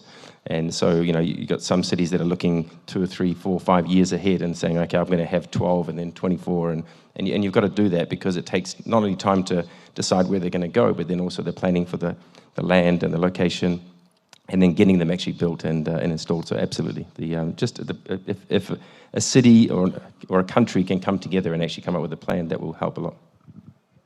How about you, other gentlemen? Any other thoughts on this area here? Go ahead, Victor. I think it's key to reconcile master planning, that is a real estate focus, and initial operations, that is going to be the worry of an operator that needs to make money, be it a governmental entity or airline owned by the government or a private entity or private operator. There is only such time that they can run at a loss. It's just business. So you need to make money. So you need to reconcile the master planning of knowing where you're going to plan to put all the vertiports in a massive project, and also where you're going to start and when you're going to have existing demand. That's key to do both at the same time, but I think they should be run in parallel. Otherwise, you might have massive plans, but you might never take off. And if you take off, you might take off, but just for a year. So it needs to be carefully planned, also the bottom-up, which is where are we going to start flying? And maybe under some specific regulations, but I can ask GACA to issue some corridors, maybe, until they have the full regulations. We have to also start somewhere before having the full global picture. Otherwise, it doesn't pick up, and the private sector or governmental entities will not go beyond some test flights or just some master planning. Majid, you're nodding your head, and you're having a very particular experience here that's different than other places around the world. Yeah, because I think people don't realize in Saudi, 14% of our land area is actually royal reserves. And we literally walk, the talk about sustainability. So this is for protecting our environment, the biodiversity, and the sustainability aspect. So we're always getting requests from these royal reserves around utilizing air mobility as a means of transportation, because today there are people literally driving around on unpaved roads, and more usage of drones. And we supply these drones as well, but now the passenger drones is becoming interesting. So with this, along with the islands that we have in the Red Sea, 20 plus islands that are being developed, the locations, I'm sure you're familiar with Al-Ula and Soda, the mountainous areas.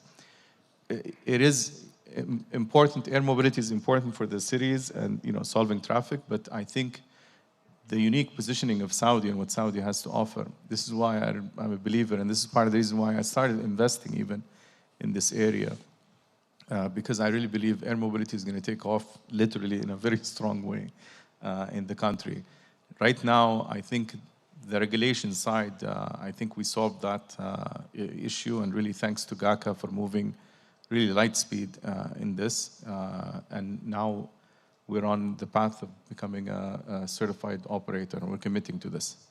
And putting the feet to the fire of the rest of the world, civil aviation organizations, in my own opinion. So all of this is really fascinating to the practitioners and the policy wonks. You want to dig into how do you put this thing together and then execute on it. But I think at the end of the day, we would all agree that the number one question is, how are you going to get consumers? How are you going to get ordinary people and travelers to have the faith in the system, the policies, and trust in the safety of all of it? So what do you all think? We'll just go down the line here, maybe starting on this end with Majid. How do you get people okay with having everything flying over their heads? I was thinking a lot about this, but in Saudi we moved. I have living relatives of mine, including my own father, that tells me when he was young, he went to the first pilgrimage on camels. So in a generation, we moved very quickly from being Bedouins riding on camel to now having cars and roads and all of this. So I think we can do the same thing even faster with these air corridors. Amazing. So I definitely think that safety is making the difference there. It's safety and social acceptance. And when it comes to social acceptance, I think at the moment, if you look at the market, it's more than 200 different concepts outside there. But the time we'll see and the operation will show which concept of those are possible to operate profitable, which are safe, and which also get the social acceptance. And for that, basically, when we come back to what we do, so design of aircraft, it has to be very careful, selected. What are my priorities? What is the initial customer? What is he looking for? And safety, when it comes to flying, is always number one. Absolutely. And this will stay. So that means a concept which solves the safety issue, because everybody is driving car and everybody know there is a difference between a Mercedes and some other cars. So, and if you're in the air, there is not much room for failures. So therefore, the concept really should support all the failures with this new technology which can occur. So that means engine failure, software failure, common failures, and you still should have a vehicle which will continue the mission. So, and this kept in mind, I think this will create one of the aspects of social acceptance. I think the noise, what you mentioned, it's also not a big factor anymore, because depending on the design of the vehicle, the downwash and also the noise can be really reduced to a minimum. It's like the noise you're mowing the lawn. It's very similar. And these two aspects, of course, towards the operational and willingness to pay off the people. So if it's a business case, then I think it's really scalable. I have a feeling Victor is going to agree with you on safety, but what else would you add there? Yeah, safety, definitely. That's Yes. why you need a type-certified aircraft, and that's why certification of commercial aircraft is that complicated and that expensive. We usually say it's minimum $1 billion, to certify an aircraft. It's actually usually much more, at least a commercial aircraft. The one that I believe is key to convince, my mom, my parents, it's all my about brothers convincing Victor's mom. It's tough, convincing my mom, it's tough. First, she's talking all the time, so it's tough to convince someone who's talking. No, it's what value do you bring to them? At the end, when we land anywhere in the world, and it's like, should I take an Uber? Should I take the train? Should I take a helicopter ride, if it does exist? It's a bit of a selfish choice. And basically is what's best for me. And what's best for me is different from what's best for someone else. That's why it comes back to the business case. I believe that in eVTOL, initially, the main business case, you have two of them, is maybe because it's fancy. Some people in the early years, in the first 2 years, will take it just because it's fancy. But the main one is really about time saving. And that's why infrastructures, regulators, air traffic control need to be fully aligned, because if you don't get that time saving, then the value you get out of it is zero. So basically, you need to really focus on bringing value to the people who are going to take it. Safety, it's number one, but if it's certified, I don't think it's, especially in the Middle East, I think public acceptance is something that is very true for Europe, is partially true for the US, even if they might have a different view sometimes on that. But I believe the US is more forward-looking on new technology. But in the Middle East, I've been coming here for the past 5 years. I think they are very forward-looking on that, so it's not that much about public acceptance. I would say it's much more about what value can you deliver to them. Forward-looking, and also at a scale that, unfortunately, from a US perspective, the US hasn't quite forayed into just yet. Mark, what's your take on this?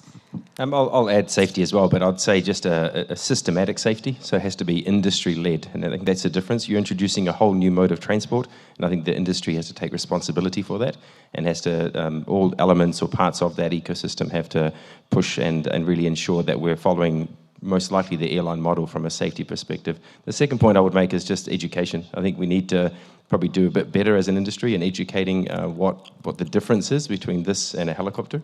And that's a big part of it as well. And I know I've flown lots of passengers in helicopters, and people, most 99% love it. There's only a few that don't, and this is the same experience. So you're going vertical aviation, and it's going to be a great experience, but we need to educate what the difference is and how much safer it is. And also quieter in many cases. Duncan.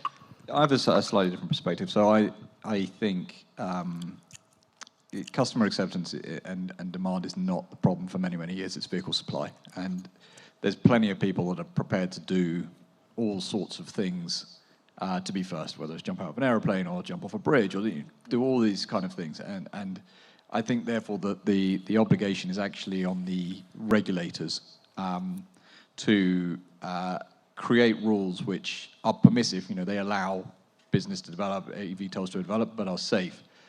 And to sort of give an example of that, we own the heliport downtown Manhattan. We fly about 150,000 people a year on tourist flights.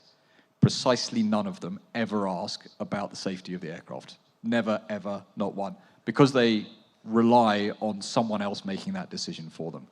And so it's the obligation on the regulators, and this is a big burden, to certify these vehicles in a way that is safe, that gives the public the confidence to be able to go and get on one without ever worrying about safety.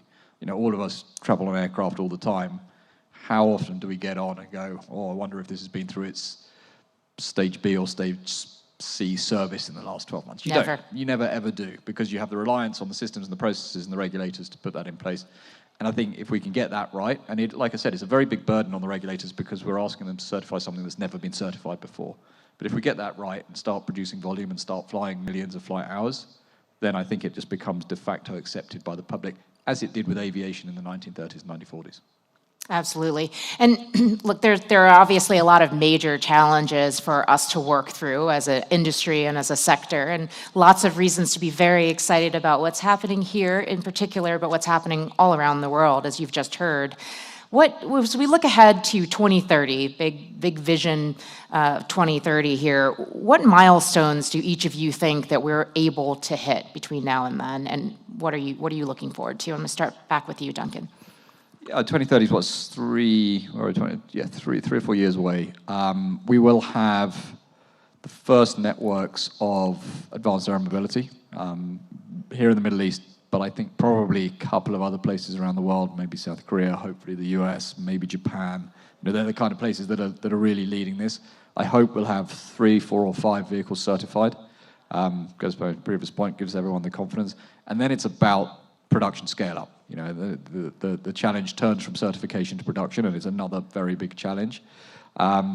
I hope that we will have multiple proof points around the world of the benefit that this can bring, and therefore substantial demands from governments, transportation authorities, and the public to implement this in multiple cities.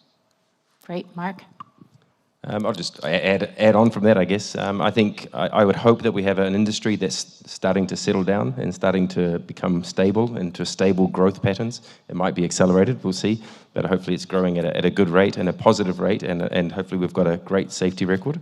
And I would also see some real movement on automation, probably not necessarily in the passenger side, but definitely in the cargo operations. Definitely another leap in terms of consumer acceptance. What do you think, Victor? I would say having 1 or 2 certified aircraft from key OEMs, that's number one, and then having some initial commercial operations where companies can make money out of it. David?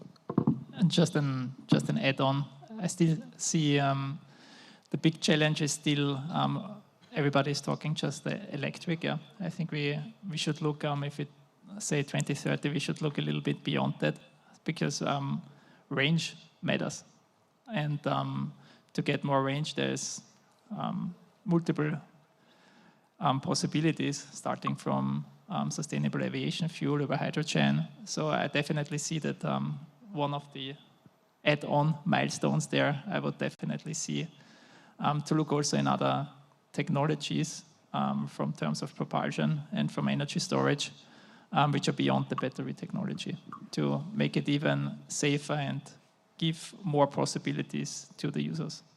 We'll close out with your milestone, Majid. I'll talk about Saudi a little bit, but 2030, I can, and this is recorded, so you can check it by then. We're going to come back and make sure. You will be flying to CAFT in a eVTOL here, and there's going to be a network. Things are running, and we're going to be part of shaping that. And I'd love to end on that note. Please join me in thanking our panelists for their time today.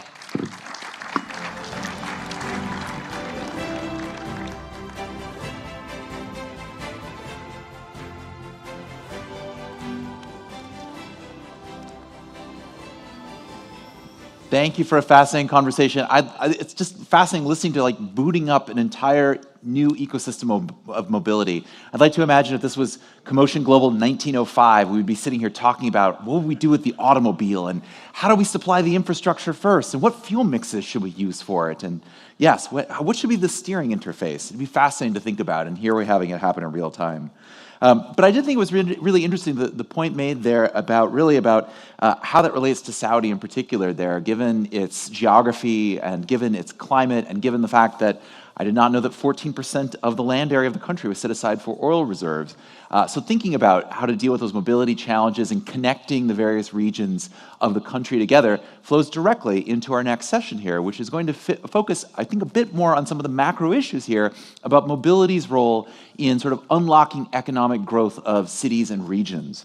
And so we're going to have a great session here that's going to really sort of talk about how the combination of policy and governance and being innovative on those fronts, combined with integrated mobility systems, and then combined again with the creative financing, all various themes we've already talked about here at CoMotion Global, but bringing them together to really talk about how do you expand connectivity, unlock opportunities for individuals, and accelerate economic growth. And I can't think of a better person to lead that discussion than Karina Ricks, who held roles at the federal and city level in the United States before her current role as partner at CityFi. So please, Karina, the stage is yours.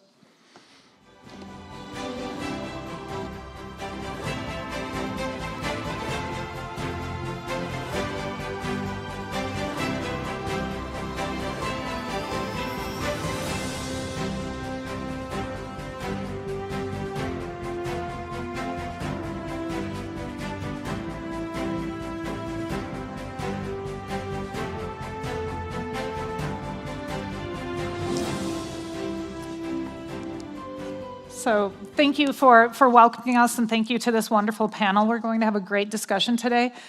This is really about economic development. So we all know that transportation mobility is fundamental to economic mobility, regardless of the country, regardless of the context that you're in. But that said, around the world, communities are grappling with funding constraints, fragmented networks, persistent equity gaps, but at the same time, we're really seeing opportunity from emerging mobility solutions, digital tools, and innovative financing models. And we're going to talk about all those things today. Our speakers will help us explore how forward-leading regulations, integrated mobility systems, and new partnerships can help cities expand access to opportunity, strengthen regional connectivity, and accelerate sustainable growth. We'll discuss what it takes to align incentives across various institutions, levels of government, how we harness technology to improve performance, and build transportation systems that are resilient, inclusive, and future-ready. So I'm excited to dive into this conversation and really hear the insights from our panel. And as I mentioned, we have an excellent panel today, beginning with Her Excellency Maja Vukovic, the Minister of Transport for Montenegro. She's been the Minister of Transport and previously served 2 terms as a member of the Montenegrin Parliament, and previously was the Vice President of the Parliamentary Assembly of the Council of Europe. Leanne Buchanan is the President and CEO of the Miami-Dade Innovation Authority. This is a unique entity that really bridges the gap between private investors and the public sector to pilot, procure, and scale technology and innovation solutions that address the pressing needs of cities in southern Florida. Michael Granoff is the Managing Director of Maniv Mobility. This is a venture capital fund that's based in Tel Aviv and New York. It invests globally in startup companies at the intersection of transportation and technology, and he impressed me because he's run over 25 marathons, which I've not. And finally, we have Mario Centris, who told me that he's Greek, and that's all that you need to know. I'll tell you more, which is that he's also the aviation practice lead for Europe and the Middle East for the Parsons Corporation. He's currently working on King Solomon Airport here in Riyadh and has been in the region for more than 15 years. So by way of introduction, I'd like each of you to just sort of open up, talking about your theory of change. How can investments in transportation infrastructure or services technology really help to enhance the economic growth, reduce disparities, and attract additional investments in your countries or regions? Starting with you, Your Excellency. Thank you very much. At the very beginning, I want to thank you for the invitation to the CoMotion Global Transport Forum. It is really a pleasure for me to be here in Riyadh and to hear all the inspiring discussions about the development of the transport sector. When it comes to Montenegro, as a Minister of Transport, I want to point out that right now we are going through some changes when it comes to infrastructure. We have a lot of projects going on, a lot of projects that we plan to do in the years to come, because in the previous decades we didn't do so, so now we need to better connect our country, and I think that we are on the right path. Where connectivity is fundamental, not only physical infrastructure, but also digital, logistical, and institutional. When cities and regions are better connected with each other and with external markets, new opportunities open up for economy, tourism, employment, and inclusion. Montenegro has a very complex geographic, landscape, so it's very hard to work there, especially if the projects are connected to the north of the country. So for us, every section of the road, every sector of the railway sector, it's very important to connect country better, to connect cities, to connect regions. So that is why we are doing all of the projects right now in order to better connect country for the development of the economy, because we depend on tourism very much. Thank you. And Leanne, how about for you? I love that you said theory of change, and one of the things that I love to reframe is theory of disruption, because disruption is not always a bad thing. I think we're living in a moment of disruption, and that's where innovation, I think, is the appropriate antidote. So at MDIA, our theory of disruption is that cities don't have an innovation problem. What they have is an integration problem.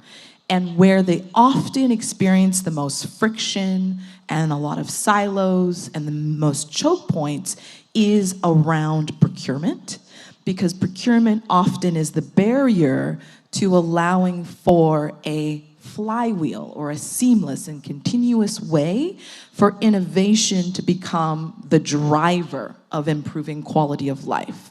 And so when you think about what that means more broadly, is that there is an opportunity cost associated with scaling civic tech. When you look at the total addressable market, I think cities spend about $6 trillion around the world globally in terms of procurement spend, which represents roughly 6% of global GDP.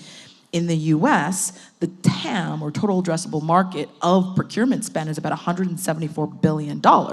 Yet, less than 1% of civic tech startups scale. They've got solutions to the very problems that cities have, but we're often missing the vehicle and the right approach within government, that integration layer for those technologies like AI, data analytics, automation, to land, not just to land for an ad hoc pilot, but to be scaled within the system. And so what we do at MDIA is we think about, what does integration look like at the city level? In the private sector, vertical integration is owning every single adjacent aspect of the supply chain. And so we are focused on helping cities like Miami-Dade and soon to be more cities in the US build what we call the civic integration layer. That's that institutional scaffolding as a government adjacent organization that is the shared rules, data, contracting templates that allow for technology to move in quicker and be deployed faster. It is thinking about non-RFP based ways to find technologies that solve the discrete problems our departments have. Instead of waiting 18 months, a year to find a solution, get it in and out in less than 6 months. And then kind of not sacrificing the quest for efficiency, not sacrificing effectiveness in the quest for efficiency, because we are experiencing budget constraints. And what that looks like is configuring the innovation value chain in government to have an outcomes-based approach versus just output. And that's what I think I'll frame my comments today around, that kind of thinking. Yeah, we see that a lot in our work, of where government talks a lot about innovation, talks a lot about scaling innovation, but is not tooled to actually receive and allow to scale innovation that improves the outcomes for the residents. But Michael, tell me what your thoughts are about how is mobility an actual economic development strategy, and what are you doing to invest in it? So I guess maybe I'm the only panelist not specifically associated with a particular region, but I lived most of my life in New York, and for the last 12 years in the Tel Aviv area. And one of the things that sticks out to me in terms of cities and policy is that it really, I think, comes down to leadership. For example, when Michael Bloomberg was mayor of New York City, he announced a plan to close Times Square to cars. And people had a heart attack. And they said, that's going to increase congestion by this amount, and it's going to make the city impossible to navigate. And I think they did a poll, and about 80% of New Yorkers opposed.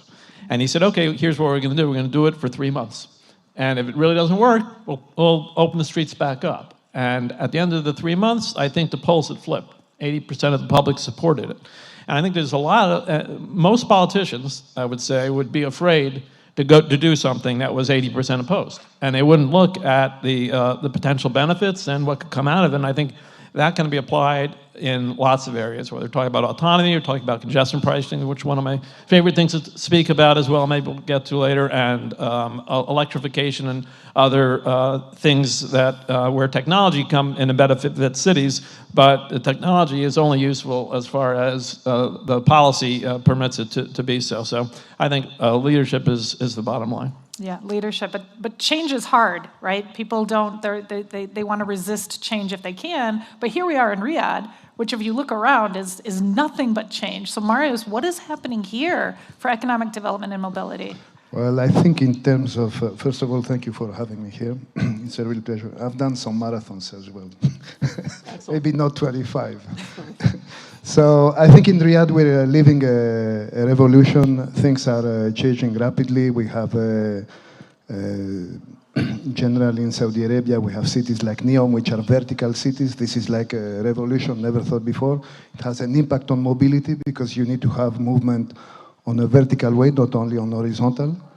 And this will change, the technology will follow. You have eVTOL technology that will follow. This is helped by the technology advancement in electricity, in the battery weight, and I think the regulators are supporting that, especially in Riyadh.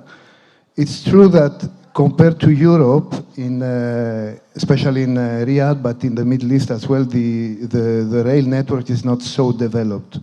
And I think that helps the urban air mobility in Riyadh compared to European cities. So what happened, I mean, people tend to forget that, but post-COVID, people start working from home, and they start moving outside the city, and they develop the micro-mobility, where you had to go from your home to the school or to your gym. And you use the rail to commute from your work to your house, and the other way, and vice versa. But in Riyadh or in the Middle East, because you don't have the rail network, the urban air mobility for me is the only solution that is available to allow that. So if you combine this with a vertical movement, it's a no-brainer that we're living a revolution, especially in countries like in the Middle East. Mm-hmm. So, there's a saying, change is the only constant. So we're constantly improving on cities, we're constantly introducing new means of mobility, and yet, for most of Europe, for most of the world, we have legacy infrastructure. We have infrastructure that we invested in, that's there, that we need to integrate. We have built forms, city forms, urban forms, that were not made for the kind of mobility that we have today. And so if we're really going to see economic development, holistic, inclusive economic development, we can't just bring out the new without integrating it with the old. So what are some of the strategies that you're thinking about? Maybe we can start again with you, Your Excellency. I just thought about this idea to ban the traffic from some parts of the cities in Montenegro. It would be a very bold move. Speaking about the bold moves, Montenegro is one of the first, I think maybe the only country in the Western Balkans that signed the Global Memorandum of Understanding on zero-emission medium and heavy-duty vehicles with the aim to reduce emission in line with the goals set in European Green Deal. It was a bold step taken from the Ministry of Transport, but, difficulty is to change the mindset of the people, especially when it comes to the Western Balkans region. But we are taking one step at a time. Sustainable and green mobility solutions, including intelligent transport systems and the future development of urban air mobility, can transform city connectivity and improve citizens' quality of life in several key ways. First is reducing congestion and travel times. ITS optimize traffic flows in real time and improve coordination between institutions, operators, and citizens, making the movement of people and goods faster and more efficient. Second is very important for Montenegro, which is improving safety and reliability. Safety is a big problem when it comes to Montenegro. We don't have very good statistics when it comes to the safety of the roads. It's not just about the infrastructure, it's also about the drivers. So right now we are working on the new law about the roads, so the fines will be a little bigger, and that is something that we need to do also with these intelligent transport systems, but also with improved coordination between institutions and operators and citizens, of course, because we do have a problem with safety on the roads. The third is lowering emissions and improving air quality. I just spoke about it. We did sign the memorandum, but it's very hard to change the mindset of the people in Montenegro. But what we are doing is that we are making some new laws and banning some old vehicles. People are complaining, but they are doing it in accordance to the laws. They understand that we need to improve something, because also we are in the negotiations with the European Union. We are expected to be the next member of the European Union until 2028. So those are some steps that we need to do. Our infrastructure is really very old. Right now we are building a new one. It is a slow process because you cannot do it in a month, 2, or even in a year.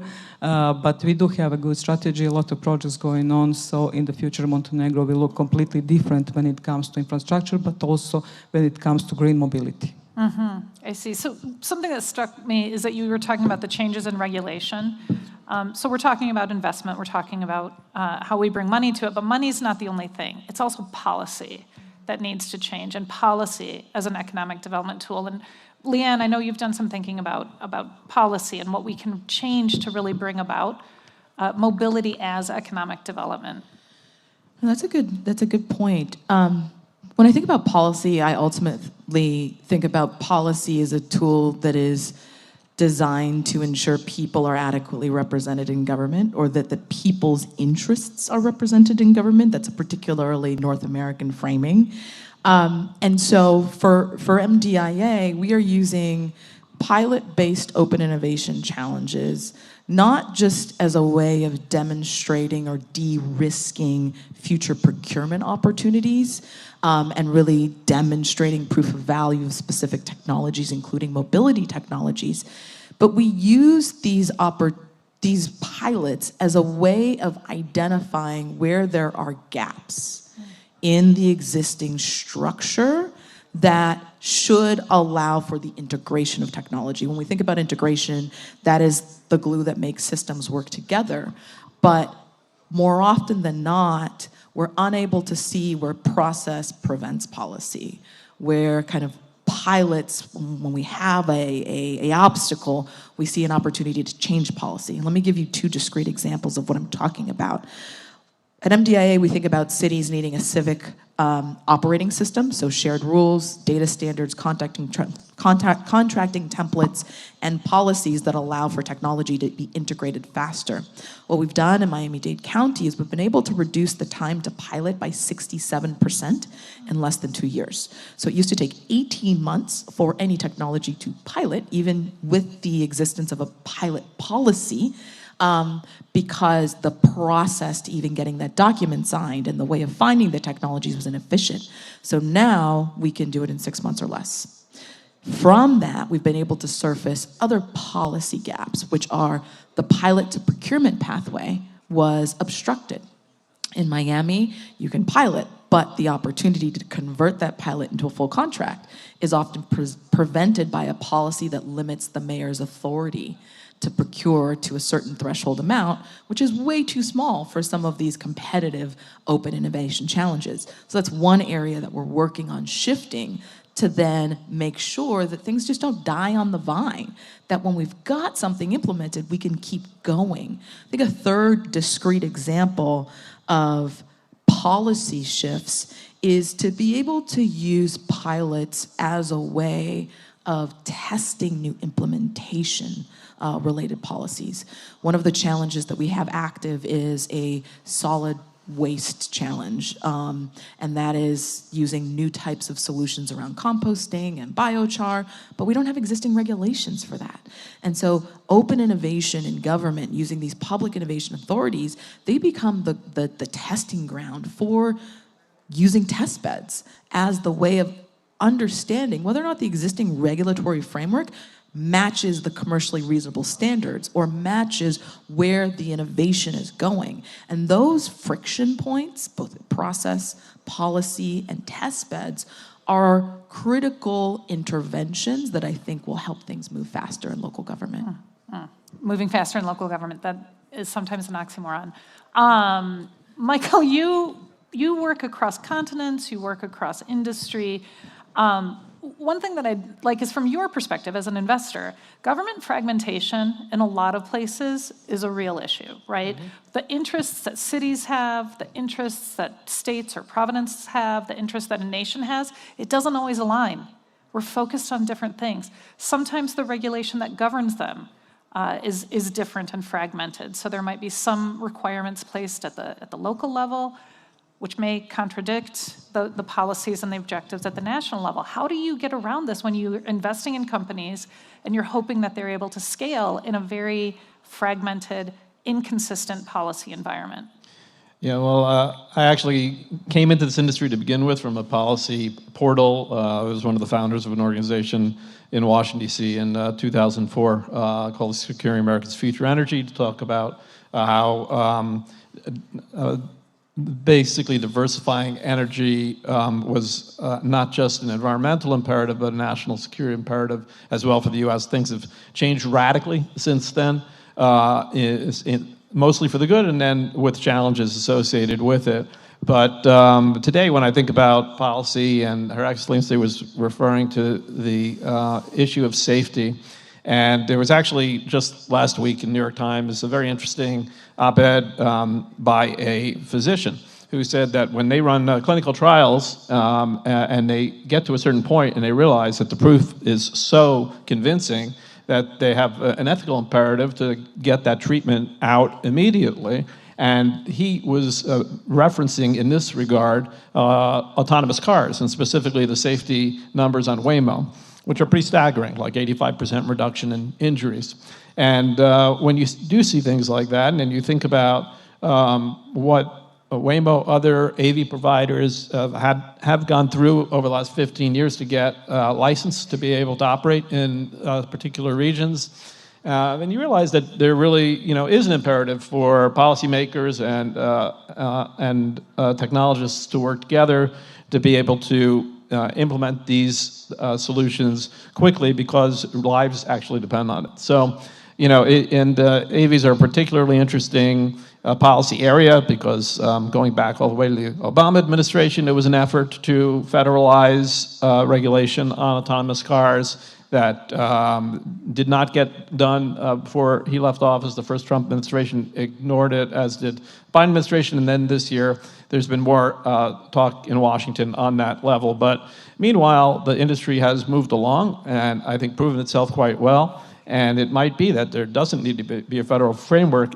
if local policy leaders can learn from each other and learn from the experience in other cities and get these things deployed quickly. So having consistent policy. And Marius, maybe if you can speak to this a little bit, it's not just policy fragmentation, it's also we are in a digital age, and yet we have digital fragmentation. We have places where these systems are not integrating with one another. They're not literally speaking the same digital language. And I can't think of a place where this is more important than in the aviation industry. And if you can speak a little bit of what is the importance of having digital interoperability, digital standardization, so that we can really, again, leverage the many different innovations that are coming out? So, traditionally, the airports are heavily relying on technology. They don't look like it because people think that they're very expensive in terms of infrastructure costs, like civil and MEP and so on.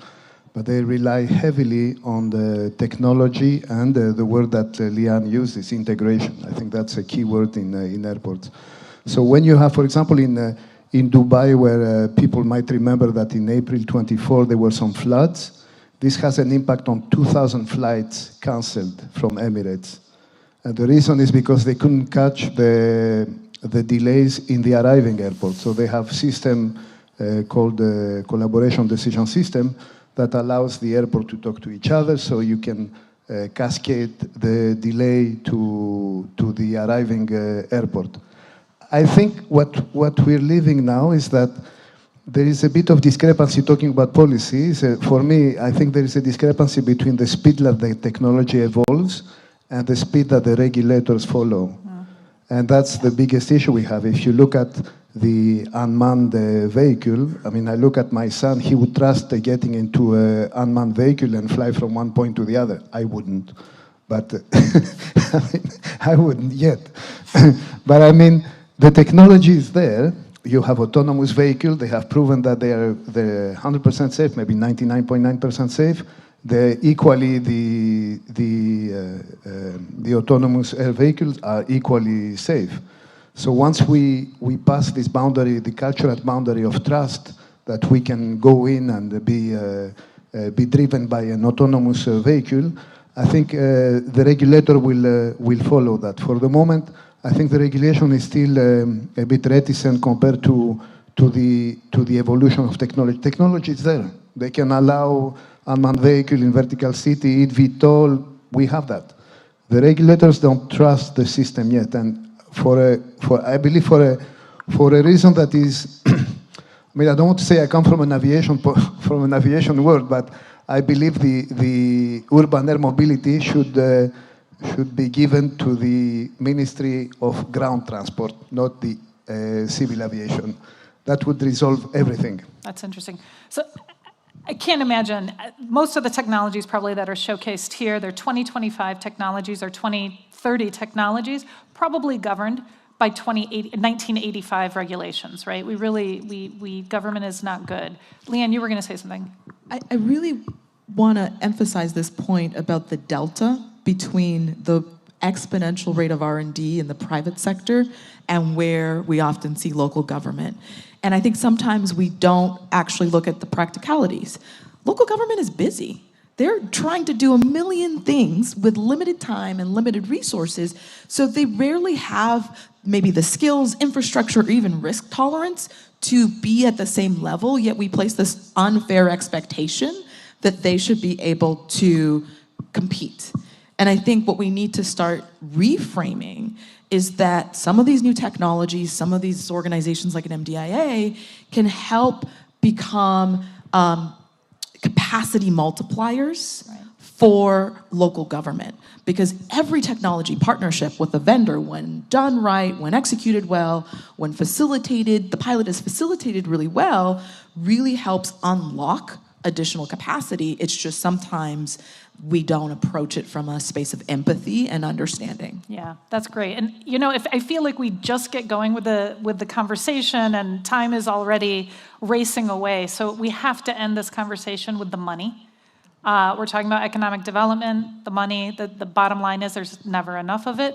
So we need to really deploy it in the most effective way possible. We need to build those partnerships between the public sector and the private sector. So maybe just as a speed round, what is the best strategy, a tactical strategy that our partners here at the conference can take away of how you can really attract that investment and extend that investment in the best way possible for economic development for your community? Minister? I want just to touch this topic about the cities and the government, because in Montenegro we have a shared responsibility. They have their own, but state has, of course, its own responsibility. But we are working together because, like I said at the beginning, we are a country that depends much on tourism. That is why, on example, Ministry of Transport is working closely with the Ministry of Tourism, of course, but also with cities and national touristic organization in order to create plan for Montenegro to attract more people to visit the country. So I think that we are doing a good job. And when it comes to the project and to the financing of the project of the local municipalities, it is also a shared responsibility. Most of that is financed by the state. Some of the projects are financed from the local municipalities, but most of them, when it comes to the transport sector, is financed by the state. When it comes to the projects in Montenegro, we rely very much on our partners from European Union. We are working a lot with European Investment Bank, with EBRD, because we are a small economy, small country, like I said, very dependent on tourism. That is why in the transport sector we had some challenges previously, especially when it comes to aviation. That is why during this year we signed many agreements, one of them with Saudi Arabia, when it comes to the aviation. So in the next year, Montenegro will be much better connected. It will also have some impact on our financing when it comes to aviation, when it comes to people visiting the country, when it comes to the tourism, which we are very dependent on. So when it comes to financing the projects, you need to have good projects. You need to advocate for them. That is why from time to time we do organize some presentations of all of our projects, because we have many of them, and we are doing that mainly with our partners from EU, because like I said, we are in the negotiation process, but also we are presenting them all over the world.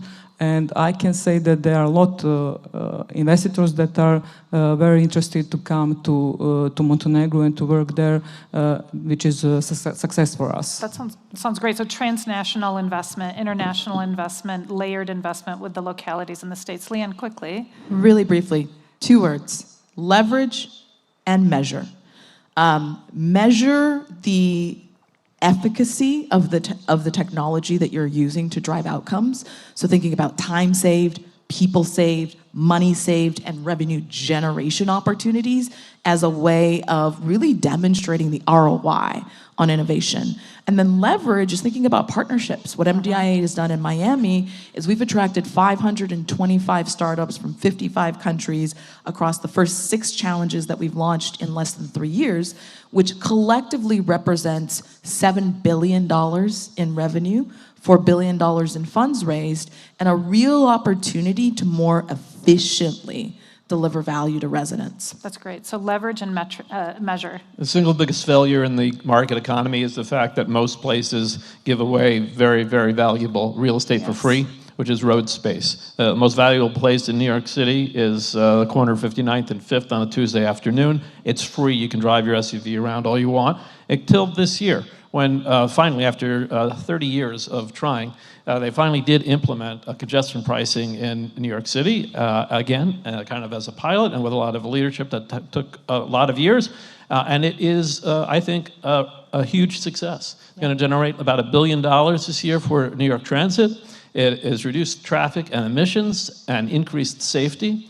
And I think that there are actually, it was done in kind of a crude way, but I think with digital technologies and with some imagination, there are ways to properly assess the value of road space in variable times that I hope cities and policymakers will use to generate revenue for new technologies and for more throughput in the whole system. I think that's great. So user fees, innovative financing, using the public right-of-way itself as an asset and the valuable asset that it is. Marios, you get the last word. Okay, thank you very much. No, I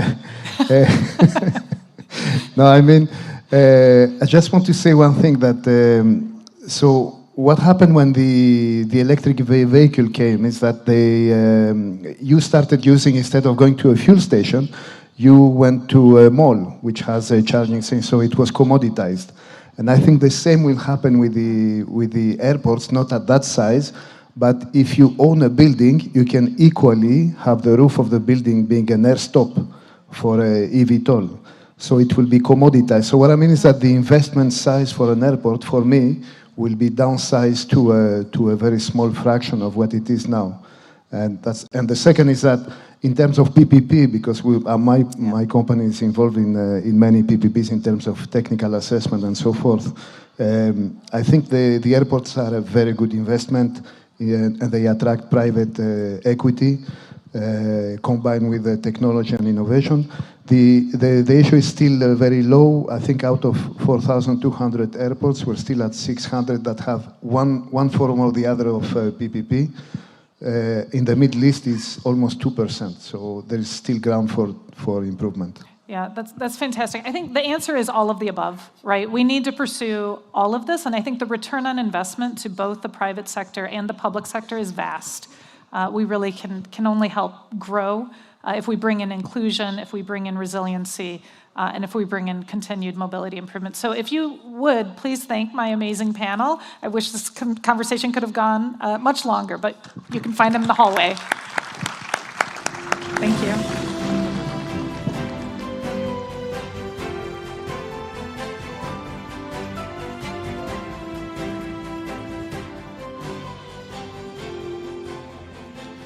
Thank you, Karina.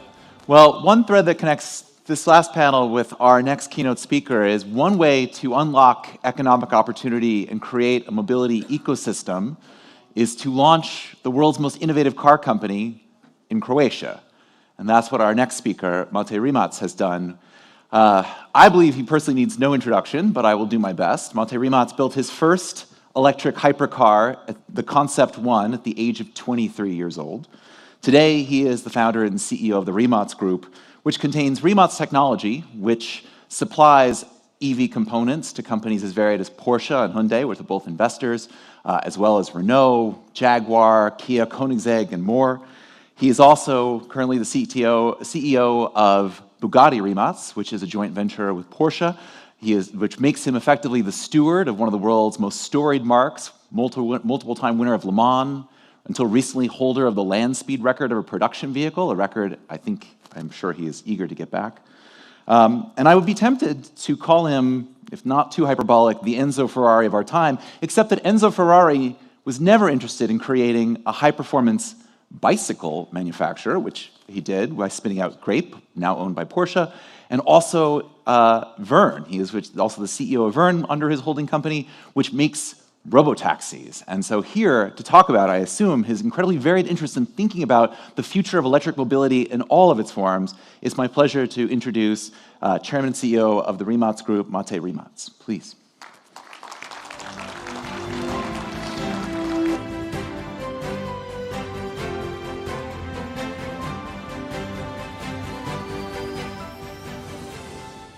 Thank you very much.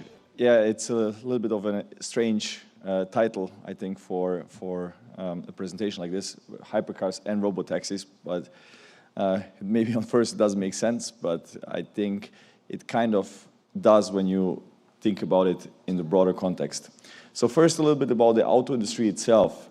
So you can read a lot about the auto industry being in crisis, especially European auto industry is not doing well. Lots of layoffs, closing of factories, and so on. But on the other side, the electric vehicle industry is still growing.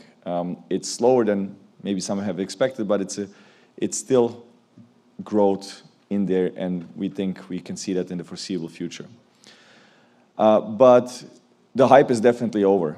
And we can see, like from today's perspective, one situation, but when I look back at my journey, which is 16 years now in the making, I saw several of these cycles. When I started my company in 2009 when I was 20 years old.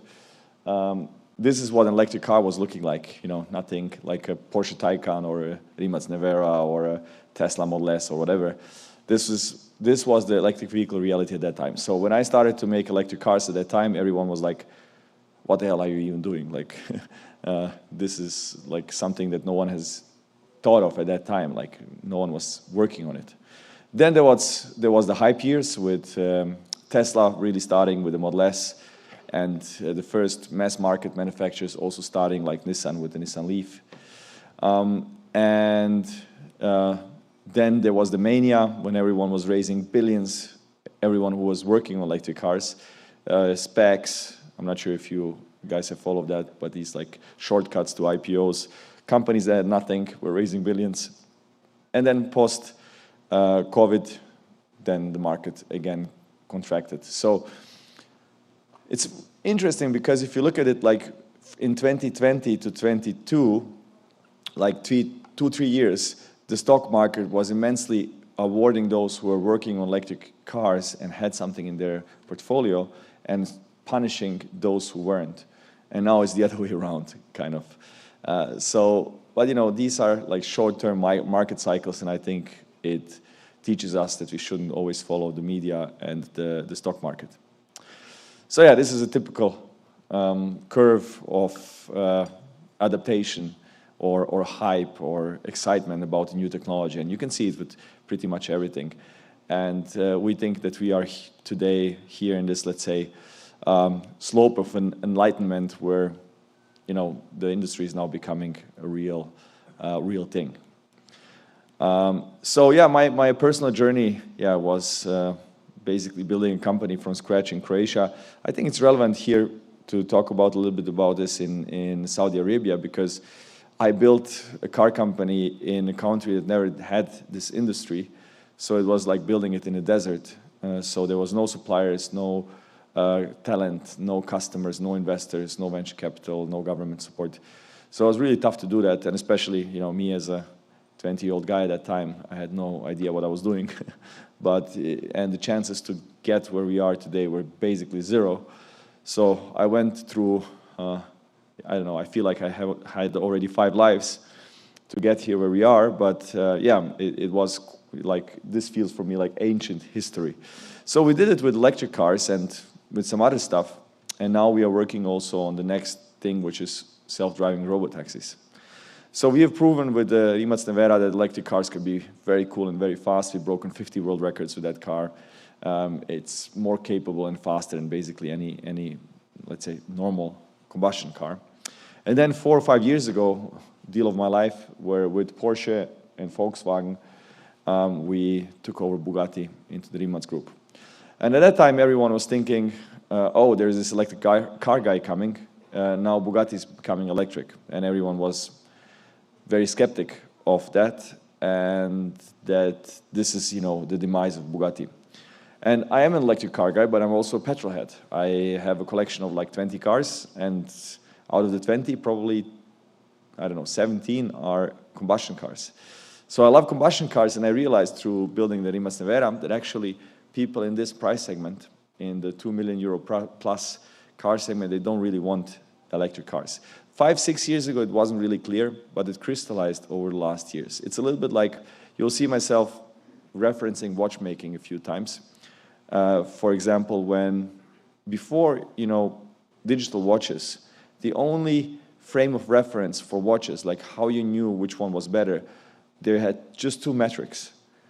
Precision, so there were institutes that were measuring precision of watches and certifying watches based on that. And the other one was how deep they could go underwater. So it was, let's say, objective, right? And then came digital watches, and they were a lot better. So the Swiss watchmaking industry was in a crisis. What do we do now? These guys are better in all metrics. But decades later, the realization came, people appreciate handcraft, details, mechanical beauty. So therefore, there was still a place for mechanical watches despite digital ones being better in everything.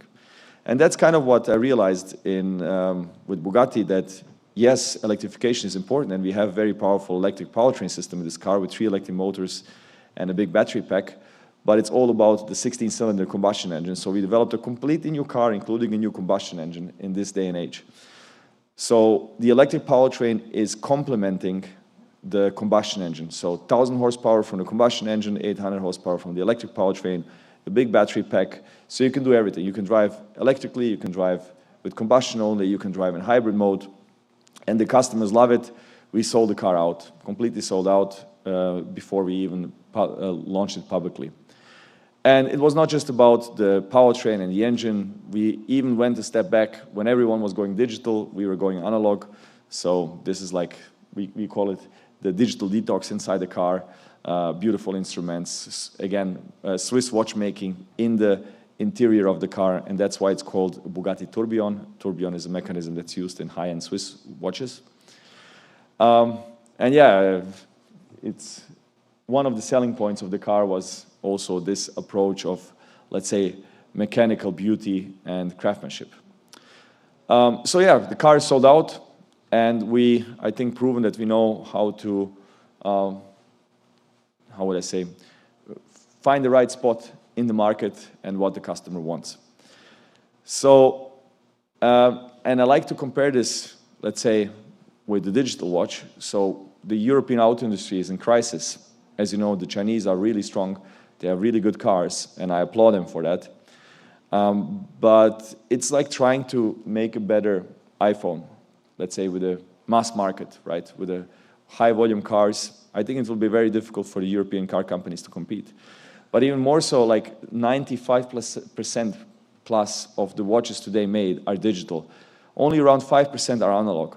But more than half of the profits are made by Swiss watchmakers. So that's kind of what we see in the industry, that could be a niche still for the European car industry to focus more on the premium and sports car segment, not to compete with Tesla and the Chinese, because that will be, I think, really tough for the European car makers. And we are helping them. My other company, Rimac Technology, is helping them to do that with providing technology. So we make powertrains and batteries and stuff like that for many other car companies, including also the Saudi company Sear. We are partners with them and to many other car companies. But yeah, so we have the Bugatti Rimac business making the performance cars, and we have shown we know how to do it. Then we have the powertrain systems, but the real thing, what I want to talk about here, is Verne robotaxis, and that's something that we still need to prove, that's in the making. So this is the Verne robotaxi. It's named after Jules Verne, the novelist. And I call it being on two ends of the spectrum of mobility. On one side, the best of the best, the most expensive cars in the world, Bugattis and Rimac cars. On the other side, self-driving cars for mass transportation in cities. and one day beyond cities, like between cities as well. Why? So it's an interesting story, actually.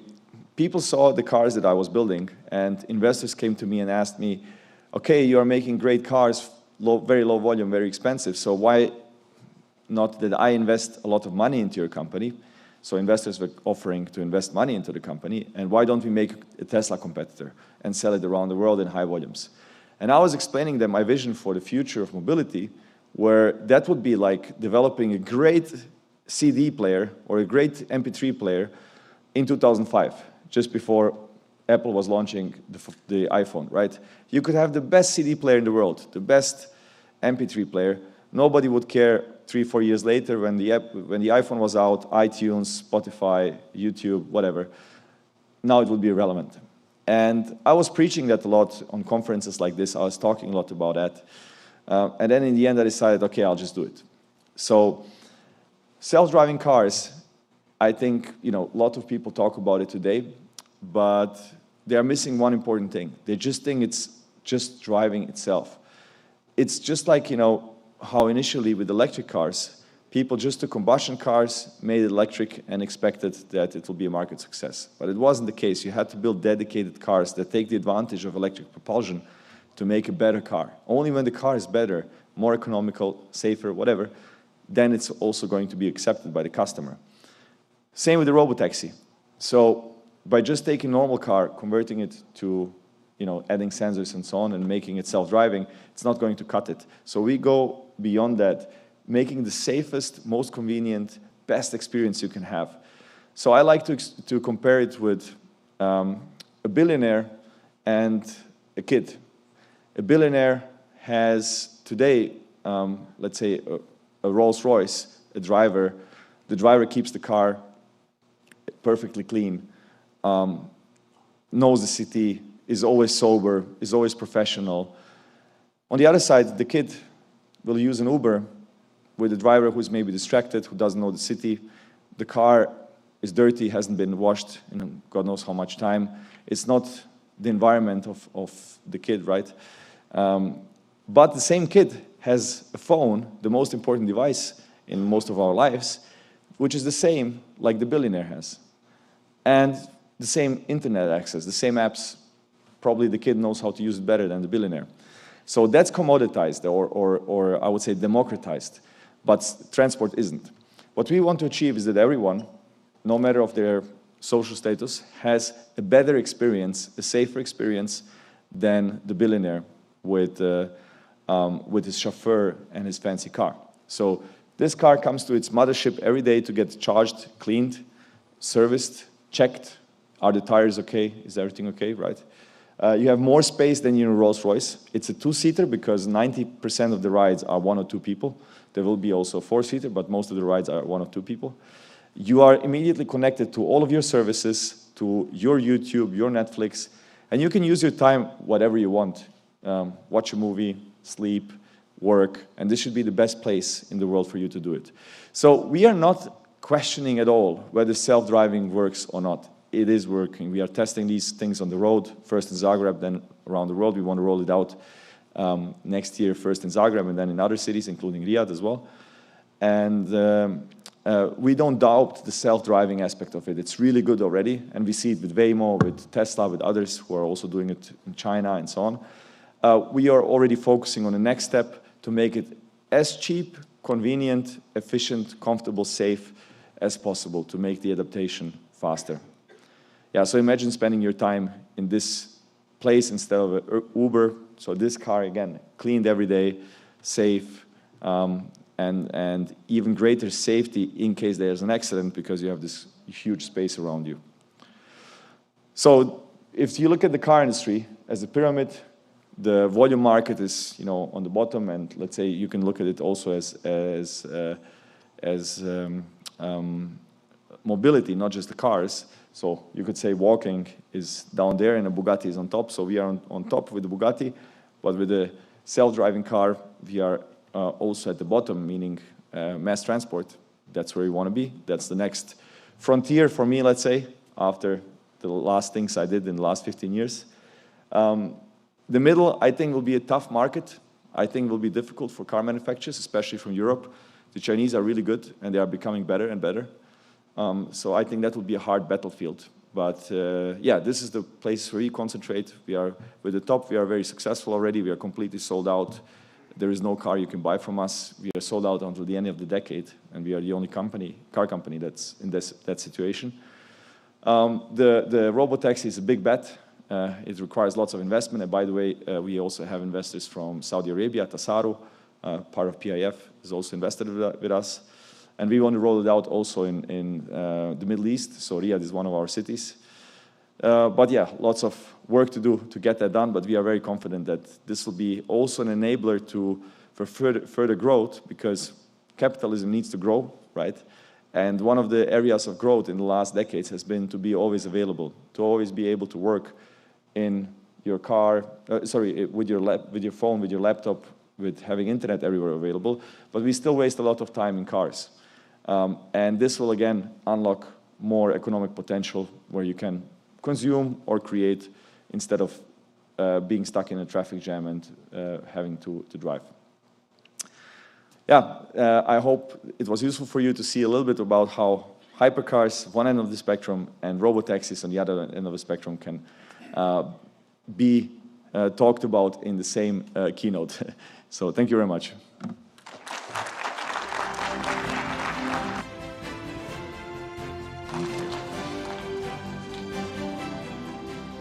Thank you, Mate. We'll have you back on stage momentarily, but first, a special announcement and special pairing up here. To further expand upon our conversations about autonomy and AI and its impact on the future of mobility, we're pleased to have a special a duo in conversation here to discuss the newly released MIT Kearney report on AI and mobility. And to have that conversation here and explain the results of the report are Dr. Christian Gasprick, who's the global lead at Kearney Advanced Mobility Institute, and John Movanzada, who is the executive director of the MIT Mobility Initiative. Gentlemen, please come on out.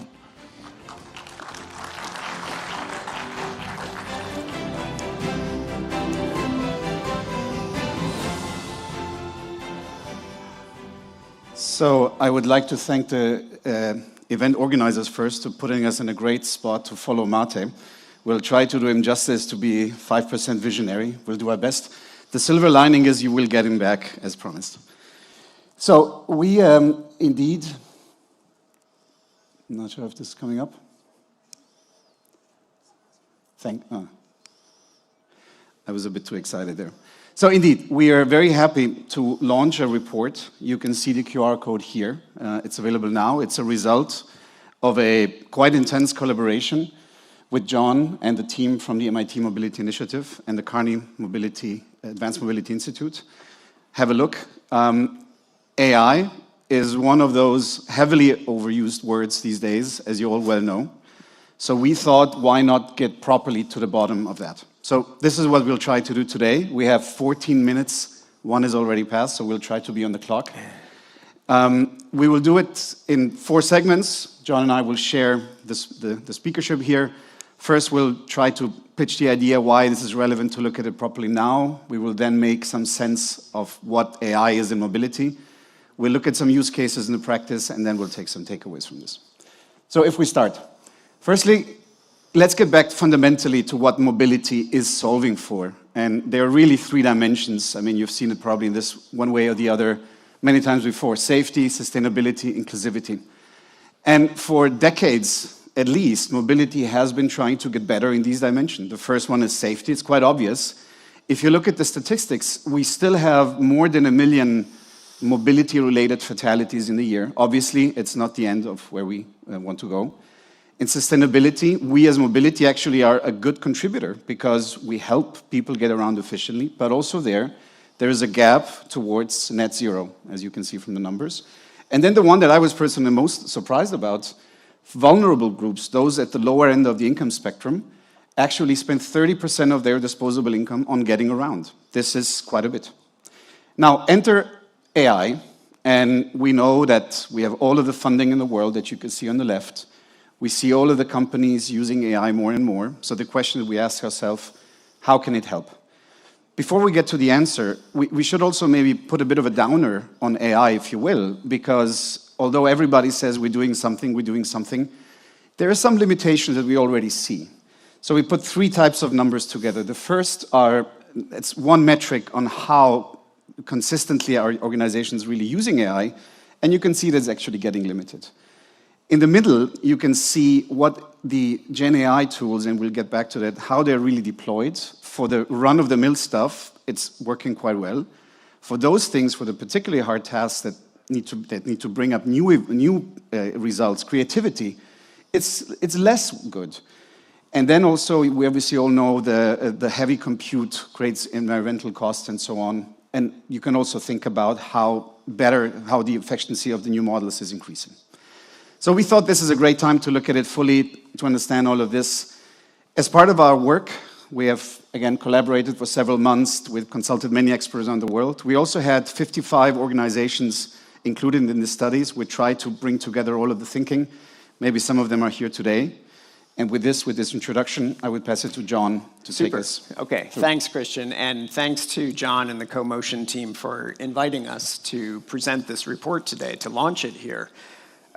Okay, so let's talk a little bit about what's special about transportation as AI can be applied to it. So, I mean, first of all, we live in the real world. We live in the physical world, and transportation is dominated by the laws of physics. So that's a constraint.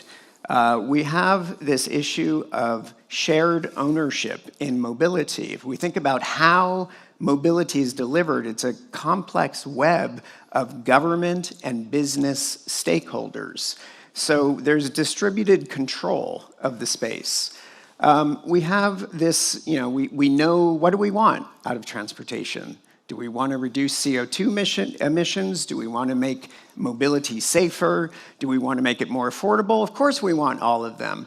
But different localities, different nations may weight those trade-offs differently. And then finally, most importantly, is the safety imperative. So if you use AI for a financial transaction, you might lose money if something goes wrong. If you use AI for a transportation transaction, you might lose your life if something goes wrong. And I think that's really sort of at the core of the criticality nature here. And for any sector, there's this foundation of communication and trust. One of our stakeholders who we interviewed, Kristen White from Google, she came to our Vision Day a month ago, and she asked people in the room, she said, okay, who here has used Gemini or a similar tool in the past 3 months? Of course, everybody raised their hand. And then she said, okay, keep your hand up. Who here would trust those types of systems to manage our transportation system? And many of the hands went down. And this is with a transportation crowd.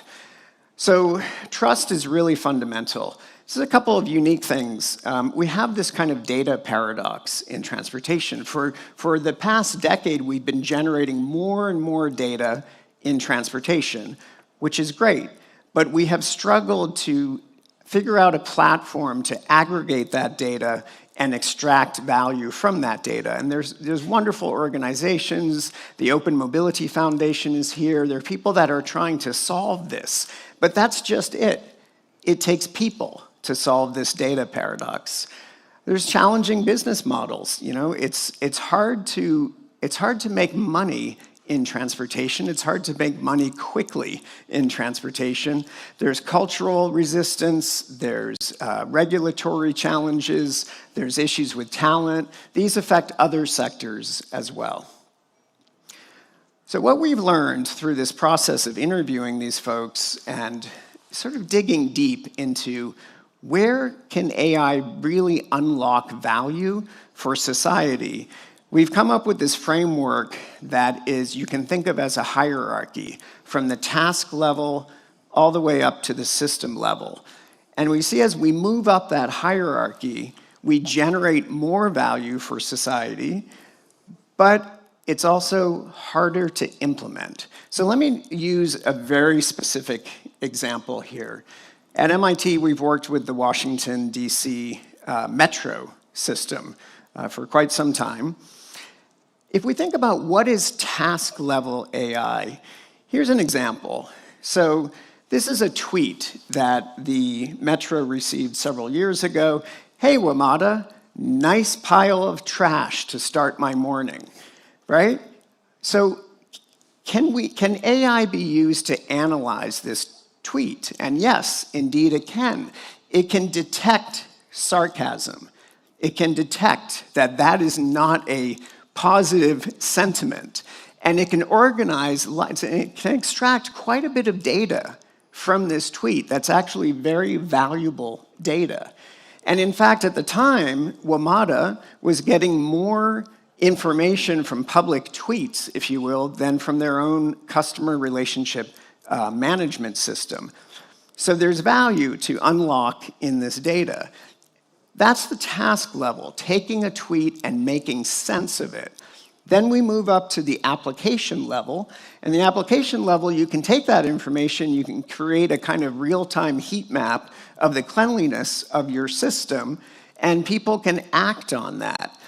And then we can bring that up to the organizational level and automate the process of issuing a work order to send a cleaner or a robot to clean up the mess.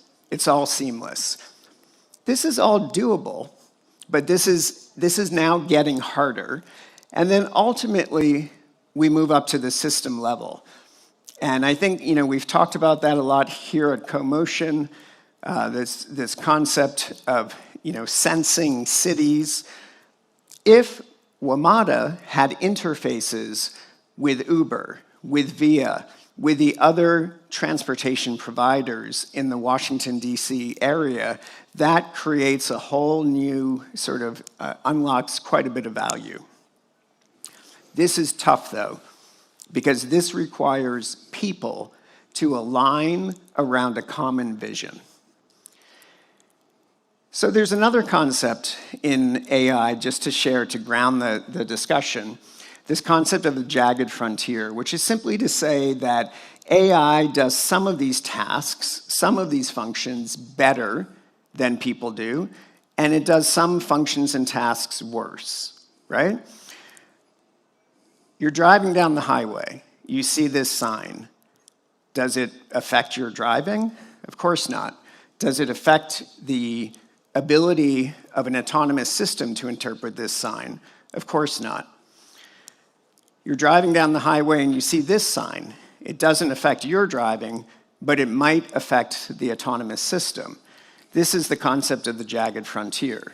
And what happens is that the frontier moves out with time. So maybe this might be a problem for some AI systems now, this billboard with a stop sign, but perhaps in 2 or 3 years, it's not.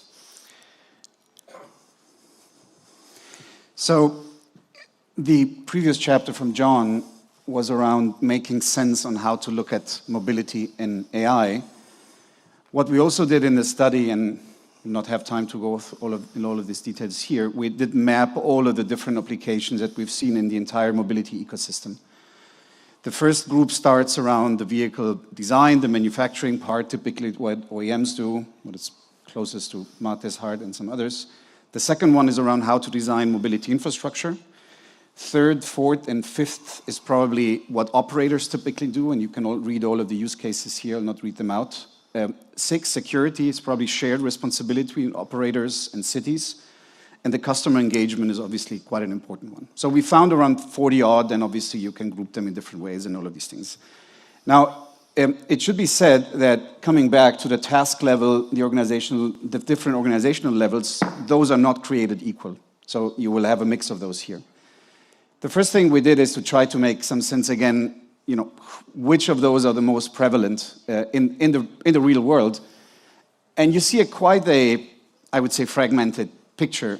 And then to take it one further, this is a very beautiful, very complicated page. I mean, watch out, please pay good attention. John is an academic here, he might quiz you later. So this is a picture where we try to map all of these use cases in a matrix that we very often use between feasibility on the x-axis and impact on the y-axis, The size of the bubbles is basically mapping what we have seen with these 55 and other organizations, and how often do they use things. So maybe a few, observations. The first one is, you kind of can see that those things that have higher impact are not as easy to achieve as you would expect. The second thing is you would expect the big bubbles, so this is how often it's used by companies, to be further up on the top, because those are the most relevant ones, yet it's quite a mixed picture. So very likely we're going through the motions right now, and everybody's trying to figure out, where we should be, what to start at first. And many of the companies we've spoken with have started with things first for, reasons that are maybe not factual, that are not driven. They might be, somebody might have a certain access and so on. So we are undergoing quite through a process now. Now, how do we map where we stand now with the concepts? And to give an outlook, I give it again to John. So if you really think about sort of what's driving change looking forward, we said, okay, maybe there's two buckets here. One is on the supply side, and the other's on the demand side. On the supply side, of course, is the technology and how the technology is moving so quickly. But it's also what I spoke about earlier, the ability of people to align around that common vision. Then on the demand side is how much do we really trust this technology or this AI system? So if we think about just a simple 2x2 matrix, we did a workshop with our company participants. You can think about sort of 4 basic scenarios looking forward. So what you have here are the 2 axes. You have the demand side, the trust and adoption on the bottom, and the maturity and collaboration, the technology maturity and collaboration along the y-axis. So in the first quadrant, you're looking at what we could call the golden AI age in mobility with open and interconnected platforms. In the second quadrant, you're looking at more of a walled garden. So of course, you can think of this as kind of Android versus Apple. But there's some regional implications here, and we should all be thinking about how this is playing out in different parts of the world.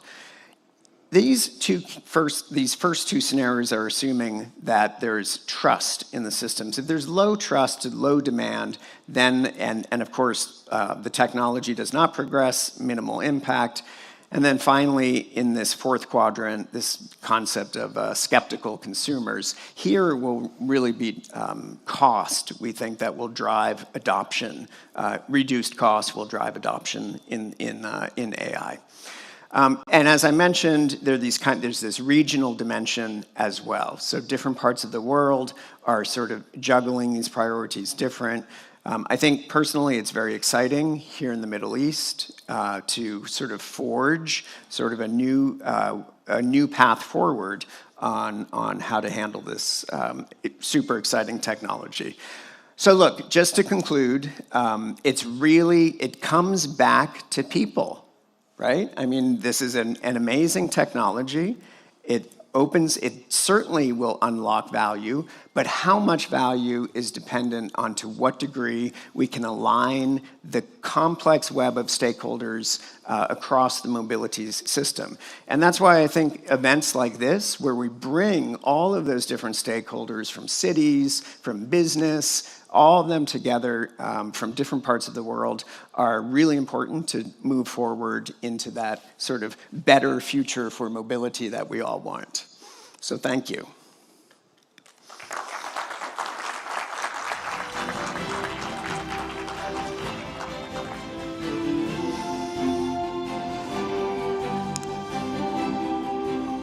Thank you so much. May I add my thanks to the applause from the audience. A very interesting report, and I'm sure many of us can't wait to dive in. I'm going to quiz them, ladies and gentlemen, if you give me permission to do so. And I'd also like to ask Mate Rimac, who gave us a very interesting keynote just before on the top and the bottom end of the market and how he hopes to conquer both, to join us too. So why are we talking about this? Because we're increasingly seeing AI tools, which at the moment are very costly, being deployed in many different mobility solutions, but also generally across cities to create better connectivity in terms of payment systems, in terms of predictions. There are many different uses. What about the downside? Let's talk about both the promise and the downside in order to win trust. I thought that was a really important point that you made there, John. So can I start with trust then, Mate? How do you win trust? From consumers, from regulators, in cities like Zagreb, where you're hoping very soon to launch the Vern? Yeah, that's a really good question. If you look at the last 15 years with electric cars, whenever there was a fire of an electric car, it was in the media, right? There's combustion cars burning every day, but no one cared when it was a Tesla burning. It was global news. And that will happen with self-driving cars as well. Of course, we need to make really sure that they are safe, right? So imagine if there was 1 million people dying on planes. No one would, a year, right? No one would fly with planes, no one. But we accept that with cars. So if there is a new technology coming, it has to be a lot better in order to be accepted, a lot. And unfortunately, there will be lots of there will be accidents, there will be casualties as well, there will be injuries, but unfortunately also casualties. And those will be really, scrutinized a lot. It's kind of like with vaccines, right? You don't see the lives that vaccine has saved, but you do see those who have issues. So you will not see the people who have been saved by self-driving cars and AI, but you will see those who got injured in an accident. So how do you deal with that conundrum? How do you get people to put their concerns on one side and try it out and then think, actually, that was quite nice, I'll do it again. I trusted enough to take my son to school in a robo-taxi. How do you do that? Two things, I would say. One is data. Like, you have to be able to prove that it's like 10 or 100 times or maybe 1,000 times safer than the status quo, than human drivers. That's really important. But second one is just confidence when you use it. It can't be erratic. It can't do something unexpected, something you're wondering why was it doing it. So just personal experience, once you try it, has to be right the first time. So in general, it just has to be a lot better.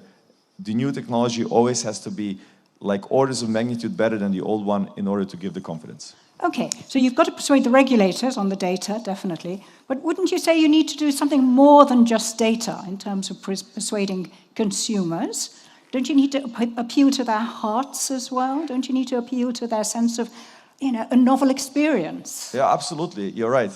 That's like, for example, you need to not just like sit the people in the car and not inform them what's going on. That's like why you are a bit scared sometimes in an airplane. You don't see outside and you don't know what's happening. In a self-driving car, you need to know, what is the car seeing? Is the car seeing that a grandma that wants to cross the street? Is the car aware that there's a child playing there and it might jump out? Is the car paying attention to that?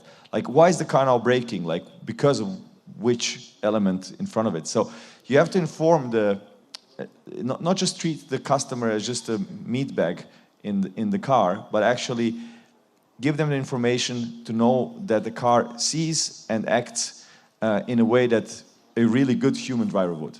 Okay, so what I'm taking away from all this is, in order to have cities of the future overrun, or run even, by robo-taxis, we need to win the technology war, the affordability war, but also the trust campaign, and get through to human beings, all of us, to feel we want to embrace this, right? So I'd like to now ask the authors of our report for their opinion. Do you think, when you look at your jagged frontier analysis, that robo-taxis are going to be one of the winners? Christian first, and then I'll put it to John. Yeah, I mean, you could, I have this one here. I think you can argue they almost have already in some ways. I mean, the accident statistics are quite impressive. When you look at the Waymo data, when you look in Chinese data, you get to something like 80% safer. I think but if you live in a city like London, as I do you really think it's going to work in a city which is 2,000 years old with a crazy road pattern system and not the best of drivers? Well, we'll see. I mean, there are plans, as you might know, from Waymo to start operating in London, so you might find out pretty soon. I see no reason why, ultimately. I mean, the way they do it is they will first spend quite a bit of time testing. Indeed, every city is different. Sometimes you drive on the other side of the road. It might already have an impact. It's many different things. You might also ask, we're in Riyadh here. Would it work here? Also, why not? Again, there are specific things that are very special to Riyadh. Traffic conditions, traffic safety, unfortunately, still has some room to grow. Climate is a different one. But on the other side, the 80% where it's safer, it does take away a lot of human error. And even if it's, let's say, 75% safer, it still probably goes a long way. So, as John mentioned, it's all about the people. In the robotaxis, it's all about not people, it seems. So, okay, Christian believes robotaxi is going to be on the positive side of the jagged frontier in the future. What about you, John? Yeah, I would agree as well. I think that obviously we have to be cautious in terms of the rollout, in terms of monitoring safety very, very carefully. But I mean, just to reflect on Mate's point, I mean, why are we so much more aware of the fire in the electric vehicle? Why are we so much more aware when something goes wrong in an autonomous system? And it's because of the novelty of the technology. And because we're skeptical, maybe. We're skeptical. We're looking for reasons to reinforce our skepticism. We are creatures of habit. We find comfort in the status quo. So what's the status quo? The status quo is that today, more than 3,000 people have died on the roads around the world. And that happened yesterday, and that's going to happen tomorrow. And certainly in my country, in the United States, the numbers are not good. They're moving in the wrong direction. On safety? On safety, absolutely. And so I think, to your question, Nisha, how do we build that trust? My feeling is that, all of us in the mobility community have to act as kind of ambassadors to the art of what is possible. We've got no covered.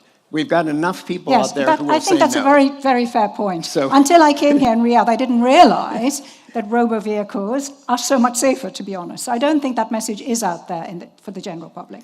So that's one point. You can make a positive message on safety. Okay, now let's look at another issue. And that is, to what extent do you need to change the infrastructure of cities so that robo-vehicles really are safer and more convenient and viable? Which side of the jagged frontier, then, lies this question of infrastructure? Yes, it's costly to build, right? May I put that first to you, Mate? Well, in my opinion, in order to make robotaxis work, they need to work where humans work as well. So nothing really special for robotaxis. And that's the way we develop and test them, and I believe also most others. There are some things that make the life of a robotaxi operator easier, more structured roads and so on. And in general, you have a priority list. Like we, for example, we rated cities based on infrastructure, based on culture of driving, based on economic factors like cost of transport and so on, public transport and so on. So you wouldn't roll out first in New Delhi, I guess. You would roll out first in cities where it's a bit more structured. And then as the things improve, you roll out in more chaotic places. But in my opinion, there shouldn't be anything specific for robotaxis, especially in the, let's say, developed world, where you would roll out first. Okay, so the technology, the vehicles will adapt to the circumstances. You're confident of that in the future? They have to, otherwise... Do you agree, Christian? Yeah, we were just actually earlier this week having the same discussion on does this car need to be smart or the infrastructure need to be smart? Indeed. Ideally, it's both. But for the safe driving, the car has to be smart, because you never know. There might be, the electricity might be down. There might be some disruption. The car has to and does guarantee the safe driving. There's obviously a minimum infrastructure. You need roads that are basically work, 5G connectivity. But even for the milliseconds it might be down, the car will do that. Interestingly, the smart infrastructure comes in when you remember the different perspectives, the task level, the system level. When you get to the system level, which is a city, and when it comes to having better traffic management and better flow of cars in the city, then the smart infrastructure can help. So for the safety, not, but for the next step, it helps a lot. Okay, so let's put that to you then, John. Let's imagine for a minute, all of us, that we are in the future. We are 5, 10 years into the future. When are we going to have a world in which we will think nothing of just hopping into a robotaxi, whatever that time period is? Yes? What will that actually mean for the city in terms of traffic management, in terms of speeds? That's the positive side of the jagged frontier, isn't it? Would you like to just paint a picture for us? Absolutely. I mean, first to your question about infrastructure, right? I mean, yes, it's great to have sort of intelligence built into our roads and the built environment. But to me, smart infrastructure starts with so many things way before technology, way before robotaxis. It's simply the way that we design our streetscape. I mean, there's very simple things that can be done with our streets today to make them far safer, you know, more suitable for pedestrians. I mean, to the safety issue in the US, at least, we're seeing more and more fatalities that are happening outside of the vehicle. It's pedestrians and cyclists who are being killed. That's a very important challenge, and it doesn't require any sort of robotaxi. It doesn't require any sort of ITS, V2X system built in. It just requires sort of rethinking the design of sidewalks, rethinking the physical infrastructure. The physical infrastructure, the layout of the streets. Okay, so there's a great deal we can do right away. And stepping even further back, right? I mean, the urban planners in the room will say it really starts with the morphology of the city, the layout of the city, where people live, right? Where people live, where they need to go. How convenient is it for them to buy a bottle of milk at the store? Do they have to get into a car to do stuff like that? Indeed. I mean, I just want to emphasize that because we can get quickly caught up in all the excitement around the technology, and it is exciting. But let's not lose sight of these other very basic, simple things that are also, hard to do. It's hard to rebuild streets. Indeed, indeed. So I'm an economist, ladies and gentlemen. I'm not a technologist. And I'm going to ask the hard questions of, are we ever going to see a market that is affordable with robo-taxis? Can we make this viable? Will the businesses who invest in them actually make a decent return? So I'd like to put that first to you, of course, Martin, because you are investing in this area. How can you drive down the costs? Because at the moment, they're fiendishly expensive. Yeah, but there is no fundamental reason why it shouldn't be a lot more cost-effective than what we have today. And I think we have to keep in mind, you don't have just the person driving in the car as the customer. You have two customers, also the municipality, the city. You have to be a partner with them. Like what they did with these little, electric scooters that popped out around cities around the world, where they just rolled them out, littered the cities, the sidewalks with them. And without any kind of regulation, without any kind of agreement with the cities. And then, of course, the cities, were fighting back and regulating them very heavily. And now, most of them are confined to some specific areas of cities. We think it's important to partner with cities, to talk to them before. How do you integrate that? Because imagine if it's really like this, what I showed, like super convenient, comfortable, and super cheap. Who will use public transport?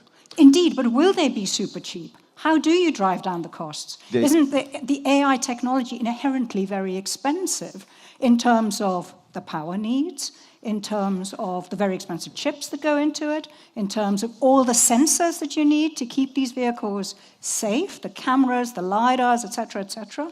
That's today, but there is no reason why, 15 cameras and a few sensors and a supercomputer should be expensive in 5 or 10 years. If you look at the other side of the equation... So once you scale, it'll bring down the costs. You're confident about that? Absolutely. But if you look at the other side of the equation, like a normal car gets used like 4% of the time. A robotaxi will be used 40, 50, 60, 70% of the time. You will develop the car because these cars won't be sold to end users. They will be operated by fleet operators which see the car every day. They get all the data from all the cars all the time.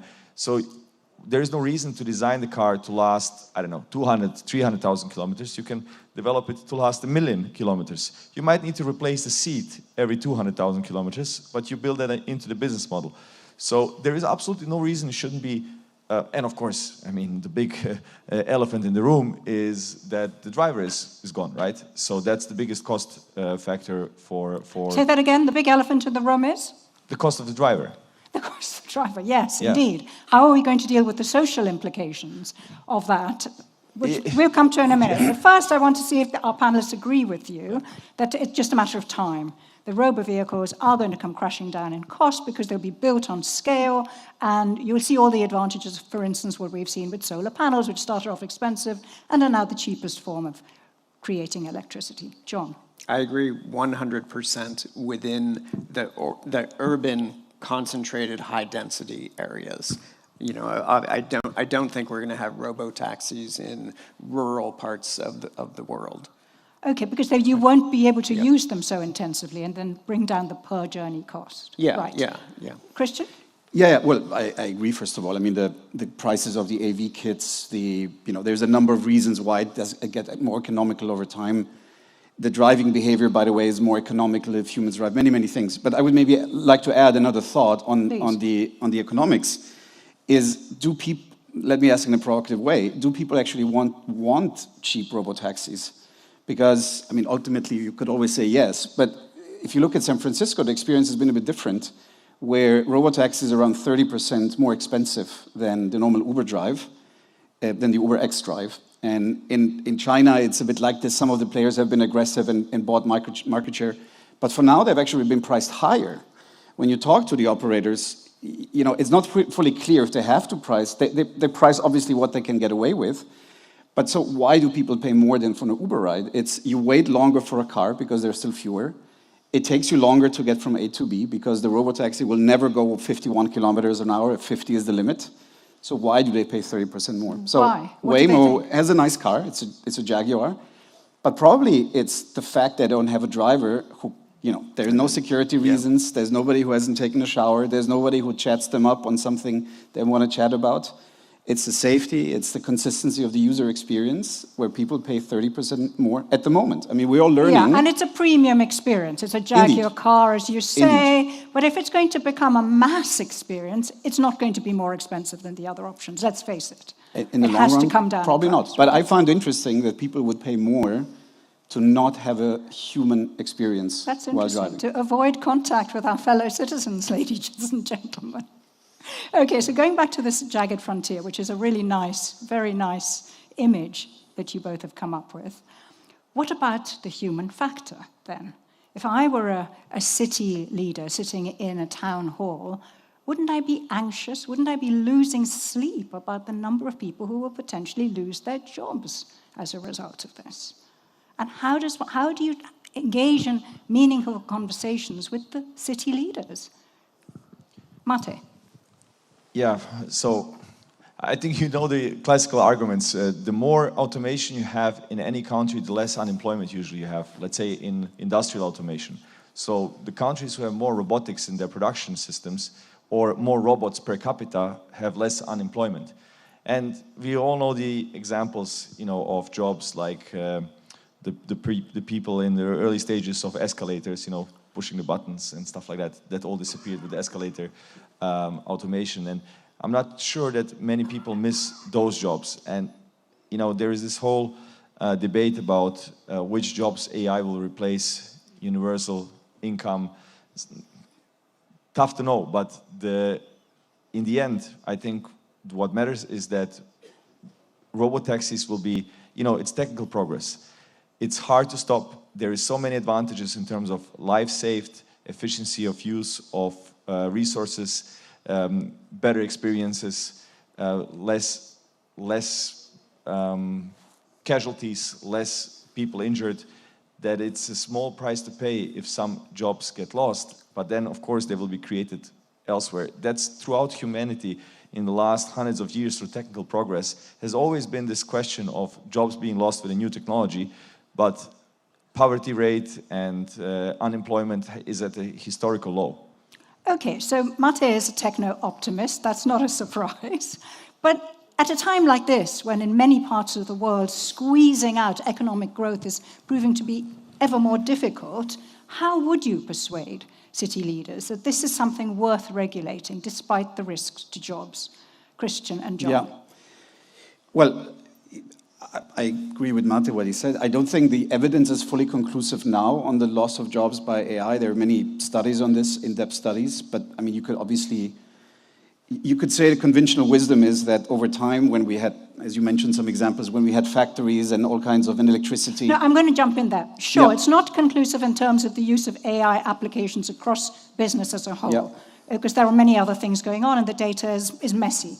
But it is Yeah. conclusive in terms of robotaxis. It's obvious you're going to Yeah.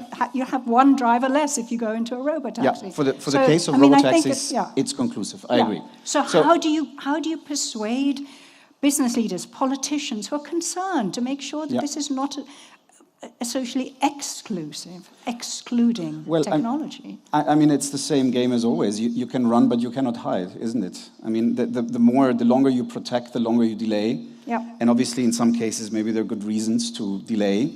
But at the same time, it's coming. So the earlier you prepare, the earlier you accept and endorse. There might be, re-education programs. There might be other incentives. There might be all kinds of, policies you could think of. I think I'm from Europe. We tend to protect for a long time. We tend for regulation to protect things for a long time. I think that's probably in the long run not the greatest recipe for success. So probably the earlier you accept and the earlier you start, doing something about it, the better. So you asked, how do you persuade city leaders? I mean, beyond the moral imperative that Mate described, you're saving lives.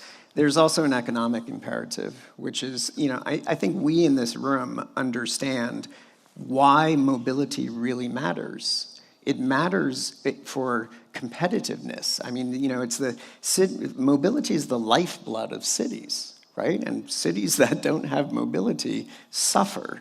And I think, city leaders understand that as well. So the idea is to leverage robotaxi as not the tool, but a tool in the toolkit that integrates well with the many other tools, most importantly, public transportation, right? I mean, you remember 10, 15 years ago during the peak of the hype cycle, we're not going to need the London Tube because we're all going to be in our pods. I mean, anyone who thinks you're going to take the population of the London Tube and bring them up to the surface and stick them into pods and have a better mobility outcome for your city is nuts, right? So we know that. So we have to then get the pricing right so that the pricing of the robotaxi to feed public transportation, like this beautiful system that has been built here in this city, so that to get to the metro station is at a heavily discounted price to drive traffic into those trunk lines. These are the types of things. Robotaxi isn't the solution, it's part of the solution. To create a seamless travel experience through a city, to release potential for more work and create eventually more wealth and jobs. I think that's quite a nice vision, isn't it, ladies and gentlemen? Shall we put our hands together to thank our panelists, John Moavenzadeh, Christian Gasparic, and Mate Rimac. It's been a pleasure. Thank you. Thanks.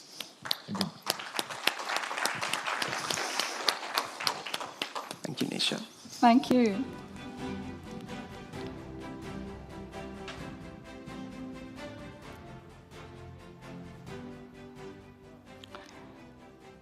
So day 2 at CoMotion Global is almost at an end, ladies and gentlemen.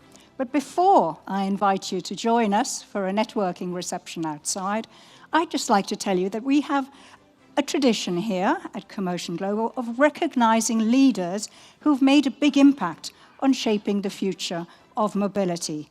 Our innovators, we like to call them. And I'd like to introduce you to them. We have 13 innovators that we'd like to recognize today. Some of them are with us here in the hall, I hope, because we'd like to take a group photograph. So if you're with us, our dear 13 founders, please do come on up and join me. This is a big shout out to Tia Gordon, Thibaut Castagna, Michael Spencer. Yes, why don't we applaud them too? Eyal Cohen, Todd Gratz, Rich Pleath, Valerie Larby, Dr. Martin Dur, Neja Saidi Jamjoun, Bubakas, please come on up. Fauzi, Anaja, here they come. Agustagi Lisasti and Abdul Qadir Al-Kinzi. Did you hear your names?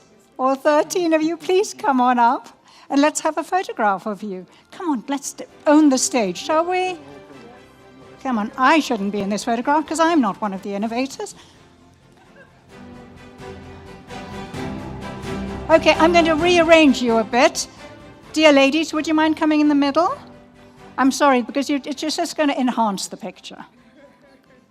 Marvelous, marvelous, marvelous. And so would you mind going to the, yeah, over there? That would be lovely. How lovely that is. And look at John. John, come on into the middle.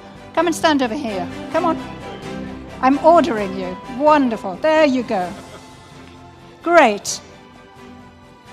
So I'm happy now. How about a huge smile? Let's say CoMotion together. CoMotion!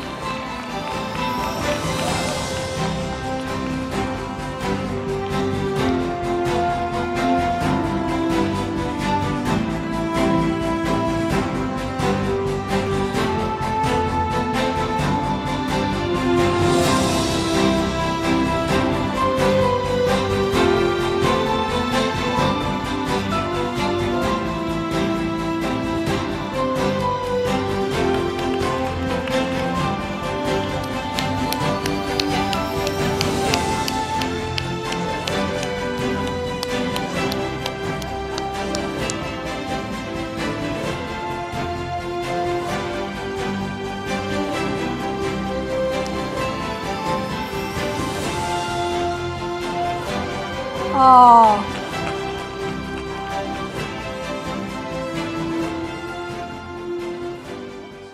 What lovely smiling faces and what lovely energy they brought to the stage. And now let's take all that positivity and energy out to the plaza. It's one level up, just beside where you've seen the car display. You'll see there's an open-air terrace, which is called the plaza, and we have a delightful networking reception, which we'd like you to join. See you soon.